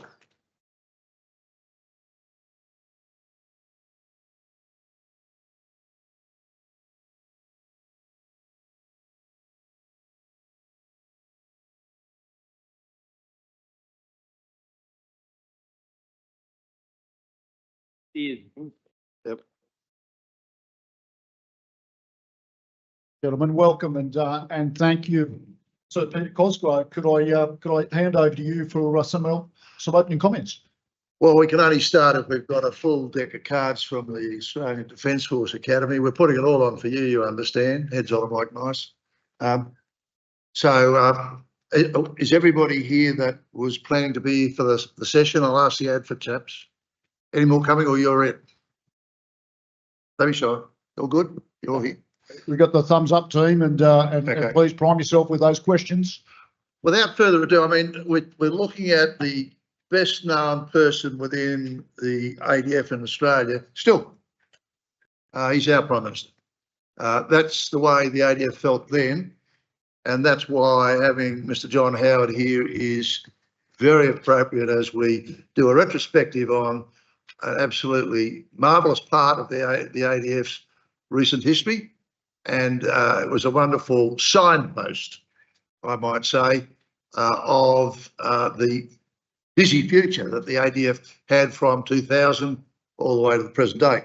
So I'm going to start off by asking Mr. Howard this question. Australia's seen involvement, great and small, in peacekeeping operations since 1947 on 62 separate occasions over the last 77 years, some over and done with reasonably quickly, some that went on for years, and some that are even ongoing. Now, just to make sure we understand that these were evenly divided between the great governments of Australia over that time, there were 34 by my count under the banner of a Conservative government, and there's been some long service governments, Menzies and the Howard government, and then there were 29 under a Labor Party government. In both cases, that Australian participation in the UN peacekeeping operation was either initiated or inherited by the government of the day. Now, John, while you were Prime Minister, there were some 25, either ongoing or launched and completed while you were PM. Of these, I wanted to ask about your government's approach, whether or not to commit in the first place, and then once you decided perhaps to commit, what the size and the scale and the type and the duration of the task. Now, were these solely a matter of principle, or were they solely a pragmatic decision of the day? And if you had them that they were this or that, what were the imperatives for you on those occasions when you were asked, shall Australia commit? Well, Peter, could I first of all say that I'm delighted to share this conversational platform with Sir Peter Cosgrove, who's not only been an outstanding military leader, but also an outstanding Australian in so many other ways. And of course, my contact with the military, which is an ongoing in a sense, although it was naturally more consequential when I was Prime Minister, I encountered a remarkable group of men and women at the leadership level. Some of them, Paul Symon and Peter Leahy, have participated today, and others. So I just wanted to say that at the outset. And I left the Prime Ministership. Well, I was ejected from the Prime Ministership. But I did accept the umpire's decision when his finger finally went up. It's more than I can say about some other people, but anyway, that's you haven't come here to hear me talk about American politics. Peter, the answer to your question is this, that it was a mixture. There's no doubt that one we're going to focus on today was driven fundamentally by a change in the atmospherics, both of our relationship to some degree with Indonesia and also world opinion. It should be remembered as a backdrop, and in fairness to the ongoing political debate about East Timor, that it was a bipartisan constant in Australian foreign policy from 1975 onwards, at least, that we should try and keep Jakarta happy. I remember the first time I went to Jakarta to visit then President Suharto. Be it remembered, he was a military dictator and he was hated by large sections of the left in Australian politics because of his alleged misdeeds, persecution of the Chinese in Indonesia. I can remember meeting Ali Alatas, the foreign minister, at the airport. And we talked about what I was going to talk to the president about. And we both agreed, I remember as clearly as anything. He said, what about East Timor? I said, well, maybe we won't say a lot about it. He said, that's a good idea. And that was sort of the prevailing, and I think it's fair to those who, anybody who's talking about this issue that may have a different view than the one that I think was dominant, but things had changed. And the thing that you should always remember about East Timor is that there was a huge cross-section of the Australian public who was sympathetic to the East Timorese. I mean, a person who had an enormous influence on my political life, the late Senator Sir John Carrick, who was leader of the government in the Senate. John was in the second AIF and he was captured. He was a member of the Sparrow Force and he was captured in East Timor, and he always spoke very warmly to me about the East Timorese people. I don't know whether he personally had been, but he just, and then on top of that, because of the Portuguese provenance of East Timor, the Catholic Church had a very strong view, a human rights view about what had happened. And there were sections, I've said, of the Labor left who had very hostile views. So I think we've got to remember that. Now, what happened simply was that international opinion began to shift. And it was becoming very obvious to Alexander Downer, Foreign Minister, and to Ashton Calvert, the head of his department, that international opinion was moving towards there being some greater recognition of Indonesian, of East Timorese opinion. And the other significant thing was the arrival of Dr. Habibie as president of Indonesia. Now, Habibie for 25 years, I think, had largely lived in Germany. He was a vice president of the Messerschmitt Corporation. Habibie spoke far better German than he did English, but his English was very good as far as I was concerned. He prided himself on that, and I'll come to that in a moment. But so after the 1998 election, and I can tell you, there was nothing further from my mind during the 1998 election than East Timor. It suddenly was a big foreign policy issue that landed in our lap. And we decided at a cabinet meeting in, I think, November of 1998 to approach Habibie with a proposal that the East Timorese be polled. And of course, the UN was encouraging this very, very strongly. I should acknowledge that. And we said, we write him a letter. I wrote him a letter, and he amazed me. He said, oh, yeah, that's a good idea, but I want to go further. He said that we just proposed, in effect, could you give the East Timorese a bit more freedom within the framework of the Indonesian nation? We had no idea that he was going to come back and say, I'll not only do that, but I'll give an extra option, complete independence. And that was amazing. So that's the sort of background, and that's a mixture of, I suppose, pragmatism and principle.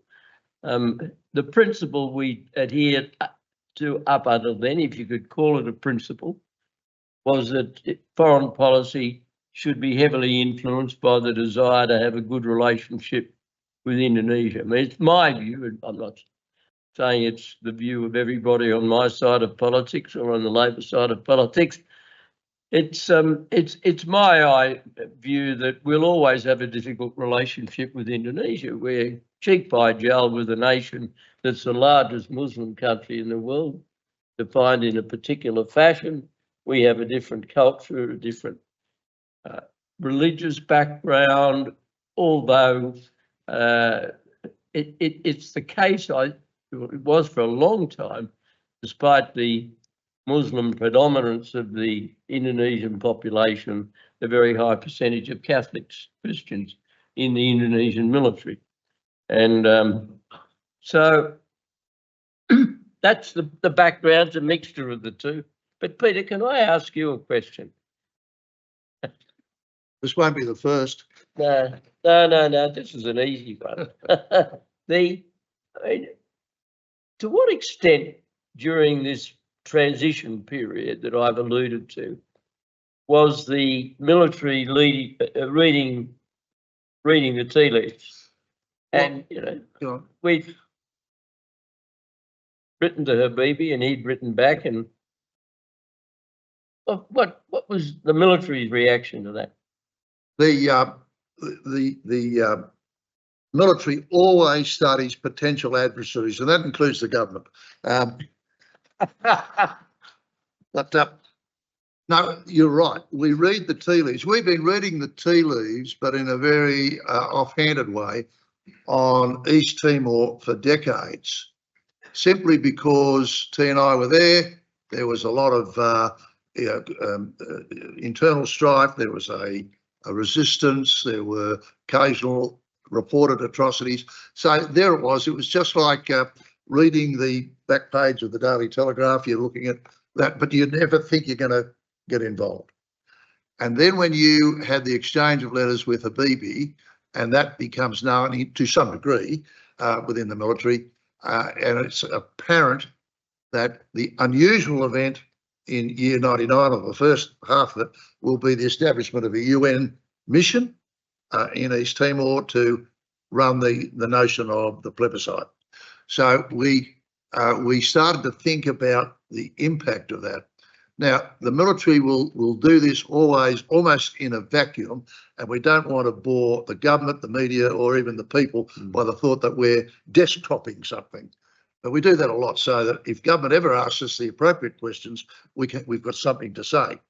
But of course, about the same time, the older ones amongst us here will remember that there was some terrible leaks happening out of the Department of Defence, and that those sort of leaks create nervousness at every level, but particularly at the more senior levels.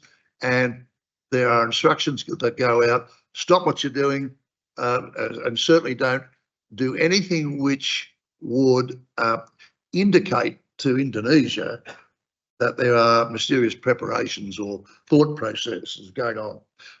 To have that come out could wreck the whole show.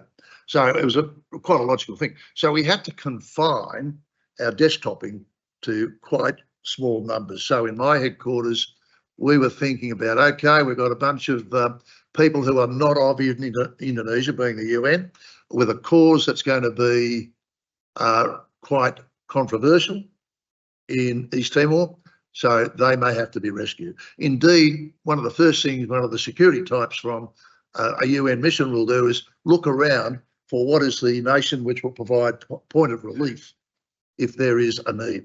So we had that, and we were doing a benign desktop study of how we would remove UN staff who might be under pressure. We never anticipated the level of violence, and we always anticipated that T&I would do their best to produce these people to a point of relief, a point of embarkation. And it was only over time that we had to upgrade our approach on that to say, wow, it may not be that easy. At no stage in those first few months did we anticipate that T&I may be complicit, or elements of T&I, and that maybe we might have to go further afield than Dili or Baucau to pick up people from a couple of points of embarkation. The harbour, of course, Comoro in Dili, and Baucau airfield. Now, with all of that was good desktop stuff, and we felt we could do that with minimal troops, a lot of support from Royal Australian Air Force and ships. But then, of course, as we see it, that the concerted campaign to interfere with the vote or to skew the vote in favour of pro-integration, this was upping the ante. So now, at the same time as that was occurring, the ADF, probably with government's urging, raised 1st Brigade from being at lower readiness to a higher level of readiness, more manning, more training, remediated equipment, and all of that was yet again a sign through the ADF that the game's changing.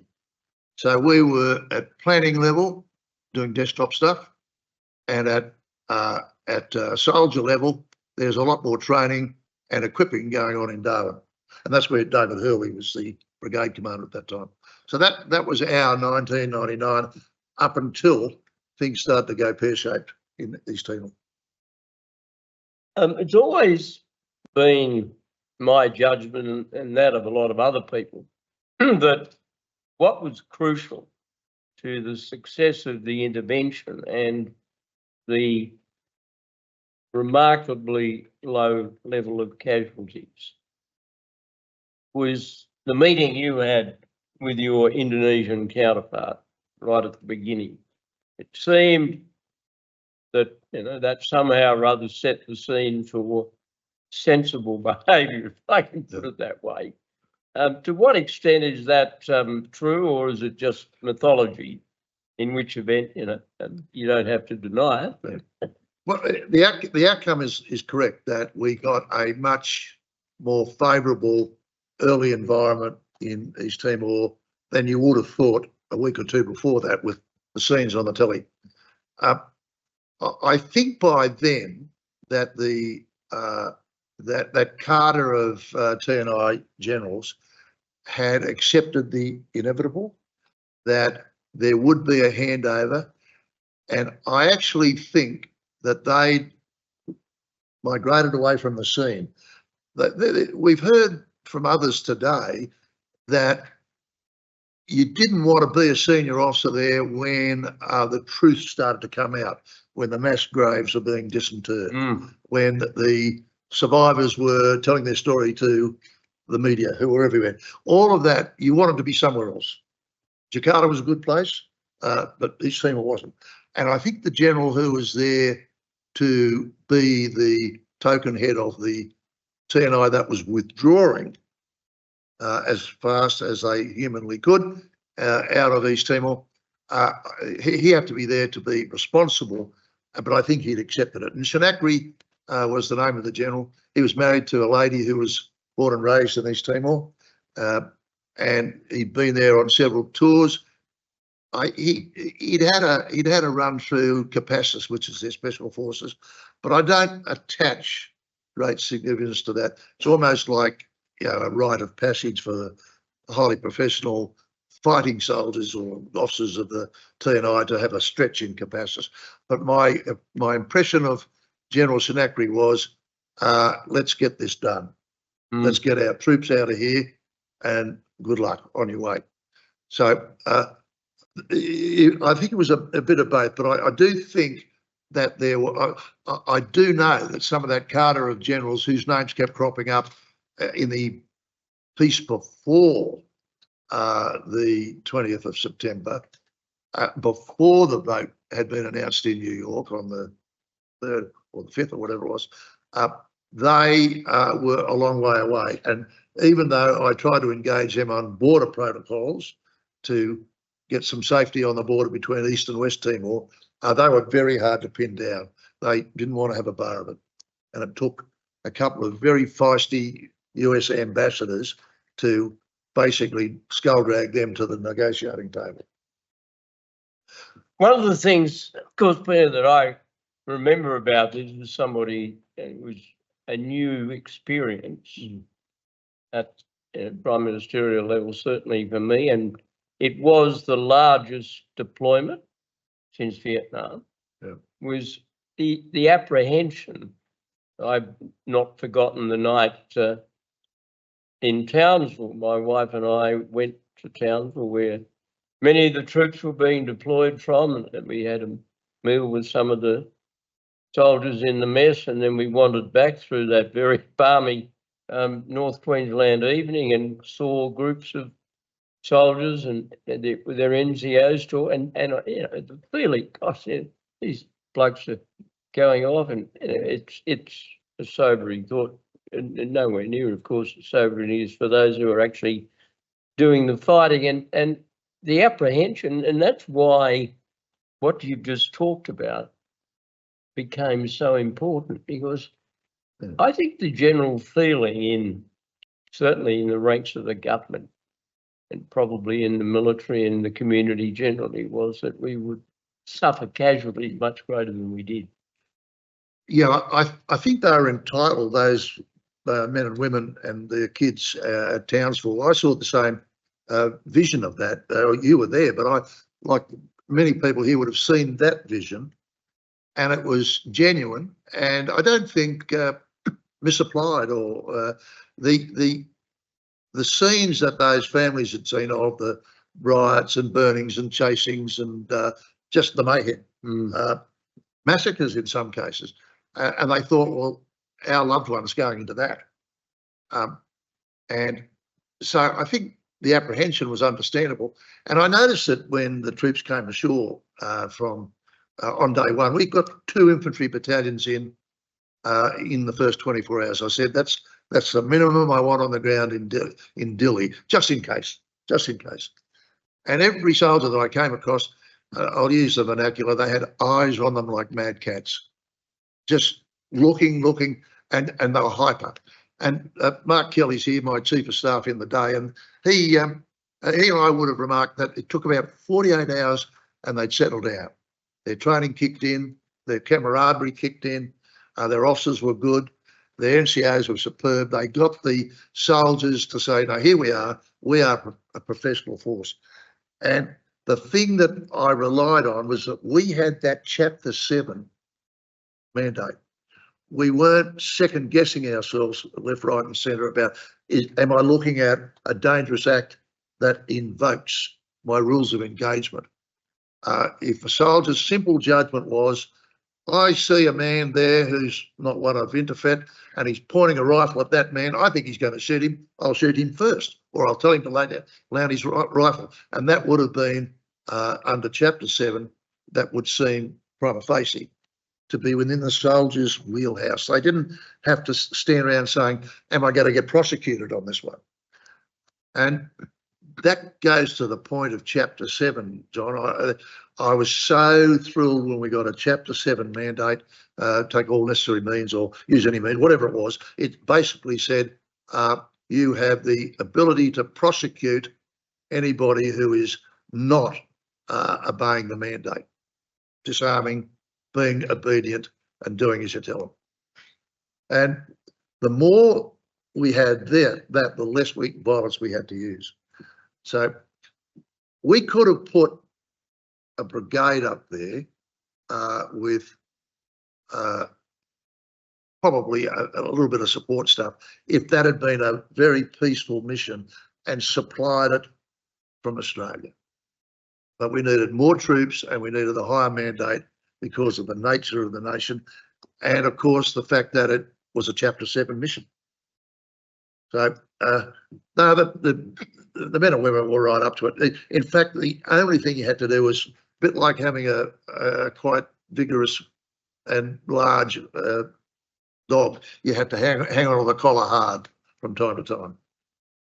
In that vein, one of the things that messages I got very early through Andrew Peacock, who knew Richard well, was from Richard Honourable, the American who had, I think, masterminded the Dayton Accords that ended the terrible Schmozzle in Yugoslavia. And you will know or remember that one of the really bad judgments that came out of that was that I think it was the Dutch or other peacekeepers at Srebrenica. They just stood by feeling powerless to do anything to stop the terrible slaughter of Muslim men and youths. And it was simply that the mandate was inadequate. Yep. And I remember getting the message from Andrew, he said, oh, Richard is ringing me saying you better tell your Prime Minister to make sure that the mandate is wide enough. Yeah. We certainly did. And I remember seeing Andrew and Richard somewhere or other, and Honourable died only a short while after that. And he said, "I'm so glad you got that mandate." He said, because it was terrible, Srebrenica. Yeah. And now whether that completely fits your Chapter 7, but yeah, I mean, Chapter 7 is just some UN speak for, but the Chapter 6, which is almost like, you know, walk up to somebody and plead with them, please, would you not shoot that man there? But it destroyed that Canadian general. It was a very good one. It was found under a park bench in Ottawa, just totally mental breakdown. This is a guy who'd been a 2-star over in Srebrenica in charge of the UN mission, and he just couldn't stand the fact that all these atrocities were happening, and he didn't have the power to stop them. But look, I wanted to take you back a bit, because while we're swatting around there, before we got there in Timor, you had to have the boxing gloves on yourself at APEC, wasn't it? yes, well, that came out of, I hadn't really engaged very much apart from at a very formal, fairly superficial level with President Clinton, because my time as Prime Minister embraced 4.5 years with Clinton and 7.5 years with his successor, George Bush. And when it looked as though we were going to be fairly heavily involved, I naturally approached Clinton. He said, you know, would you he said, John, we can't provide any boots on the ground. That was the expression. And I was a bit taken aback, and I sort of said, hang on, I mean, weren't we the first traditional ally that planted a flag in Vietnam? And no.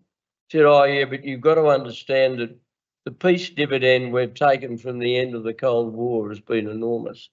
And he then recited all of the commitments America had, and he said, we can't provide any, but he said, we can help you in other ways.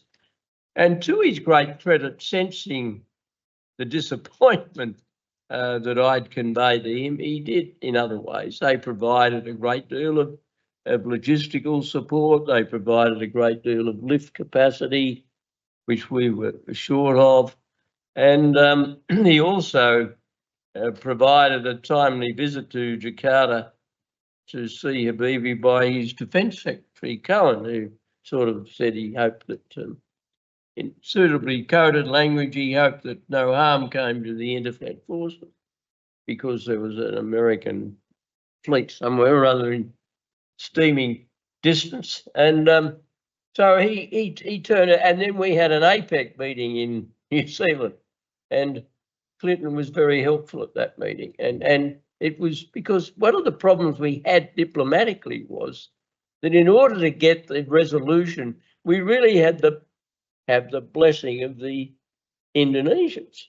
Otherwise, we'd have been accused of invading the place. I mean, I had people and worthy political commentators in Australia saying, oh, Mr. Howe, you're taking too long. You've got to go in, send the troops in. I said, oh, you want Australia to invade Indonesia? Oh, no, the public won't see it that way. I said, you've got to be kidding. The diggers and anyway, in the end, we finally got the coordinating minister who was representing Habibie at the APEC meeting in New Zealand, and Jenny Shipley was the Prime Minister of New Zealand. She was Prime Minister of New Zealand for a short period of time, Conservative. She'd replaced Jim Bolger in what, you know, sort of a gentle political coup, while Bolger was at a Commonwealth Heads of Government meeting in Edinburgh.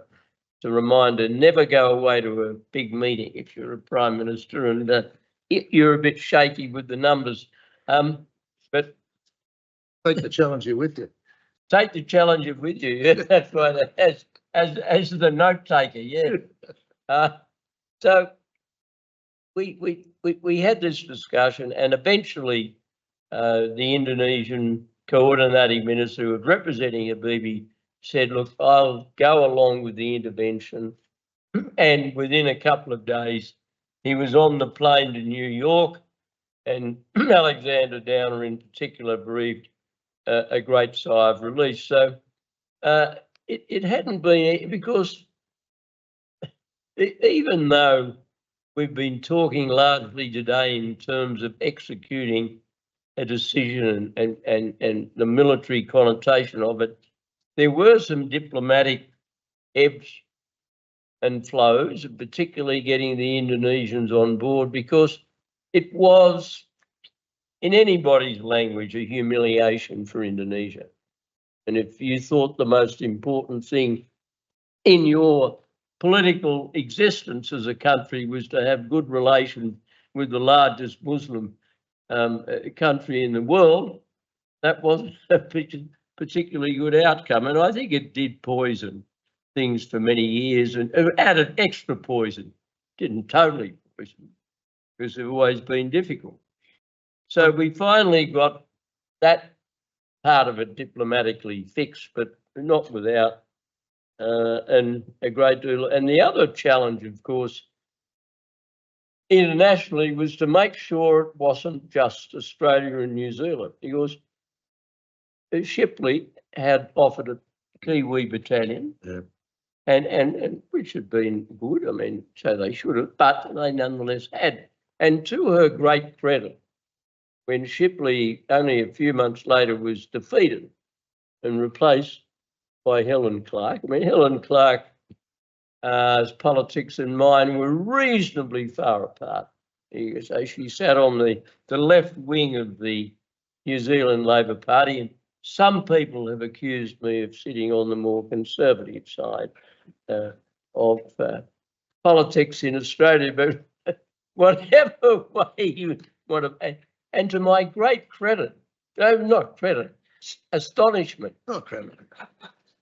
No. Within almost several days, I had my first lengthy conversation with Helen Clark. She said, "Oh, we'll keep that battalion there." Excellent. And I have to say that I mean, I don't want to slide at a military level, it's different, but at a political level, it was never an issue between us, and I give full marks. And occasions like this, one ought to acknowledge that. But the other challenge, of course, was to get the involvement of Asian nations. And you can speak, Peter, of the relations at a military level, but I had no difficulty in the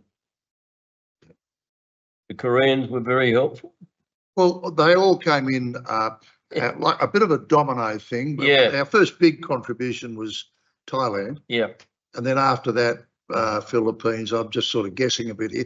$100 million. The Japanese would not send any troops, but they did send $100 million US, which was fantastic for funding elements of the force. But we did have a lot.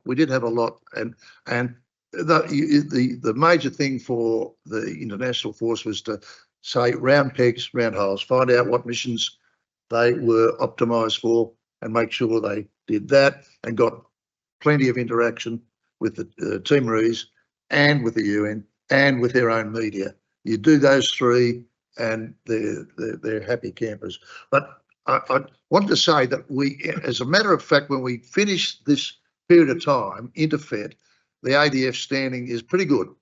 And we've gone through a learning experience as a force, all of us, Navy, Army and Air Force, all with sort of training wheels on, because we haven't had to be in pitched battles. So we're standing now in the sort of UN and the United States shop window.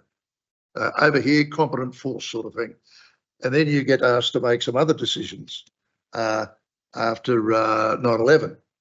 And I was just wondering, at that stage, your government, which is now quite experienced in interacting on security issues with other governments and internally with the ADF, you make some further decisions and they roll out in the end of 01 through 02, 03.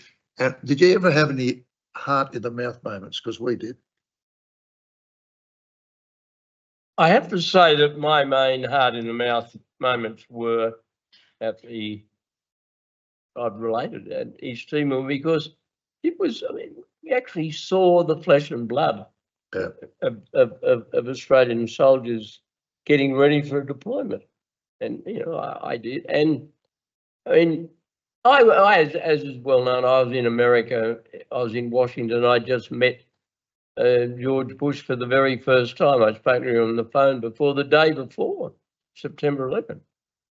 And I did a news conference before I left to come back, and I said then that Australia would give all assistance as was appropriate, and I invoked ANZUS on the recommendation of the Foreign Minister. It was his idea that we do it, and I thought it was right. And it was a demonstration to the Americans, but I didn't have a heart in the mouth over that. I just instinctively thought that the Australian people would agree, because it was so obvious an attack. Just as, you know, like, they say so, you get a politician in front of the microphone. As October was an attack on Israel by Hamas. I mean, it was just so blatant who was responsible. And I thought the right thing to do then, instinctively, not pragmatically, was to say we would give help. And if that meant that we clearly contributed forces to Afghanistan, we contributed forces far more controversially in Iraq. And I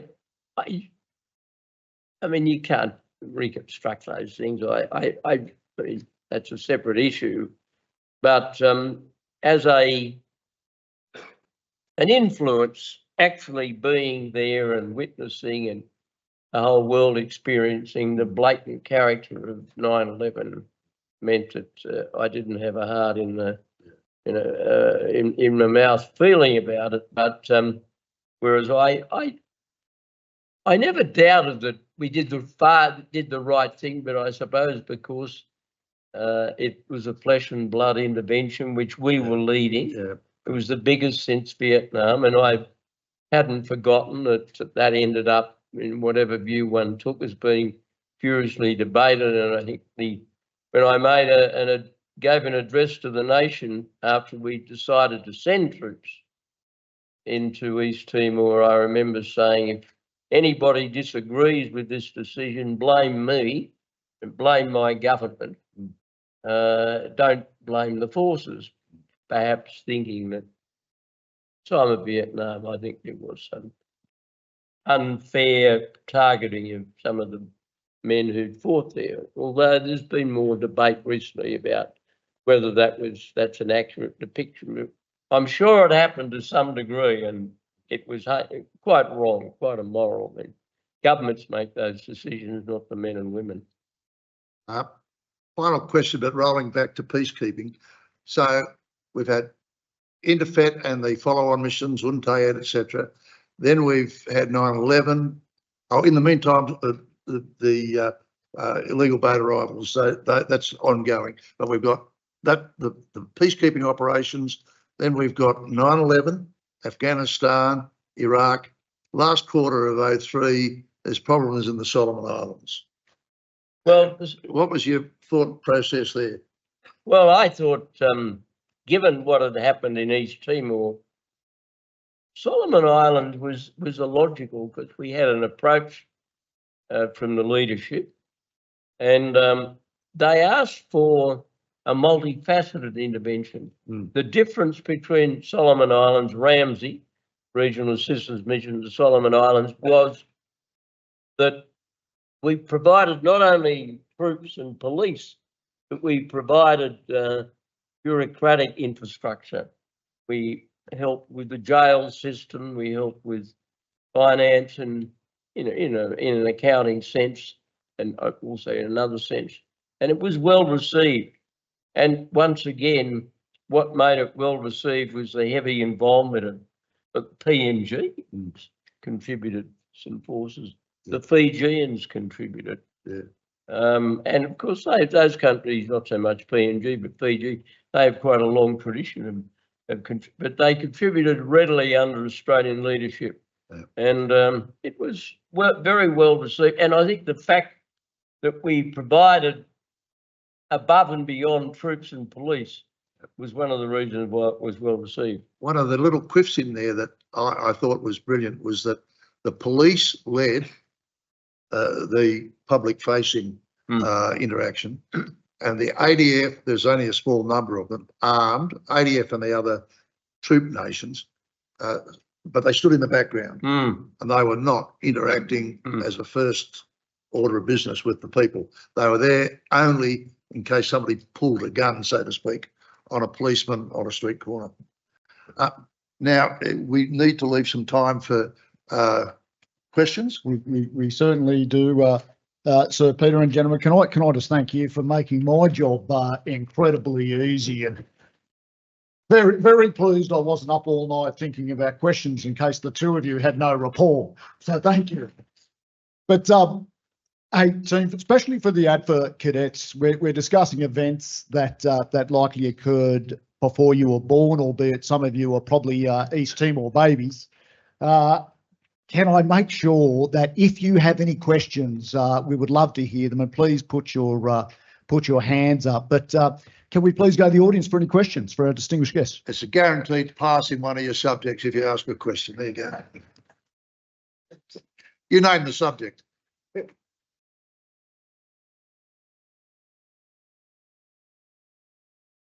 Maybe on behalf of the cadets. Thank you. Sir Peter. You've all got one subject now.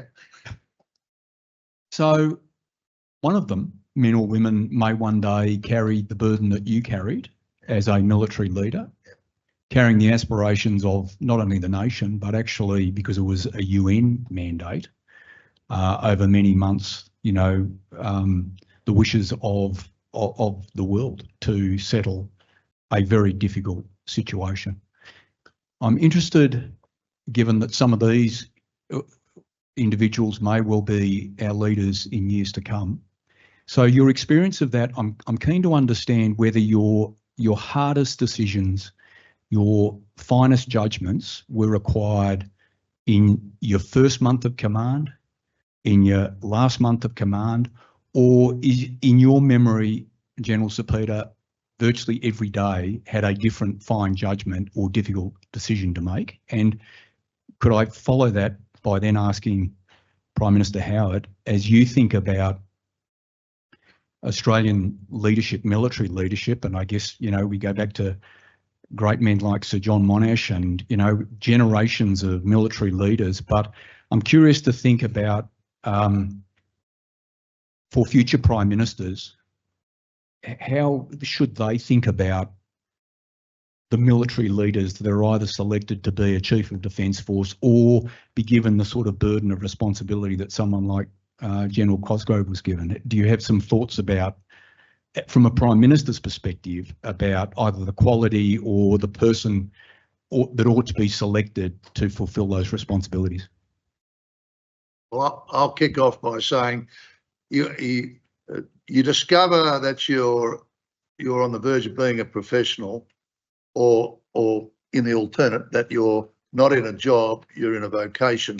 That's sometimes an accident in your early life as a soldier, in my case, or an officer.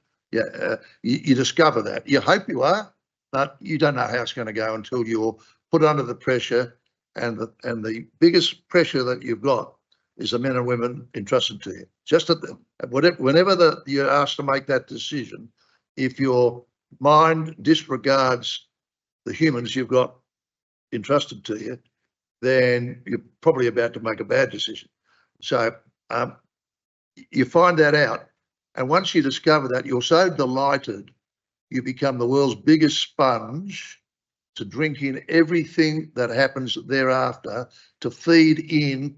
And it means that when you get through the ranks and the accident and sometimes the serendipity and the good fortune of promotion, you find yourself being confident as you go up. And here's a new set of challenge, I can handle that. And, you know, I always thought that generals were the most ethereal beasts, but I was MA to the Chief of the General Staff, as he was then, and I saw a really good bloke, very experienced, working hard, not perfect, and making decisions I learnt from. And you think, as a Lieutenant Colonel, as I was in, oh, they're not so mysterious. And if you're lucky enough, you get up to there. And really, The real trick when you get up to the very senior levels is you've got to understand that the government neither needs to be a military expert nor should it be. That's what you get paid for. The hardest thing you'll ever say to a government is, we shouldn't do this. And the hardest thing for a government will be to have a military person say, I'm advising against your course of action. So you work tirelessly with government so that they've got confidence to say, what are my options? And one of the main things the military must do is take an imperfect government decision, which happens with every government frequently, and make the best military outcome of that you possibly can. And why is the government making an imperfect direction? Because they're not mad, they're not in the military, they're doing other things. They just say, can you give me this effect? And, with a very good relationship, you'll say, do my best. The example of the government choosing the response after the Asian tsunami, 26th of December 2004, the Prime Minister, as he was then, walked into a cabinet, interdepartmental crisis meeting. I was there, Shergold was there from PM&C. This is after a ratbag colonel from Defence had said to the earlier IDC, oh, Defence hasn't got anything to do, and this is some kind of problem in Indonesia and the Indian Ocean. Well, naturally he was mad, and he wasn't popular with me. So I went to the IDC, so did Shergold. The Prime Minister walks in and says, we're going to go full court press. We're going to give the Indonesians, I think it was $250 million grant and $250 million soft loan. Mm-hmm. And that was immediate. And then the public, out of their own purse, contributed another $250 million. We just sort of sent money to Indonesia, and all of it was inspired. It was government direction, and the military's job then was to say, aye, aye, sir, and let's get on with it. So that was my answer. John, you're on. Well, I mean, I thought that was a good decision. Yeah, I agree with that. It was a good decision. Yeah, I look at. I don't know that. I understand your question. Well, I don't know that future Prime Ministers or Ministers for Foreign Affairs and Defence, they'll be a mixture like ones that have gone before, but you can make some institutional changes. I don't know what they'll be in the future, but I do know that the very best institutional change I made was to establish the National Security Committee of Cabinet that met on a regular basis. In fact, it started to meet on a daily basis at the time of East Timor. And what it was comprised of at a political level was the Prime Minister, the Deputy Prime Minister, who was also the leader of the National Party, our coalition partner, the Treasurer, and the Defence Minister, the Foreign Minister. And on the civilian side, it had the head of the Prime Minister's Department, the head of Defence, the head of Foreign Affairs, the head of ASIO, and I think mostly, but not always, the head of the Australian Federal Police and the head of the Attorney General's Department. And I think later on I added the Attorney General. Now, the great thing about this group was that once the meeting started, I mean, there was a sort of a natural division of technical advice as distinct from political comment, but the two merged, and you need that every so often. You need somebody who's a soldier saying, I think that's a very dangerous thing to do, Prime Minister, politically speaking. And equally, you need usually a treasurer or a finance minister saying, all you want to do is get some expensive hardware, and then the Prime Minister sort of tries to calm the room down. It was a great innovation, and it's large. I mean, I don't know how it operates now, but my sense is it's more or less the same. If it is, that's good. And now there will be something like that in the future, but that's an institutional change. And that group rarely leaked.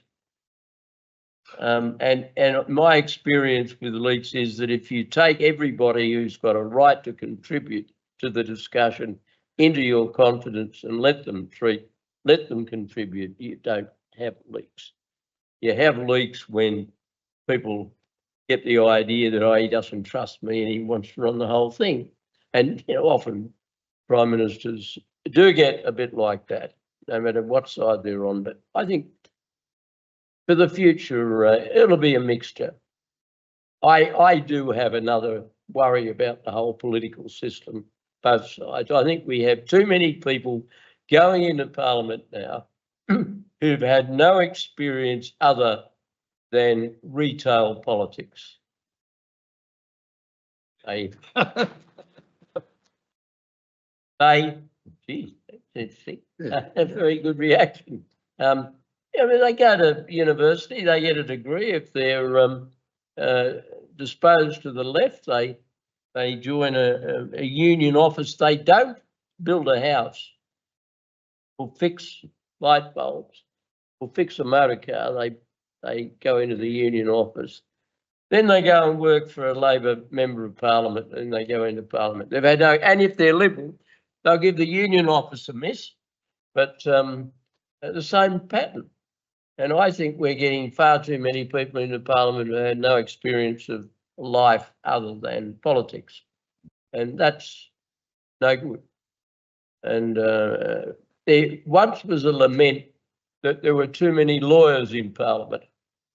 Now, there are fewer lawyers now than there used to be. Now, I'm not pleading my case, it's passed anyway. I was a lawyer before I went into politics, but it's no longer true. We have too many people who've had no experience.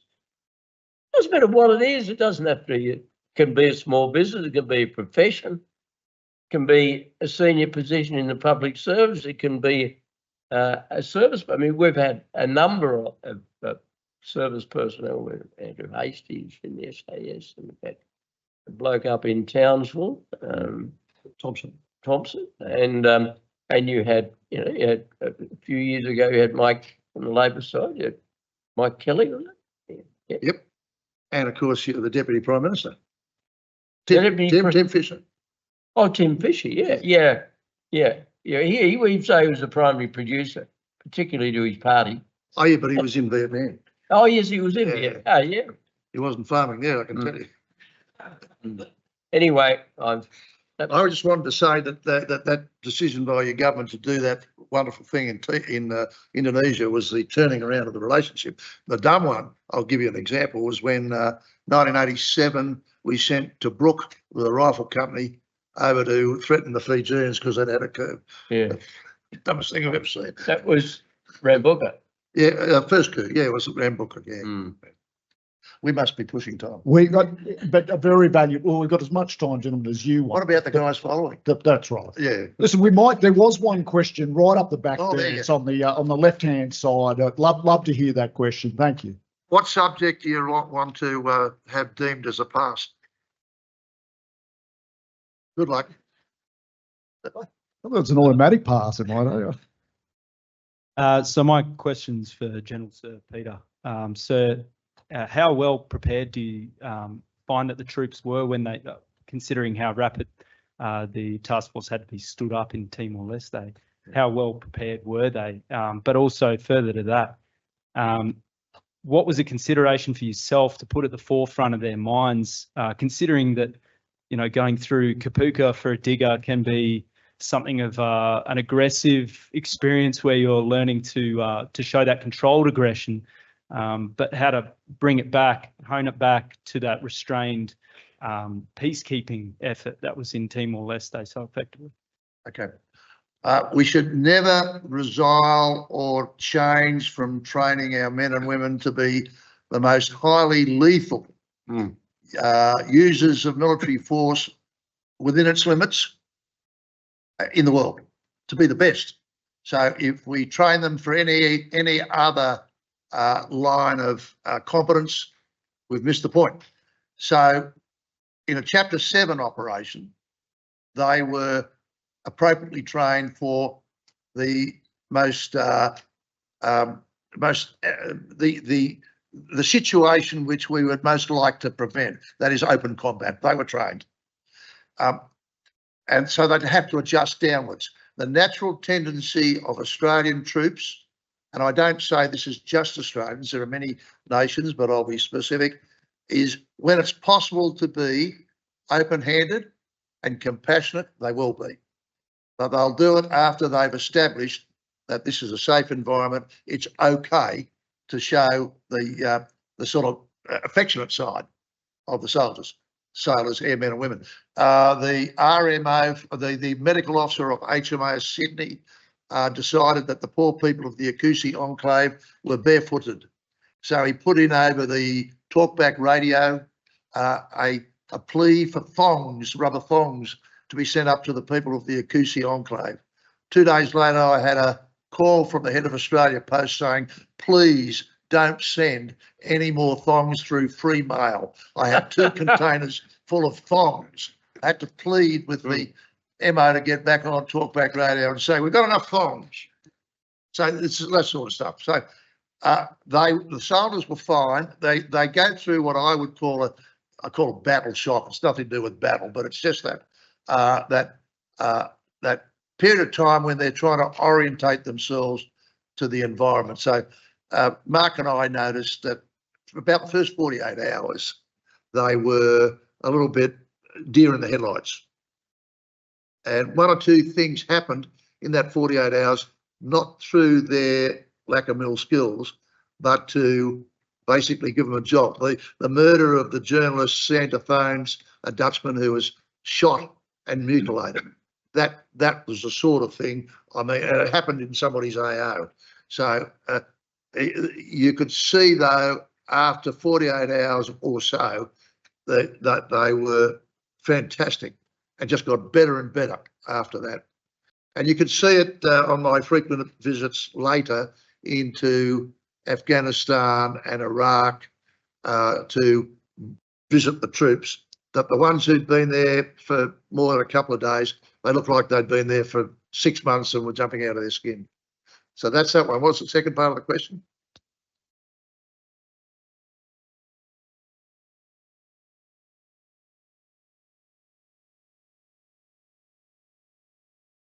Oh, okay.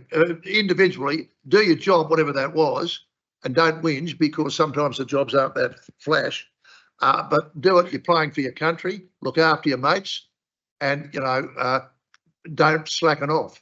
I mean, it's been the making of. There are people who are now generals who were very junior then, and they're better generals because they had that chance.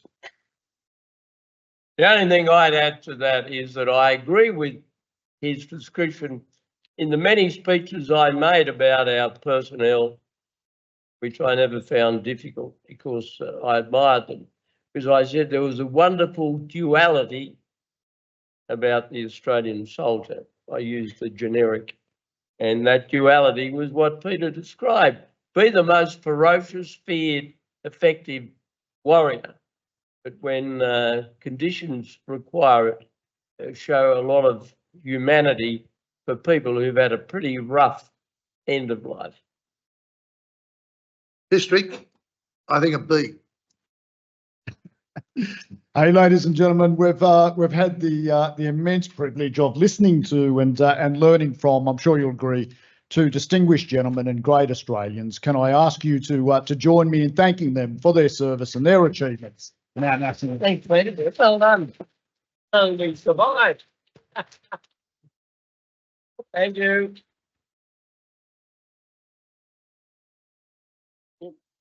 Thank you. You're welcome. You're very.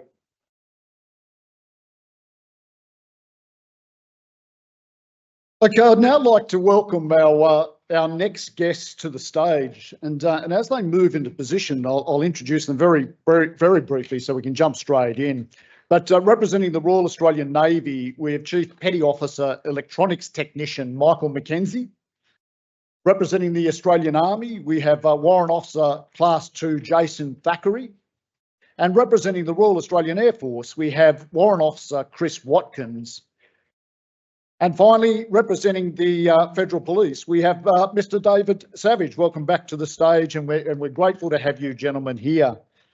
Unfortunately, we had another guest that was going to be appearing with us today, Mr. Adoreta Gigiges Torres, who unfortunately is unable to join us as he's currently in East Timor.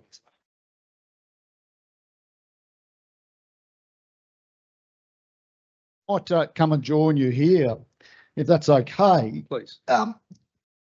Okay, my first question, if I can, David, is for you at the end of the stage, and I'd like to thank you for your presentation earlier today. It was a valuable insight into an amazing time, and it's certainly great to understand a little bit more about the role of the Australian Federal Police, which in many times is overlooked in view of what our Defence Forces can be achieving and doing on operations. But could you tell us a little bit about what it was like to work alongside police personnel from so many different countries, and were there many differences in terms of how we operated? Yeah, it's I previously worked in Mozambique and only had a few different nationalities, but in East Timor we had a great many more that we worked very closely with, and it was what was interesting was the understanding of the environment that they were going into. Not many people from other countries had even heard of East Timor, especially Europe, and the Americans were initially slated to go to, I think, Kosovo, and then were redirected to East Timor. So they were a bit surprised because when they looked at the map, they saw it was close to Bali and thought that was a pretty good gig, but turned out to be a little bit different.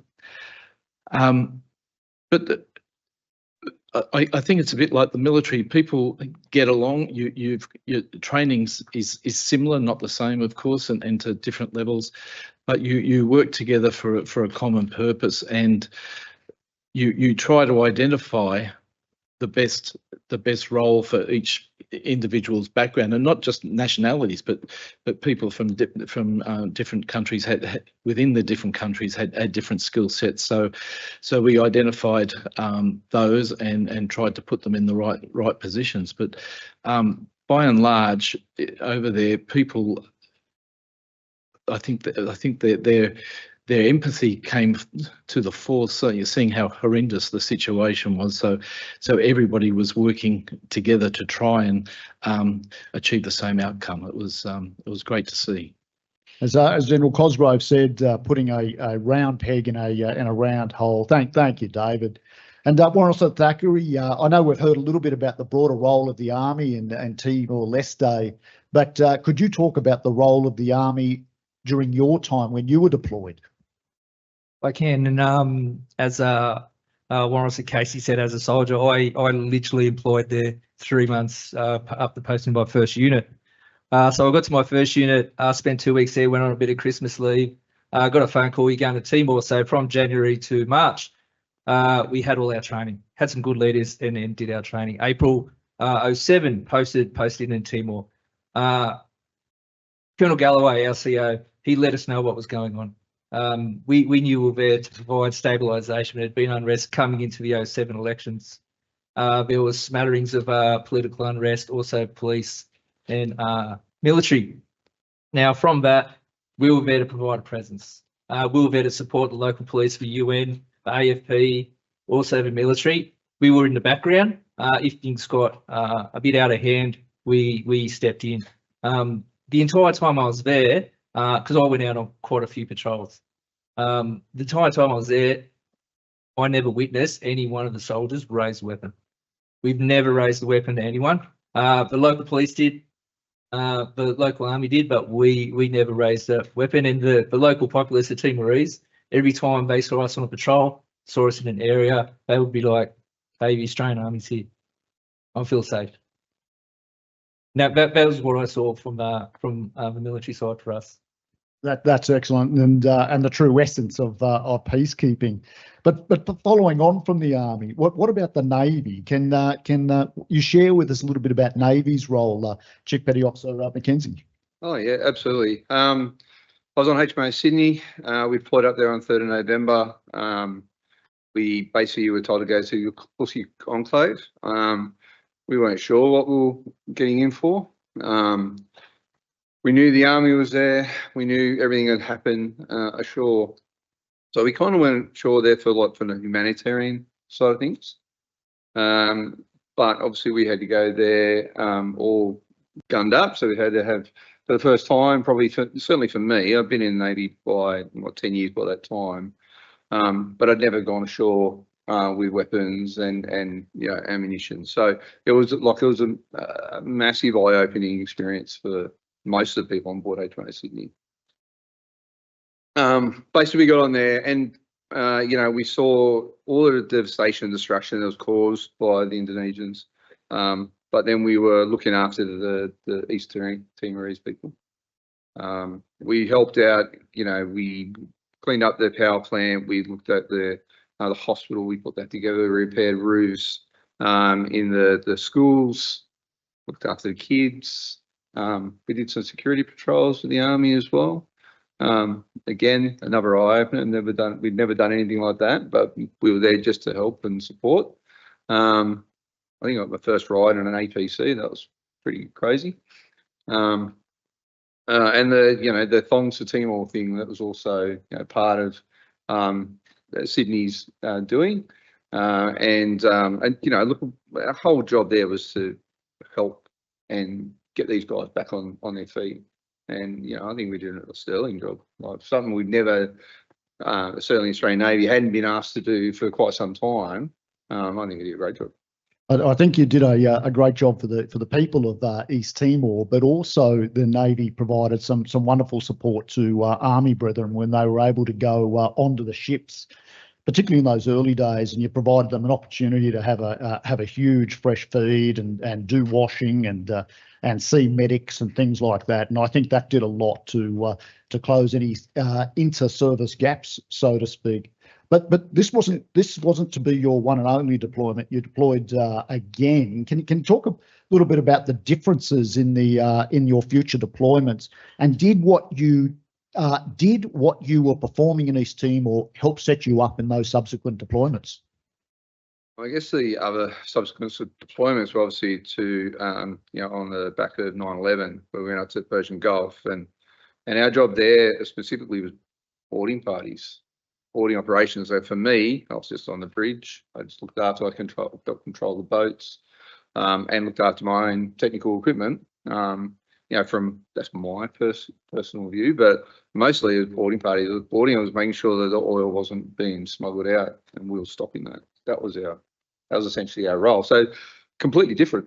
So it was humanitarian effort sitting in East Timor, helping people out, whereas on the other side, it was boarding party exercises, boarding party operations, and actually doing the job that I'm trained for, really. I like how you said I was just on the brig of the ship. Yeah, a warship, wasn't it? A warship, yeah. HMAS Newcastle. HMAS Newcastle.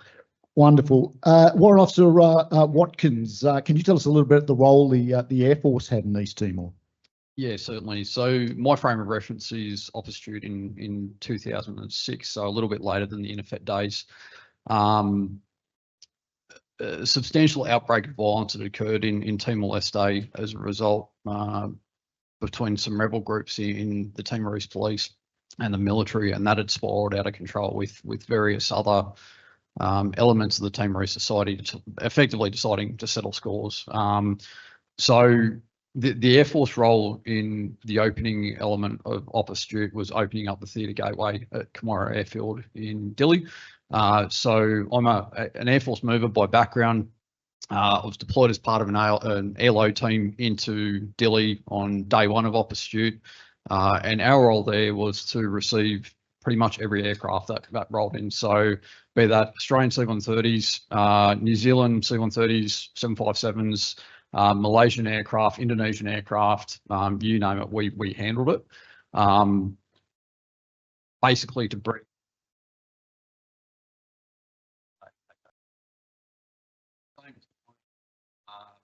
the Air Force contingent was operating the airfield. So all those combat support elements, so everything from the air traffic controllers, the airfield engineers, the mechanics, even down to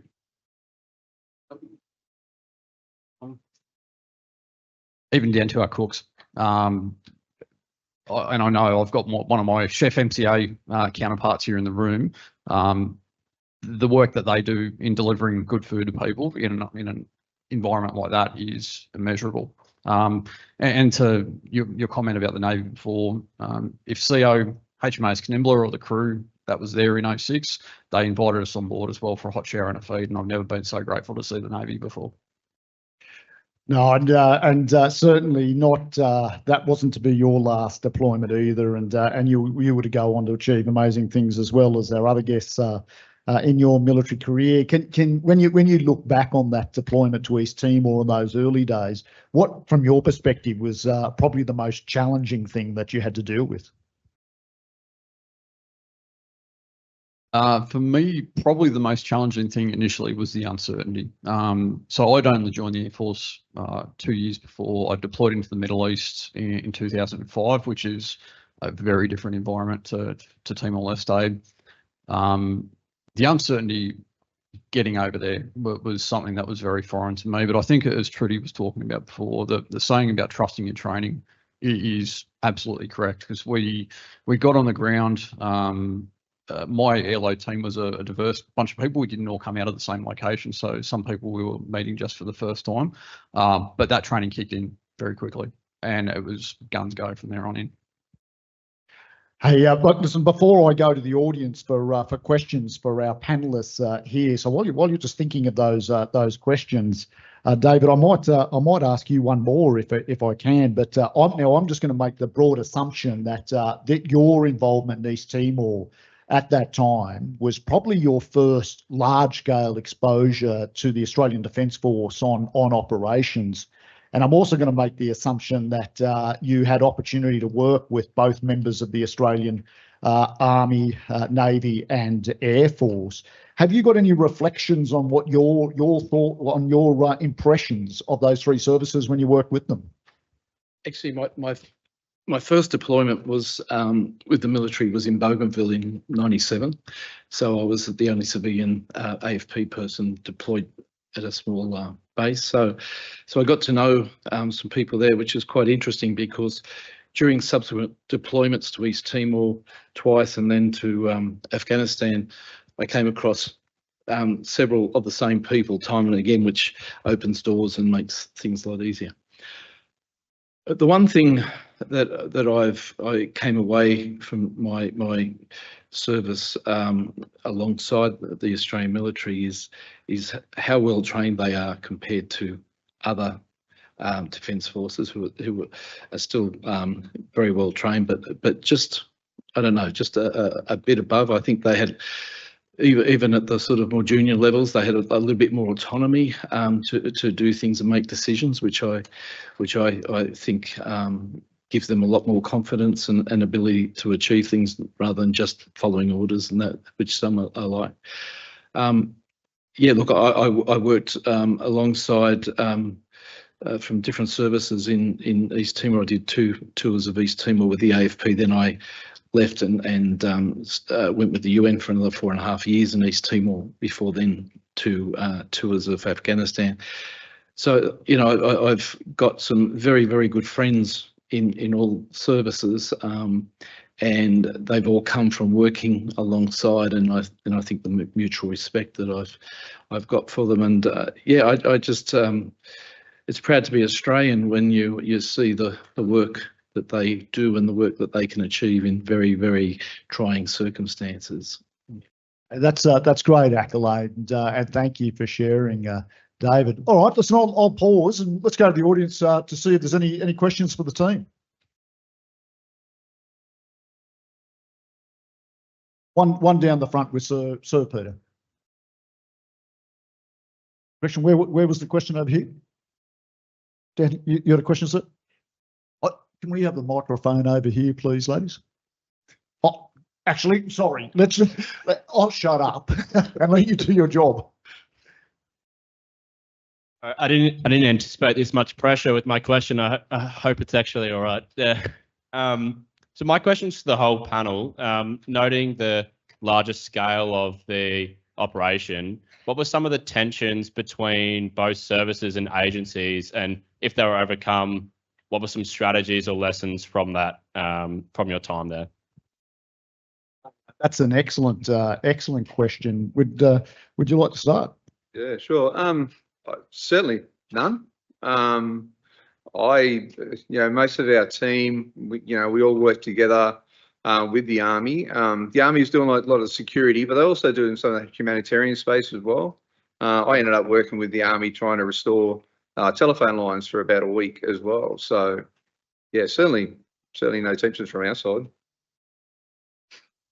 Yeah, likewise with the Army, no tensions. We knew everyone was there. They all had their roles to perform, and you're not going to stop someone. We've always traditionally had the Army, Navy, Sea Service, and Air Force traditions. But whilst on operations, no angst between any of us. I'll share the same sentiment. I think we all realised the job absolutely had to get done, and any isms between services or people at that point went out the door. Yeah, from my perspective and from these gentlemen, there was very much an attitude that things have to get done and we need to do this well. It's a really good question, and I assume you'd agree, gentlemen, that there might be inter-service rivalries, but you leave them on the sports field. When the job's on, you, as you said, you get it done. Great question. Thank you, mate. And Sue. Oh, correction. Look, this one's for David in particular. We heard your great presentation, and it was all to do with the centrality of the election. No election, no outcome. Indonesia may still have been the power exercising authority in East Timor. So we had a Chapter 7 opportunity in the peacekeeping, but you could have used it during the election. I'm wondering if we should be, and I'd like your view on this, if we could get to a point where we say there's two things. There's the election itself and then an aftermath which may be untidy, and both are of concern to the Security Council. I wonder if we could have a sort of debate which says, should there be a trigger during the election period? If events occur that are very dangerous and the upshot might be the election doesn't take place, it's invalid or whatever, but if this trigger event goes, then there are peacekeeping countries which will come in and say you've triggered a Chapter 7 level reaction. That might have been a bit more of a restraint on people who are egging on third parties to come in and bash you up. What's your reaction? Look, I think those of us on the ground would have absolutely welcomed that, and I think the key thing is what you said at the end, is if you had that in place, it may never be needed, because the fact that it's a it's a big stick to sort of wave over, especially if it's backed by key members of the Security Council, then I think you've got more chance of dampening down the violence if they know that the fact that they shouldn't be rewarded by the violence by aborting the election, which is what their aim is. So, I think it's got a great deal of merit. Just an observation on Sir Peter's comment. That sounds very like the mandate that UNTAG had in Namibia, or where there was a supervision and control mandate, and the SRSG was empowered at any stage to stop the process if he wasn't satisfied with the way in which it was unfolding. My question is for David, and you've described eloquently the great work that the civilian police did in UNIMED.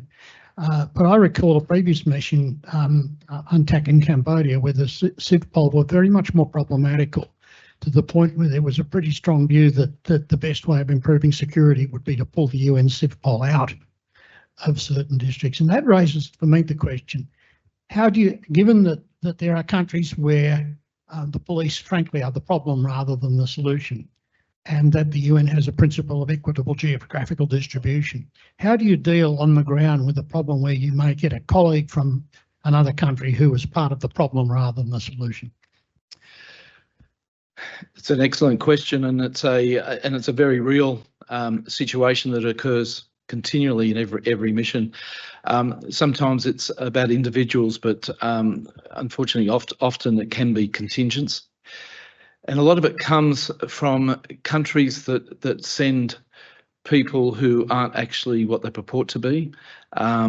So they might be sending, so-called civilian police, but in fact, when you look into it, they've never been police. They're border guards, or they're security guards for the police or whatever.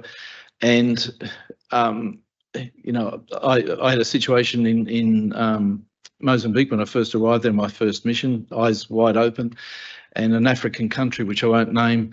They, when the UN medical officer was talking about environmental dangers and issues, they said, including HIV, one of them stood up and said, "Look, what's the UN doing about it?" So the UN medical officer starts going into things about, how they're dealing with AIDS and stuff. And he said, no, what are you going to do for us? We want comfort women. And, the whole contingent started chanting that they wanted comfort women. These are people that are supposed to be coming in to help a traumatized country after 19 years of civil war. In the end, the whole contingent was reported and sent home. If it had been a more powerful country, it may not have been as easy as that. And after East Timor, I was working investigating war crimes and crimes against humanity in Sri Lanka, and one of the ways that they got rid of the suspects away from the UN investigators was to deploy them on UN mission to Haiti, where they then committed horrendous offences against children, etc. It's an ongoing problem, but it's something that I don't know whether the UN will ever adequately deal with, but there has to be mechanisms where they can be reported, investigated, and then removed. It's difficult. And now we have time for one more question. Over to you, sir. Just a response to Sir Peter's question about security agreements. One of the problems with UNIMET was the actual agreement from the May 5 agreements. It left the Indonesian police in sole charge of security, and they were either unwilling or unable to fulfil their mandate as police officers. They'd only just separated from their military. They were still paramilitary. Some of them were well-intentioned, but they were certainly intimidated by both the TNI, the Kopassus, and also the militia. That was part of the problem. The security agreement was negotiated quickly between Indonesia and Portugal with auspices of the UN, and they really didn't have skin in the game. I'd just like to put a proposition. We shouldn't lose sight of the fact that 1,200 people, over 1,200 East Timorese were murdered, and over 200,000 were deported forcibly to West Timor. Dave went back as a war crimes investigator. The official history is called Born of Fire and Ash. We were there when the fires were lit. We even know the names of the people who lit them. Very few people have faced any sort of accountability for their actions. That continues to be the case. To what extent, this is just a rhetorical comment, if I may, to what extent is Australia, as a first world liberal democratic country, prepared to put pragmatism above principle when it comes to these sorts of investigations? That's a good question. So, Peter, did you want to say anything in relation to that question, or we can offer a perspective if you'd like? Yeah.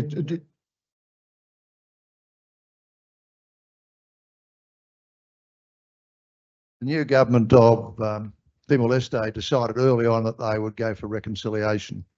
There were two lines of thought. One was the church that said justice and reconciliation. That was, if you like, shorthand for let's by and large have a rapprochement with Indonesia, but the identified criminals will be brought to justice. And the response from political government was reconciliation. So there's no official appetite for there to be pursuit of criminals. Simple as that. And Australia, you heard John Howard say that, you know, pragmatism has to be around all your policies. We're not going to start referring people off to the World Court. Simple as that. Thanks, Sir Peter. Ladies and gentlemen, that's been wonderful hearing from a distinguished panel, and could you join me in thanking them for their time?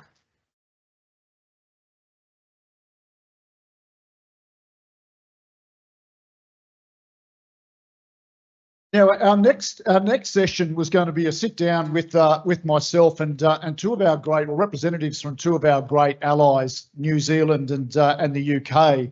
Unfortunately, our friend from the New Zealand embassy has taken down sick and is unable to join us. But could I invite Brigadier Nigel Best, the Defence Military Advisor to the UK High Commission here in Canberra. Nigel, thank you for joining us today.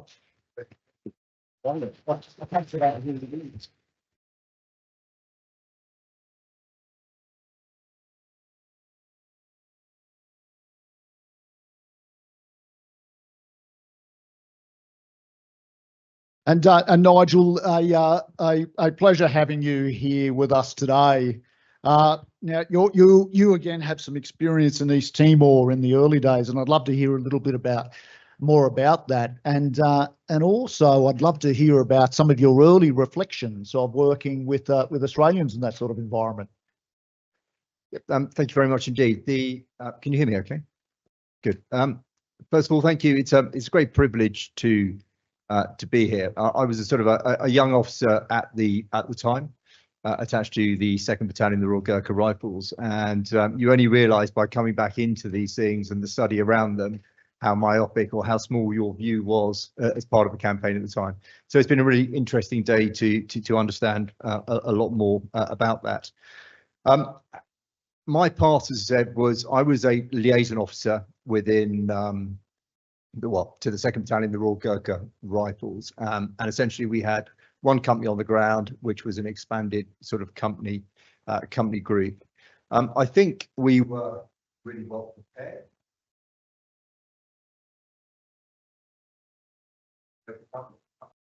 My own sort of personal preparation for years.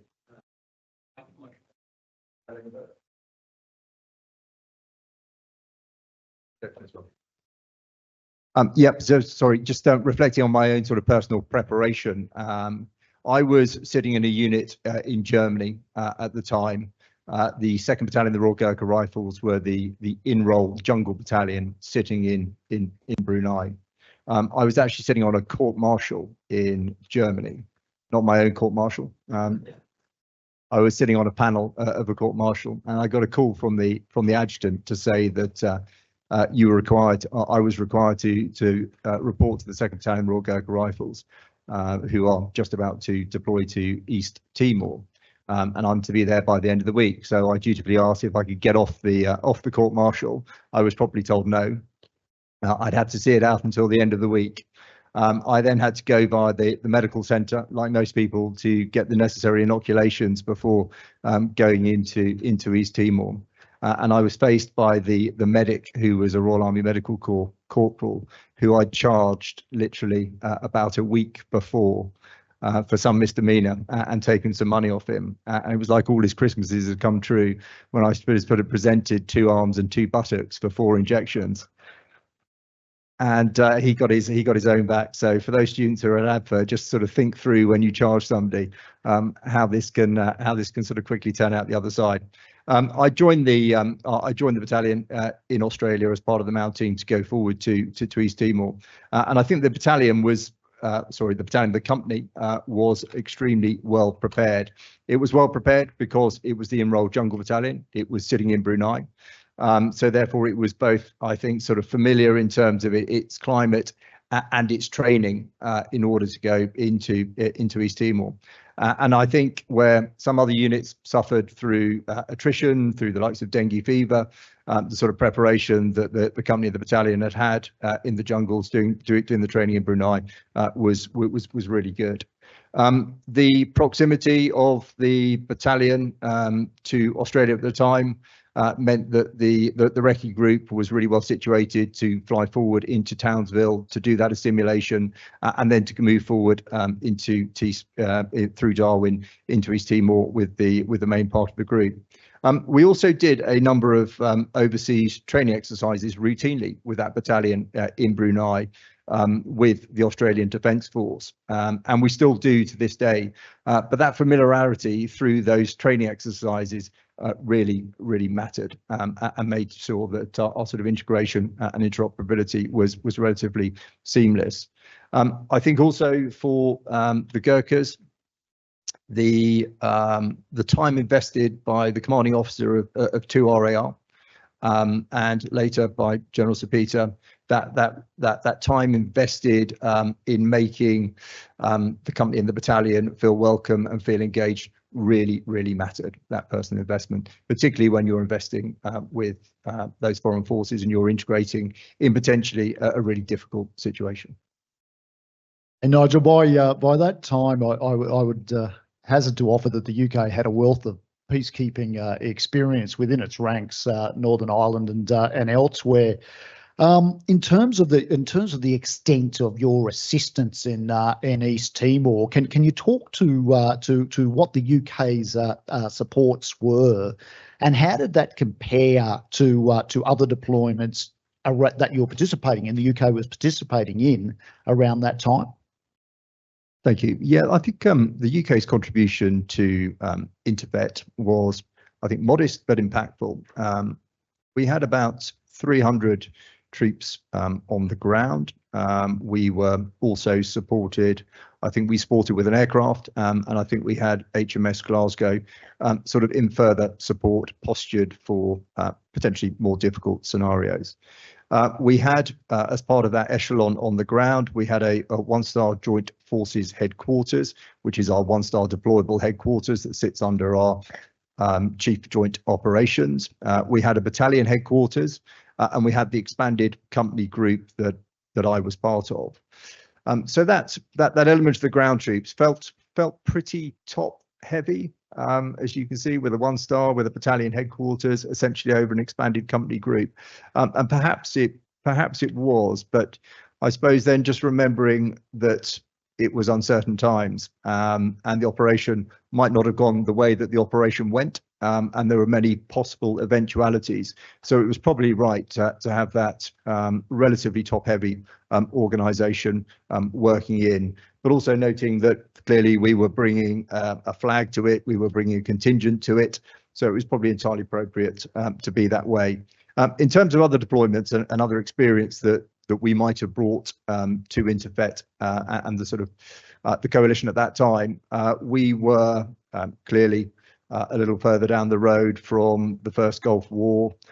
We'd just had the Kosovo intervention earlier that year, where we had about 4,000 troops deployed, albeit after the Good Friday Agreement in Northern Ireland, we still had about 10,000 troops on the ground in Northern Ireland at that time.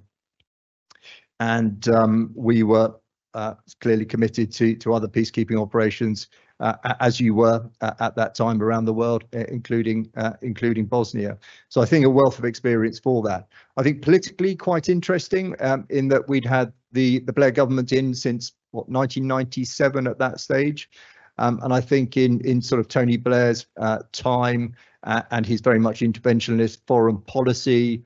Over 6 years, he committed the British forces on operations 5 times, probably more so than any other British Prime Minister.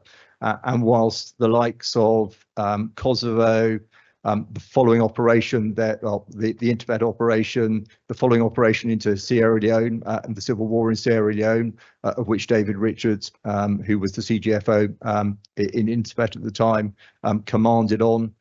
They were all singularly and very successful in their own right, but that wasn't necessarily the case for interventions later on in Iraq and Afghanistan.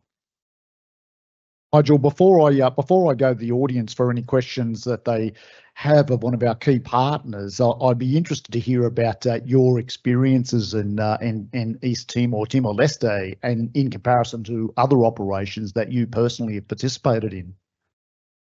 Thank you. I think for East Timor, it was probably, for me, it was more similar to what came before than what came after that. And certainly from a personal view, for what came after that, it was very much forged by the sort of long campaigns in both Iraq and Afghanistan, where I commanded a company and I commanded a battle group later on. And those later campaigns probably changed our strategic and operational personality much more so than the campaigns before. But we deployed to East Timor, notwithstanding our different journeys coming in. We didn't deploy to East Timor with 6 to 9 months worth of specific training for that operation, but we deployed with a really strong and adaptable base. I thought personally we integrated really quickly, and there were operational and tactical freedoms that we enjoyed there, that fostered initiative, that fostered mission command, that we didn't necessarily have for operations that certainly came afterwards. I think the Australian leadership ensured that we were regionally led and led extremely well. And General Sir Peter, your leadership was and is inspirational in many ways, and I know I speak from the heart, and certainly with the Gurkha troops, that it really mattered, and they very much adored you. I think that leadership was very much, if I may put it, as old-style leadership. It was all about the troops, and it was all about doing the simple things really well, and it certainly worked. My own time in terms of reflections on peacekeeping operations, I've been thereafter. I was a senior military advisor into the UN peacekeeping mission, which was a special political mission in Libya, and where we had to work with militias routinely into Tripoli, and reflecting on your points, General, about how to, the dangers of working with those militias. Most recently, before coming here as the defence advisor, I was the chief of staff of the UN mission in South Sudan, which is the largest UN mission peacekeeping operation at about 17,500 strong, and seeing all the challenges on that mission on the ground compared to all the things that worked really quite well about the East Timor, the Interfet missions, about who the coalition was, how they were organised, how interoperable they were, to a very different coalition of UN forces in South Sudan. When it goes well, when it's aligned, it can go really well. When it's not so well aligned by design, by ethos, by will, it really is quite challenging on the ground. Thank you, Nigel. Listen, let's go to the audience, ladies and gentlemen. Any questions? There's one up the back here that I can see.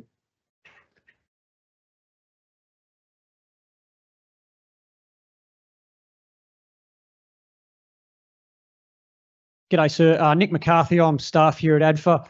What drove British willingness to put troops in 99, given all those other commitments you had then, and it's pretty peripheral to the Empire at that time? I think you're absolutely right. We were heavily committed, and it was interesting to listen to Prime Minister Howard's reflections on the US and how committed that they were at the time. I think, and just referring back to where our Prime Minister Tony Blair was at the time, this was quite soon after the success and the ongoing success in Kosovo of that intervention, and the value of intervening into these things, relatively early and relatively decisively, and that doctrine that came into with it. Clearly, our desire to be, a good ally and a good partner. I think regionally we were relatively well set to contribute, albeit, as I said, at a relatively modest rate, with that battalion in Brunei, and that's still pertinent today for regional crises and contingencies.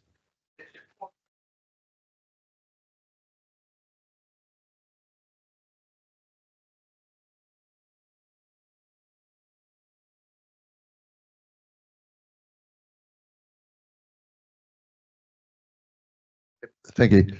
So that Britain had been in that inner group negotiating at the United Nations. So it was not a surprise at all that Britain made a very strong commitment, because remember, we're a very long way from Britain, and you were reasonably committed at the time. So I was pretty chuffed to have Navy, Army, Air Force, Special Boat Service, all those sort of folks. It was a strong commitment.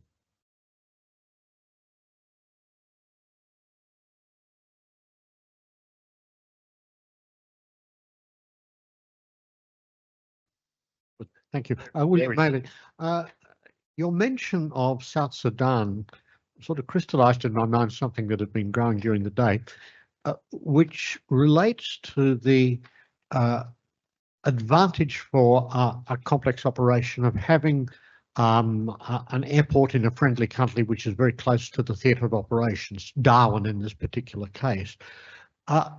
Looking on your experience in South Sudan, how much of a difference does it make having access to sort of friendly logistics of that sort when you're trying to manage an evolving situation on the ground? Clearly, really important. And I've sort of had a go at South Sudan from a couple of angles. One from organising a non-combatant evacuation operation in 2013 from there. And then secondly, when I came back as the Force Chief of Staff, and both of those have revolved around the airport within Juba. Access and securing the airport within Juba has always been the critical ground to both those operations, and in both circumstances have been really difficult to achieve. And we saw most recently in Sudan the evacuation in Khartoum as well, the criticality of the airport there, and our challenges in securing that. So you're absolutely right. And logistically setting a force of 17,500 strong, making sure that those logistics, a lot of the time we just spent surviving and sustaining ourselves as opposed to necessarily seeing out our mandate for those forces. So it goes without saying it's hugely important, and I think in the context of East Timor having the ability to stage so decisively out of Darwin into East Timor was a critical factor. Brigadier, you may have partly covered this, but the British Army has had a considerable amount of experience in urban warfare in Northern Ireland in particular. Was there any translation of that sort of experience into East Timor when the destruction of so many of the cities and towns started? Was that of any use in terms of developing strategies to deal with that particular problem? I think it was. Clearly, there was. You've always got to adapt your experience to the place that you are operating for it to be genuinely relevant. So there was, in terms of the counterinsurgency element to the operation in Northern Ireland, that people were relatively well steeled in, and that gave experience, and I think that gave confidence in operating, particular confidence in operating in an urban environment. So early on in Dili, when we were sort of building up on the framework operations of working in Dili and the discipline in the framework operations, that previous experience had been really helpful. Equally, from a low level and the sort of a tactical ability, how you manoeuvre in an urban area, how you gain sort of oversight and overwatch to move forward. There were some really useful lessons from Northern Ireland, both in the urban area, but also in the rural areas of Northern Ireland, of which we could apply to that, because ultimately we were a light role battalion or a light role company without too much manoeuvrability, but our ability to move on first and how we use the high ground and how we I suppose did our understanding was quite key. And we have time for one more question. Do we have one over here? Oh, terrific. Thank you, both.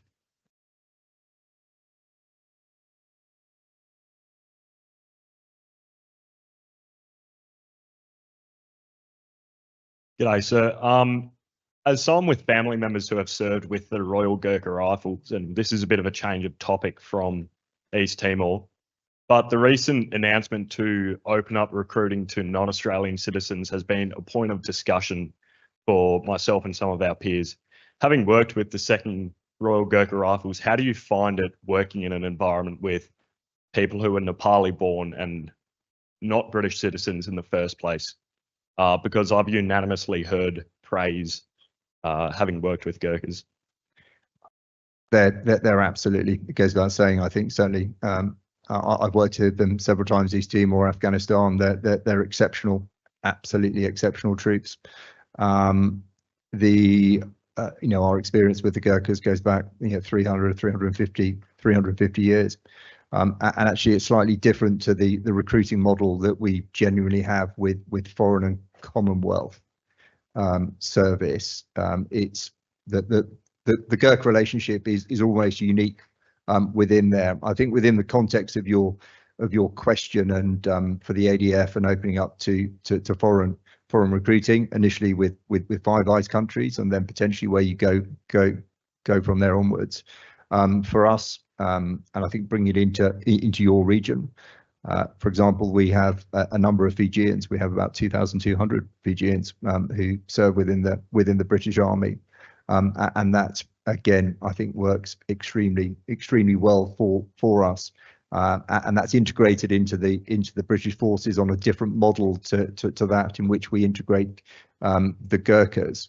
But that is also a key part of tying us into the region, and it will be a key part if you open up your recruiting to tie you into your region, into the Pacific in this case, in terms of how you recruit, how you operate, how you look after the families, how you look after the veterans. It really is an essential part of tying you to certain regions, and essential for us in getting that cultural understanding back in, and for the Gurkhas, tying it back into the intervet model. The Gurkhas were fantastic in terms of their ability and their aptitude for language. A lot of them had adapted their languages that they had learned quite quickly to great effect on the ground, and that understanding.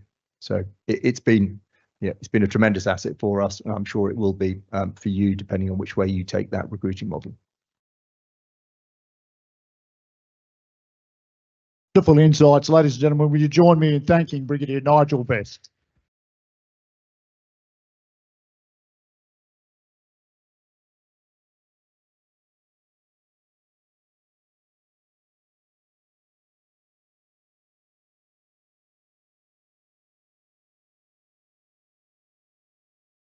Okay, for our last speaker for today, I'd like to hand over to Miss Alison Frame, Secretary of the Department of Veteran Affairs, to say a few words before we close out today's session. Welcome, Alison.